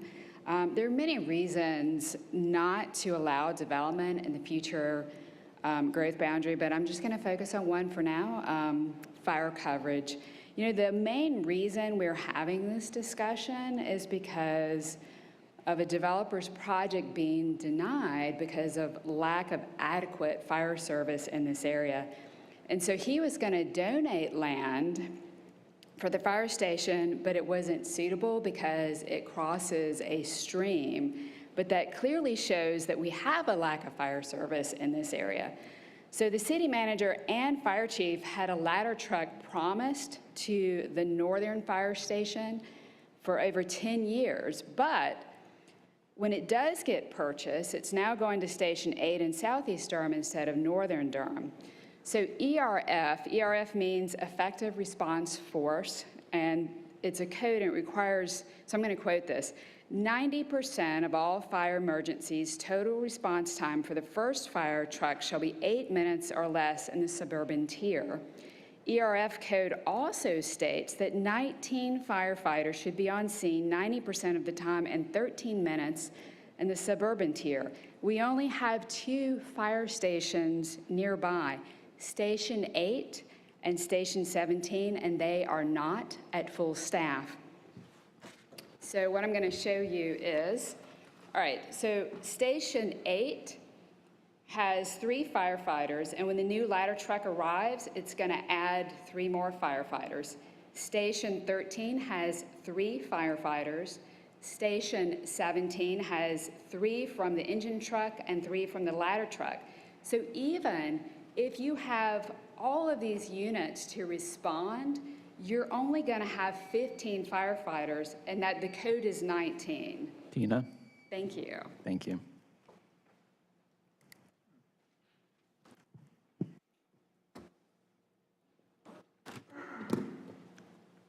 Apologies.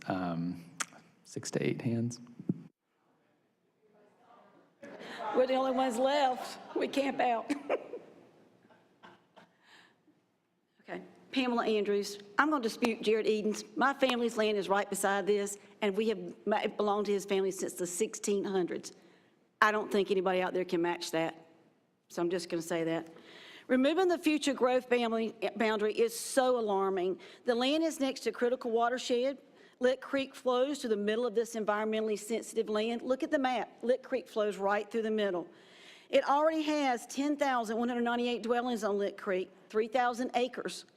282 acres of one of these developments is so much sensitive land, he can only develop about 114 of that 282. Does that tell you how sensitive this land is? It was denied twice because of lack of fire coverage. Of course, Chief Zodos is going to say that he can cover this because he's not going to tell his boss he can't do something, right? We all would do that. But no fire station is in the plan. I pulled this up today. The teacher in me's coming out. Here's on the website today. Fire Station 18 is on Herndon Road, coming 2023. Fire Station 19, Highway 54, coming 25, 26. There's nowhere on there that mentions a fire station where there is 15,000 new dwellings in the works. Do we not see that this is a disaster, that you're going to set people up and put in harm's way? As Tina was saying at Fire Station 8, I looked this up today on their line.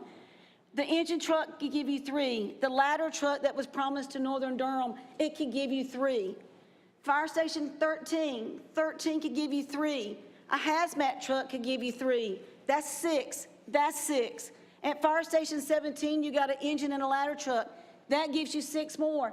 Folks, that doesn't add to the fire code of 19. The National Fire Code says you're supposed to have 19 firefighters on the ground 90% of the time in 13 minutes. I got this from a firefighter. It's impossible to get the number of firefighters out there in the required time.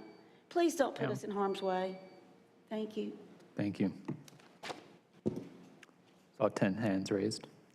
After Tim, we'll have Mike Foley, and then we'll turn to any Zoom participants.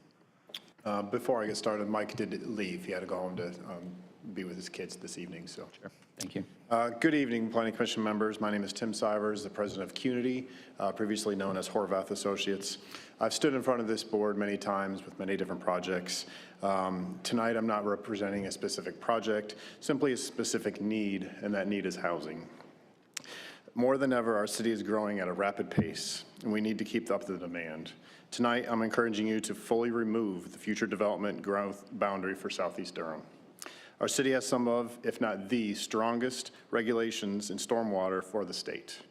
I'm not here today to request relaxing those environmental regulations, but I am here to discuss the concern I have with land outside of those critical watershed areas being removed from the urban growth and eliminating it from development. This includes approximately 5,000 acres of land being eliminated for development by this comprehensive plan. I do understand that some of the areas currently identified as future growth area truly are 10 to 20-year plans, while others may be faster. I'm here tonight to encourage you to take a second look at those remaining areas shown as future development. Areas like Southeast Durham are needed now to help our city grow and keep home prices affordable. Additional infrastructure and emergency services are required, as you've heard this evening, but these are items that we need to invest in now so homes can begin construction in 5 years, especially when developers are willing to assist with these emergency needs and infrastructure needs. Yes, providing investment in these areas now, allowing development to continue, it will be nearly 5 years before additional homes can be constructed.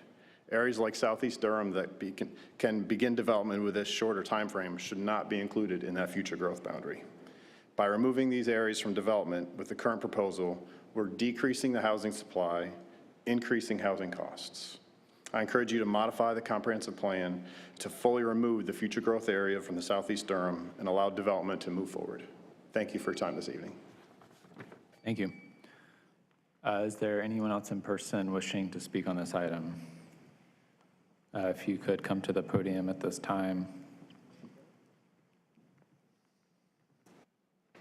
Good evening, all. My name is Pam Williams. My address is 2130 Adventure Trail, Durham, North Carolina. I'm a lifelong resident of Durham.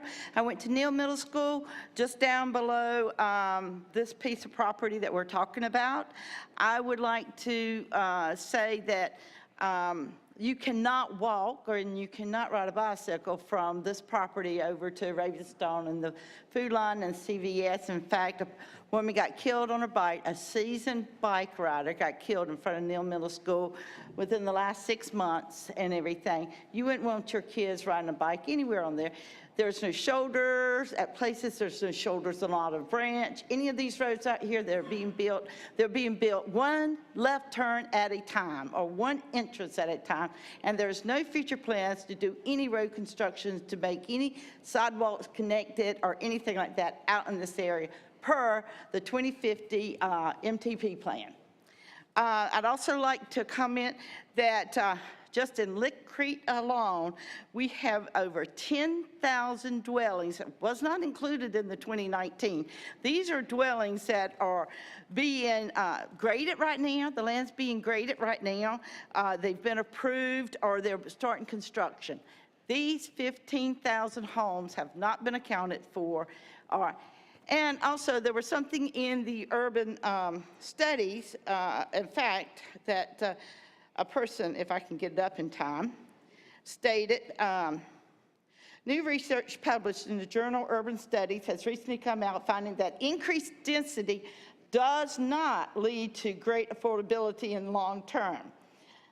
So, I mean, everybody needs to look at this thing, what we need affordability.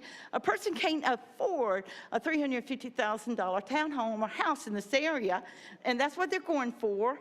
And you'd have to make $125,000 a year. What teacher or fireman makes that much? 2 minutes are over. Okay, thank you. Thank you. I see about 10 hands raised.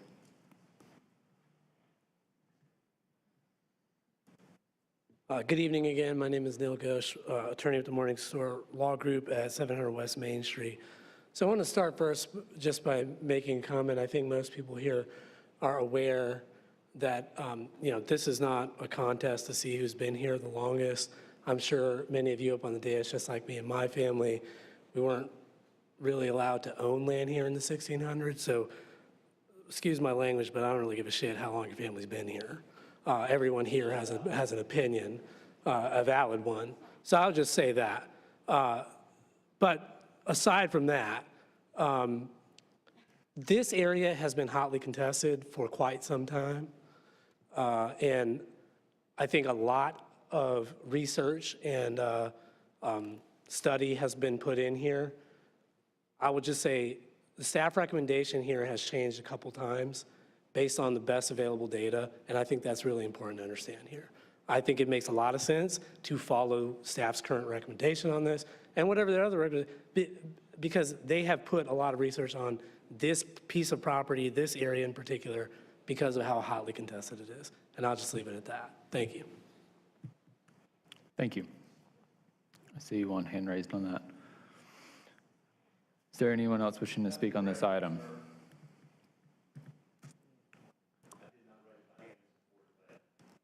I understand that someone else has raised their hand. Is there anyone else wishing to speak on this item?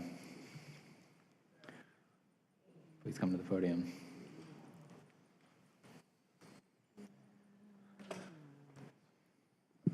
My name's Gary McLean. I live at 4712 Jimmy Rogers Road.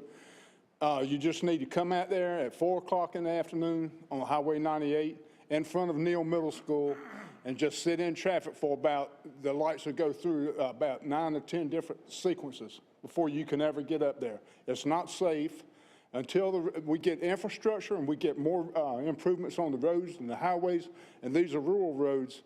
We need to minimize the expansion of all of the homes and townhomes and everything like that. The roads just can't handle it. I go out there, I drive in it every day, and it's just not safe for the children that go to Neal Middle School, also Oak Grove School, and even to Southern High School. So I just ask that you would just reconsider and just try to postpone some of this mass grading and all this cutting of the trees and everything like that until we could get more infrastructure. Thank you for your time. See about 10 hands raised. Good evening. Thomas Freeman, Durham resident, 1818 Southview Road, Durham, North Carolina. Ghosh, that was a disparaging remark that you made, and you should be ashamed of it. To disparage anyone's heritage in this room is unconscionable. Now I'll speak to what it really rose to the occasion to speak. We've seen a constant parade of persons come to this podium and talk about how stringent the regulations are. Friends, I would invite you, anyone in this room, to visit the site. Just visit Lick Creek. That's all I'm asking you to do. Visit Lick Creek. You don't need scientific data to really come to understand how polluted and how dirty and disgusting that body of water is now. 1.5 miles upstream is where the construction starts, Triple Crown Farm, and from there it goes further upstream.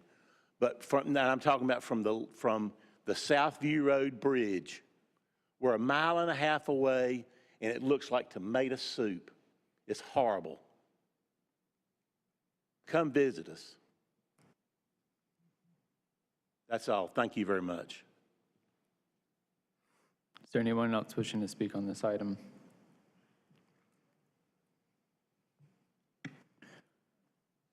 Okay, is there anyone in the Zoom meeting wishing to speak on this item? Okay, I am seeing none, so I'm going to turn it over to commissioner comments and question. I want to just start off by saying, as a human, I react very similarly to how Mr. Ghosh reacted when I hear references to land ownership from the 1600s. And I know that that is an uncomfortable reality. As an organizer, I would advise you to not make that the claim to keeping this land where it is. Because on a human level, the people who are making these decisions will be influenced by that. And I think it thwarts the other goals that we have with this land when we talk about it in terms of how long people have had access to owning it. Because the thing that I think we talk about on this dais so much is protecting our environment so that we can live another 400 years. But when we start using things that happened 400 years ago to say we have a right to something now, that becomes, and I know it's not what you said. I know it's not what you said. What I'm saying is that the reference to it, just the way it hits, it's not your intent. I understand that. Yes, Ms. Andrews, I understand that. You are out of order. Ms. Andrews, you are out of order. I understand that. I'm not casting dispersions about your intent. I'm advising you as an organizer. When I hear when I hear that year reference, that decade reference, my brain goes a lot of places. I know, but I'm advising you as how I would recommend we talk about this to make sure that we are all stay aligned and on the same page with the environmental stuff here.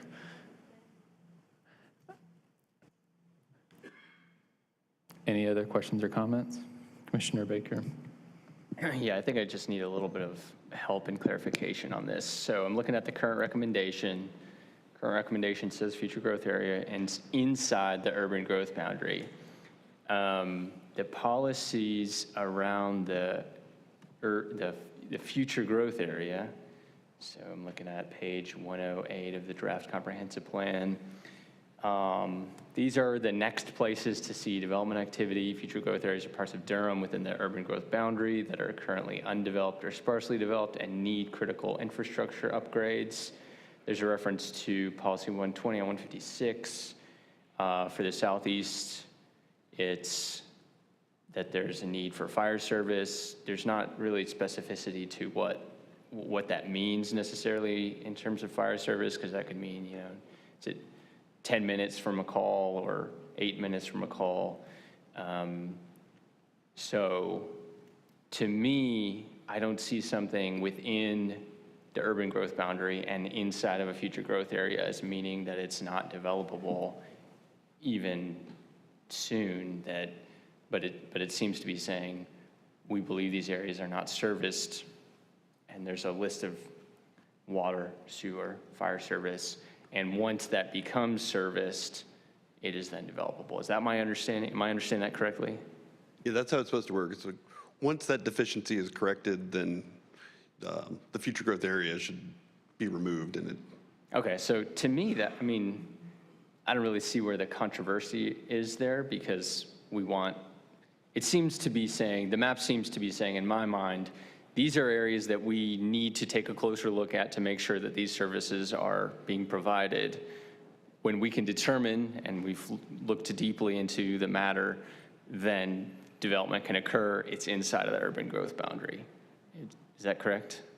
That's correct. And I think the reason why we're recommending a change to the boundary of this future growth area is that we've had the opportunity to look deeper at the cases in the northwest corner. And that area is much closer to Fire Station 17 and Fire Station 8 than the rest of the area. So we've heard from the fire department that coverage is not an issue for that area. So it doesn't really meet the criteria of the future growth area anymore.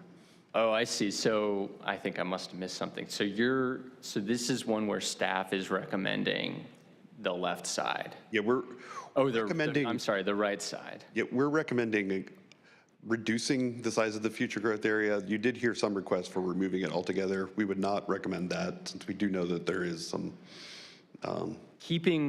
So there was a recommendation in the room earlier to remove everything from Southeast Durham, this entire area. Your recommendation is just within the dotted line, so looking at the right side under figure 7. That's correct. And I admit it's a little hard to see. There's a lot of lines going on that map, so it's a little hard. And basically what you're saying is this is the future growth area, and since we developed this, we have determined that fire services is available. Yeah, so we. And what is your definition of fire service? It can meet our adopted fire response time. Okay, which is? Sorry, I put you on the spot there. Okay. There is one. And we have one. Yeah, we have one, and it meets that. And it meets it. Okay. Okay. I have a question. I still need a little clarification. So, piggybacking off of what Commissioner Baker just said, if this, on this right-hand side, if this northwest section is removed, then the remaining section will comply with the future growth area and all that is needed to begin development or continue development? So in the remainder of the area, we still, based on what we know now, it would need future investment to meet, such as a fire station is the most likely scenario, but it would need future investment in order to meet adequate fire coverage. So the idea of the future growth area is if you have development in this area, we're going to need future public investments in order to serve it for critical things like fire. Because that's the thing that's hard. We can't make every developer build a fire station, so. Sure. And so that northwest portion would put it over the edge of being in a... So the northwest portion, it was in the original draft of this in 2021. Since then, we've had some cases in there, and so we've been able to get more detailed analysis, and the fire department it does not have a fire coverage issue, so there's no reason for it to be in the future growth area anymore. Okay, thank you so much. Other questions or comments? Oh yeah, sorry, Commissioner Morgan. That's okay. I guess my thinking is, and I guess it was a little confusing, it sounds like what it is, we're doing sort of a carve out of the original future land use area, but we're still retaining a portion of that, rather than, as I've seen the developers get up and say, this whole area they want completely removed, which I think that really gets people angry. And I do think that you've got a group of people that are pretty angry about it because they've been kind of not listened to. And so my thinking is, I live in the area, I live in the south part of the area, which there's a lot of development, and there was sort of a, here we're going to contain the development within the eastern portion or the western portion of the southeast Durham area, and then that the eastern portion would be reserved until we get the right infrastructure. So really what's happening is we started a Southeast Durham study that we never finished. It was in draft form, it was put out, and there was not really the representation. And so people are angry about this. And I think it's really just a very emotional issue, which you can kind of tell kind of erupted here a little bit.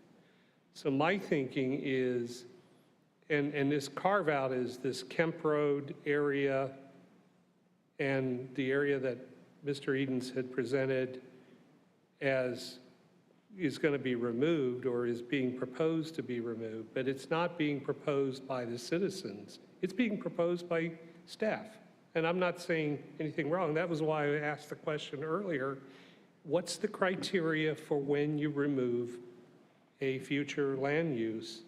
And what are the things that are necessary in order to make that happen? I mean, this area is going to be developed. There's just no doubt in my mind over time. But I do think that there needs to be more involvement with people in the area. And I know I listen to a lot of neighbors and talking to me about a lot of different things. I don't agree with everything. But what I do see is there's a need for listening and there's a need for participation. And we did do a study and it never finished. And we really do need a picture of what this area is going to look like. We put, like I said, 15,000 homes. 10,000 have been approved. There's a lot of stuff. There's no future on road structure or what is the cross streets. I think even where I do think if we can see that, I think that would actually help the neighborhood and that would see where we're growing. And I think it is a ripe area because we have invested in this lift station and the city does want to get a recoup on that investment, and there is services that could be done. But again, what we're missing is we've got a bunch of people here that are pretty upset and pretty wanting to see a future in this area. And so my comment is just let's work together on it. I am not in favor of that, of this change, until we have some input with the people that live in the area. That's all. Thank you. Commissioner Baker? I agree with that. I mean, this body has been very consistent in the way that we've talked about, the way we've voted on thousands of acres, literally thousands of acres of cases in Southeast Durham. And I mean, at the end of the day, we just didn't have control over what decision was made. And that's a shame. And I do wish that we had a Southeast Durham plan, like an actual plan, something like the rural area plan from Davidson, and a true vision, and a community-driven vision, but we don't have that. And I'm looking at this and considering staff's recommendations and considering the input that's been provided. I want to maintain the integrity of what is being called the future growth area. And if staff is saying right now to us, you know, this small portion in the northwest is serviced by fire. You know, if staff is saying that, if that's coming from you know, the city administration, then it's going to go to city council and we know what's going to happen. And then that threatens, I think, that threatens the category of future growth area. So I see this as, thinking strategically, I see this as a win because there's a large portion out here that's under the future growth area. We want to maintain that. We want to maintain the integrity of it and what it means. I think this portion in the Northwest, I'm right now, I want to defer to staff's recommendation, which is what I've been doing this entire time. And so that's kind of where I'm at on this. Commissioner Carmen Williams. Thank you, Chair Amendolia. I'll be very brief. It's been a long evening for everyone.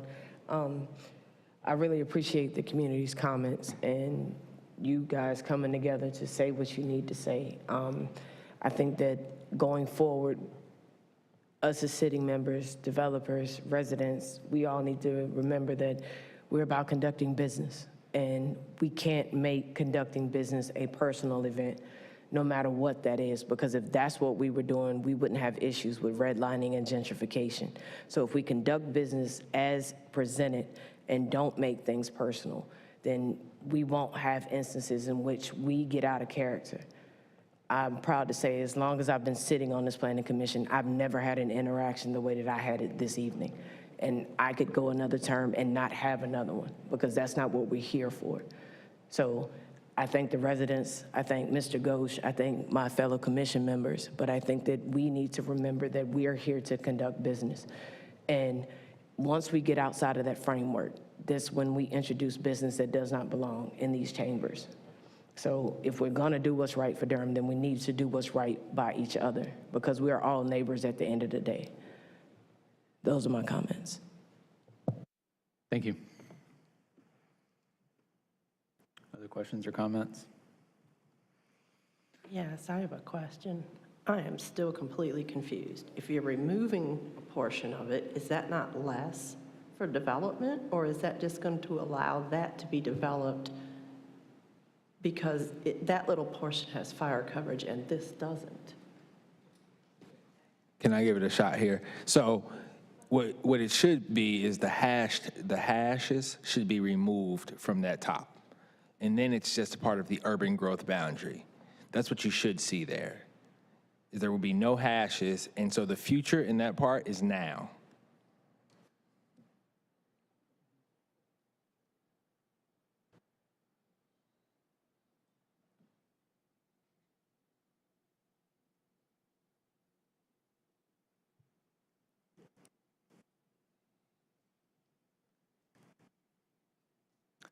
So to just, Scott, can you confirm this point, that the decision point on the right?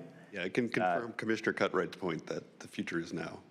Yeah, the north of the black dotted line under this proposal would be removed from the future growth area, and so the hatching that is in there should not be in there. The hatching would go away, and it would be just part of the regular urban growth boundary. Yeah, so developable without meeting the 3 criteria for developing in the future growth area. Into that, I'm just trying to see in the map, where does that go? It goes down Kemp Road to where? Kemp Road, it's only the properties that are To the east of Kemp. north and east of Kemp Road. And then Kirby, I guess it is, or maybe not that far. Yeah, it's some of the green blobs a little bit on top of the line that makes it a little hard to see, but it's basically to the east of the Kemp Road rezoning property. And north of, I guess, that intersection where, I'm trying to remember the name of the road that goes south. It's, north of Virgil Road. Okay, that's what I was thinking. Thank you. Other thoughts or questions?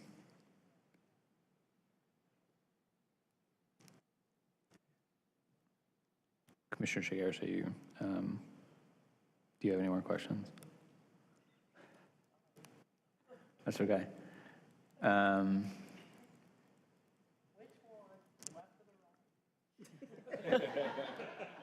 Which picture, the left or the right, leads to less development in this area?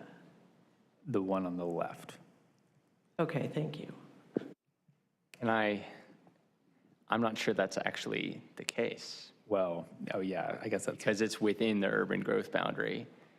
And the criteria is that it meets fire service, and staff is now saying that it meets fire service. So my concern is that we leave it in, it then gets rezoned and developed, and we lose the integrity of what this future growth area even means. So that's what I'm thinking about. I mean, the whole area is within the urban growth boundary, so it's intended to develop at some point in the next 30 years. I think it's just, this affects the timing of development to some degree. And Commissioner Baker is right. The kind of northwest corner, we know can be served with city fire, so there's really no reason for it to be in the future growth area anymore.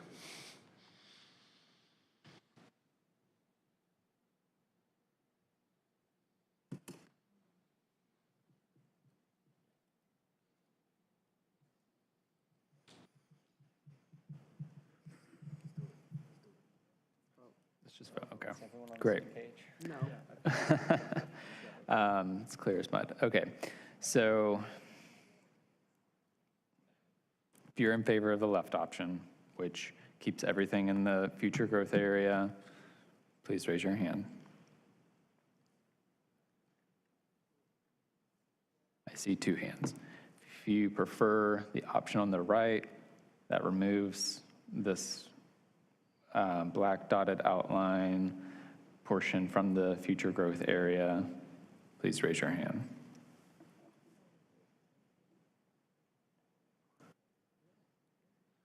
Counting 8, 9. I can't count. 8. Okay. Yep. So we got 8 and 2. Okay. Moving on. We have Figure 8 and Figure 9. Now, we don't have anybody signed up to speak on this. Does anybody want to speak on either of these items? Yes. That would be great, because I want to have a conversation about, should we even decide on these? Because these feel fundamentally different than the rest of the conversation. So still want to hear your comments, but yeah, just alluding to some of my thinking on this. Well, I appreciate the opportunity to speak on it. So I think it makes sense to talk about 8 and 9 together because, well, first of all, I was the one who sent the comments in related to those, and I view them as a request in tandem. So on the 885 side, I don't know which figure that is, in the original draft that was shown as general industrial, it had been changed to the mixed-use neighborhood designation. And since then, or maybe during that, whatever,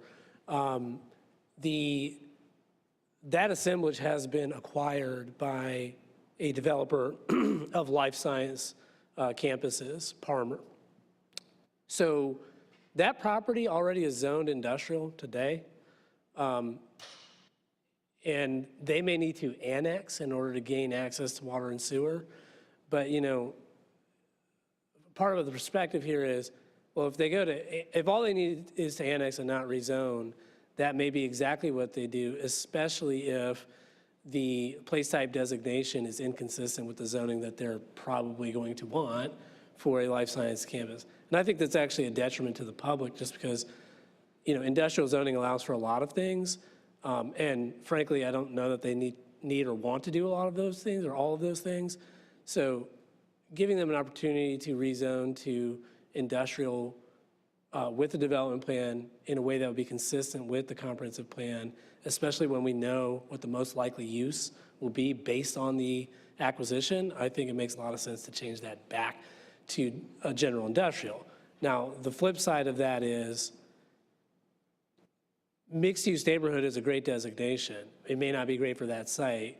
So this site is essentially just on the other side of the East End Connector, this Hoover Road site, which I think the alternate designation probably makes a lot of sense for that. That site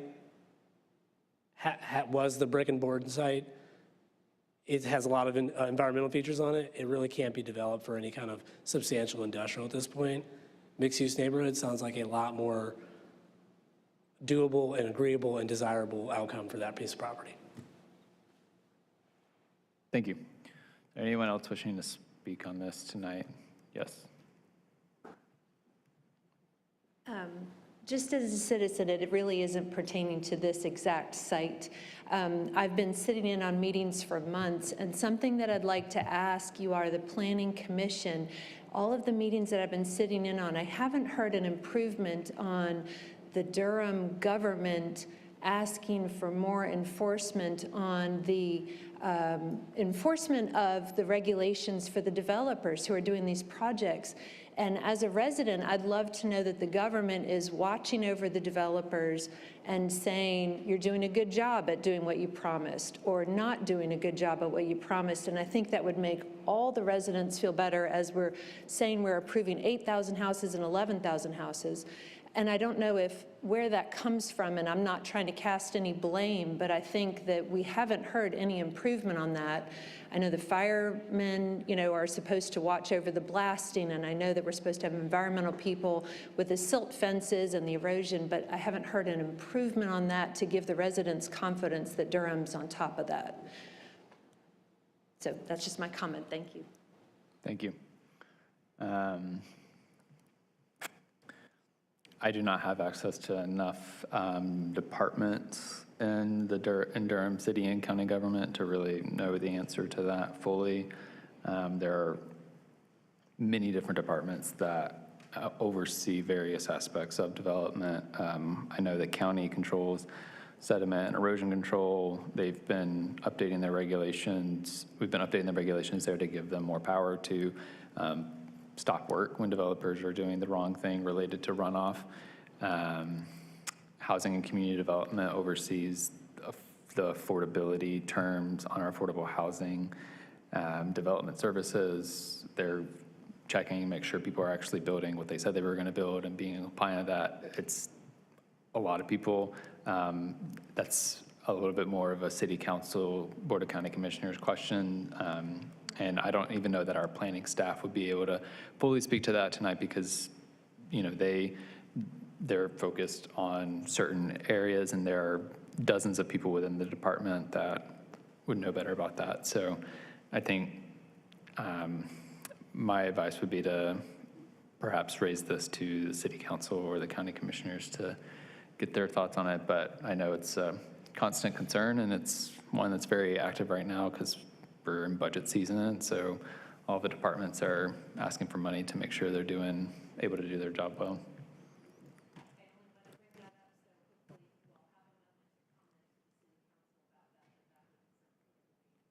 Yes. Grace Smith. I wasn't going to say anything, but I wanted to just give Chair Amendolia props for, I think you said everything that staff would have said.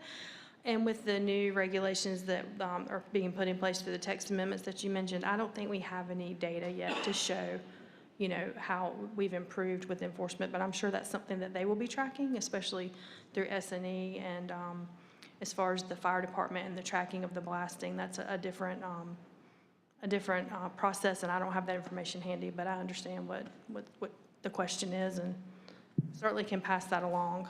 So thank you. Thank you. So Scott, I have a question. Why are we talking about these two? Because so I know the flavor is quite different than most of what we talked about tonight, but these were the only two really significant comments we got through the last phase of engagement on the place type designations on the map. I guess more to the point, there were adjustments in the place type map earlier on. You did a first draft, you got comment and feedback on it, then you made some adjustments then. We didn't do this for that. Yeah. And so why now? So this one, because these are changes to the final draft. And I think what we'd ask now is if the commission has strong opinions one way or the other on either of these sites as it should or shouldn't change, would that be good to know? We can work with Mr. Ghosh in the meantime, and he raises some good points about things that have happened since we released the last draft, which might make changes a really reasonable request. But it's just, we hadn't heard about this until the previous hearing, so we just wanted to be transparent about that we might make a couple changes to some big properties. Okay, that's helpful. Does anybody have strong preferences on this? Strong preferences? Anybody have strong preferences on these two? No, I mean, Honestly, I feel like staff is positioned to be able to make this call. I think the request seems reasonable to me, like what you're saying. It feels like a different type of policy decision than the amount of developable land or the speed at which we develop certain land. So I personally don't feel like we need a long discussion on this. I feel like we can let y'all do your work, and I feel like staff's recommendation makes sense here to me. All right, we'll discuss it more internally, and we'll let you, at the final hearing, we'll let you know where we landed, and you still, until you all vote, you have a chance to disagree. Great. Okay, we have two orders of business that we have to take care of before y'all leave. First off, we need to continue the case. So I need a motion to continue this to our April 11th meeting. So Move to continue. Second. Seconded. Whatever. Third. Okay, moved by Commissioner Baker, seconded by Vice Chair Cameron. We do need a roll call vote for this. Yes. Chair Amendolia. Yes. Vice Chair Cameron. Yes. Baker. Yes. Elwright. Yes. Chagaris. Yes. David. No, not Davis. McGarver. Yes. Morgan. Yes. Cease. Trapp. Yes. Valentine. Yes. Herman Williams. Yes. Surrey Williams. Yes. Motion passes unanimously. Okay, one last item of business. Under new business, we need to amend our schedule to add a meeting on May 23rd, 2023. Same time as location as our regular meetings, being 5:30 in the City Hall Council chambers. This meeting will be for our final public hearing on the comprehensive plan. Can I get a motion? So move. Moved by Commissioner Trapp. Second. Seconded. Seconded by Commissioner Valentine. All in favor, please say aye. Aye. All opposed have the same right.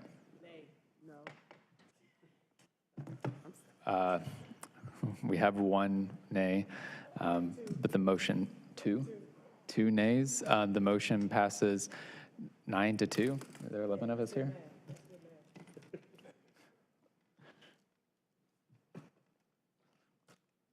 Yeah, 9-2. Motion passes. And then Commissioner Davis wasn't here tonight. How do we want to handle that absence? We do not need to vote on that. Okay. I know, but that's not the question. Sorry. I apologize, Chair, that's not the question. Staff needs some direction on whether or not that's excused. Did it meet the criteria for excusal? I mean, to be excused? Excusal, I can't even talk. Excused. It does not meet the criteria for excused. So Commissioner Cease would be excused because that Correct. did. Okay, that was what we needed to know. Thank you. Yep, thank you. Okay, I believe that is all of our items. Thank you all for a long night. Thank you for your service. Appreciate y'all. This meeting is adjourned at 11:03 p.m. Eastern Time.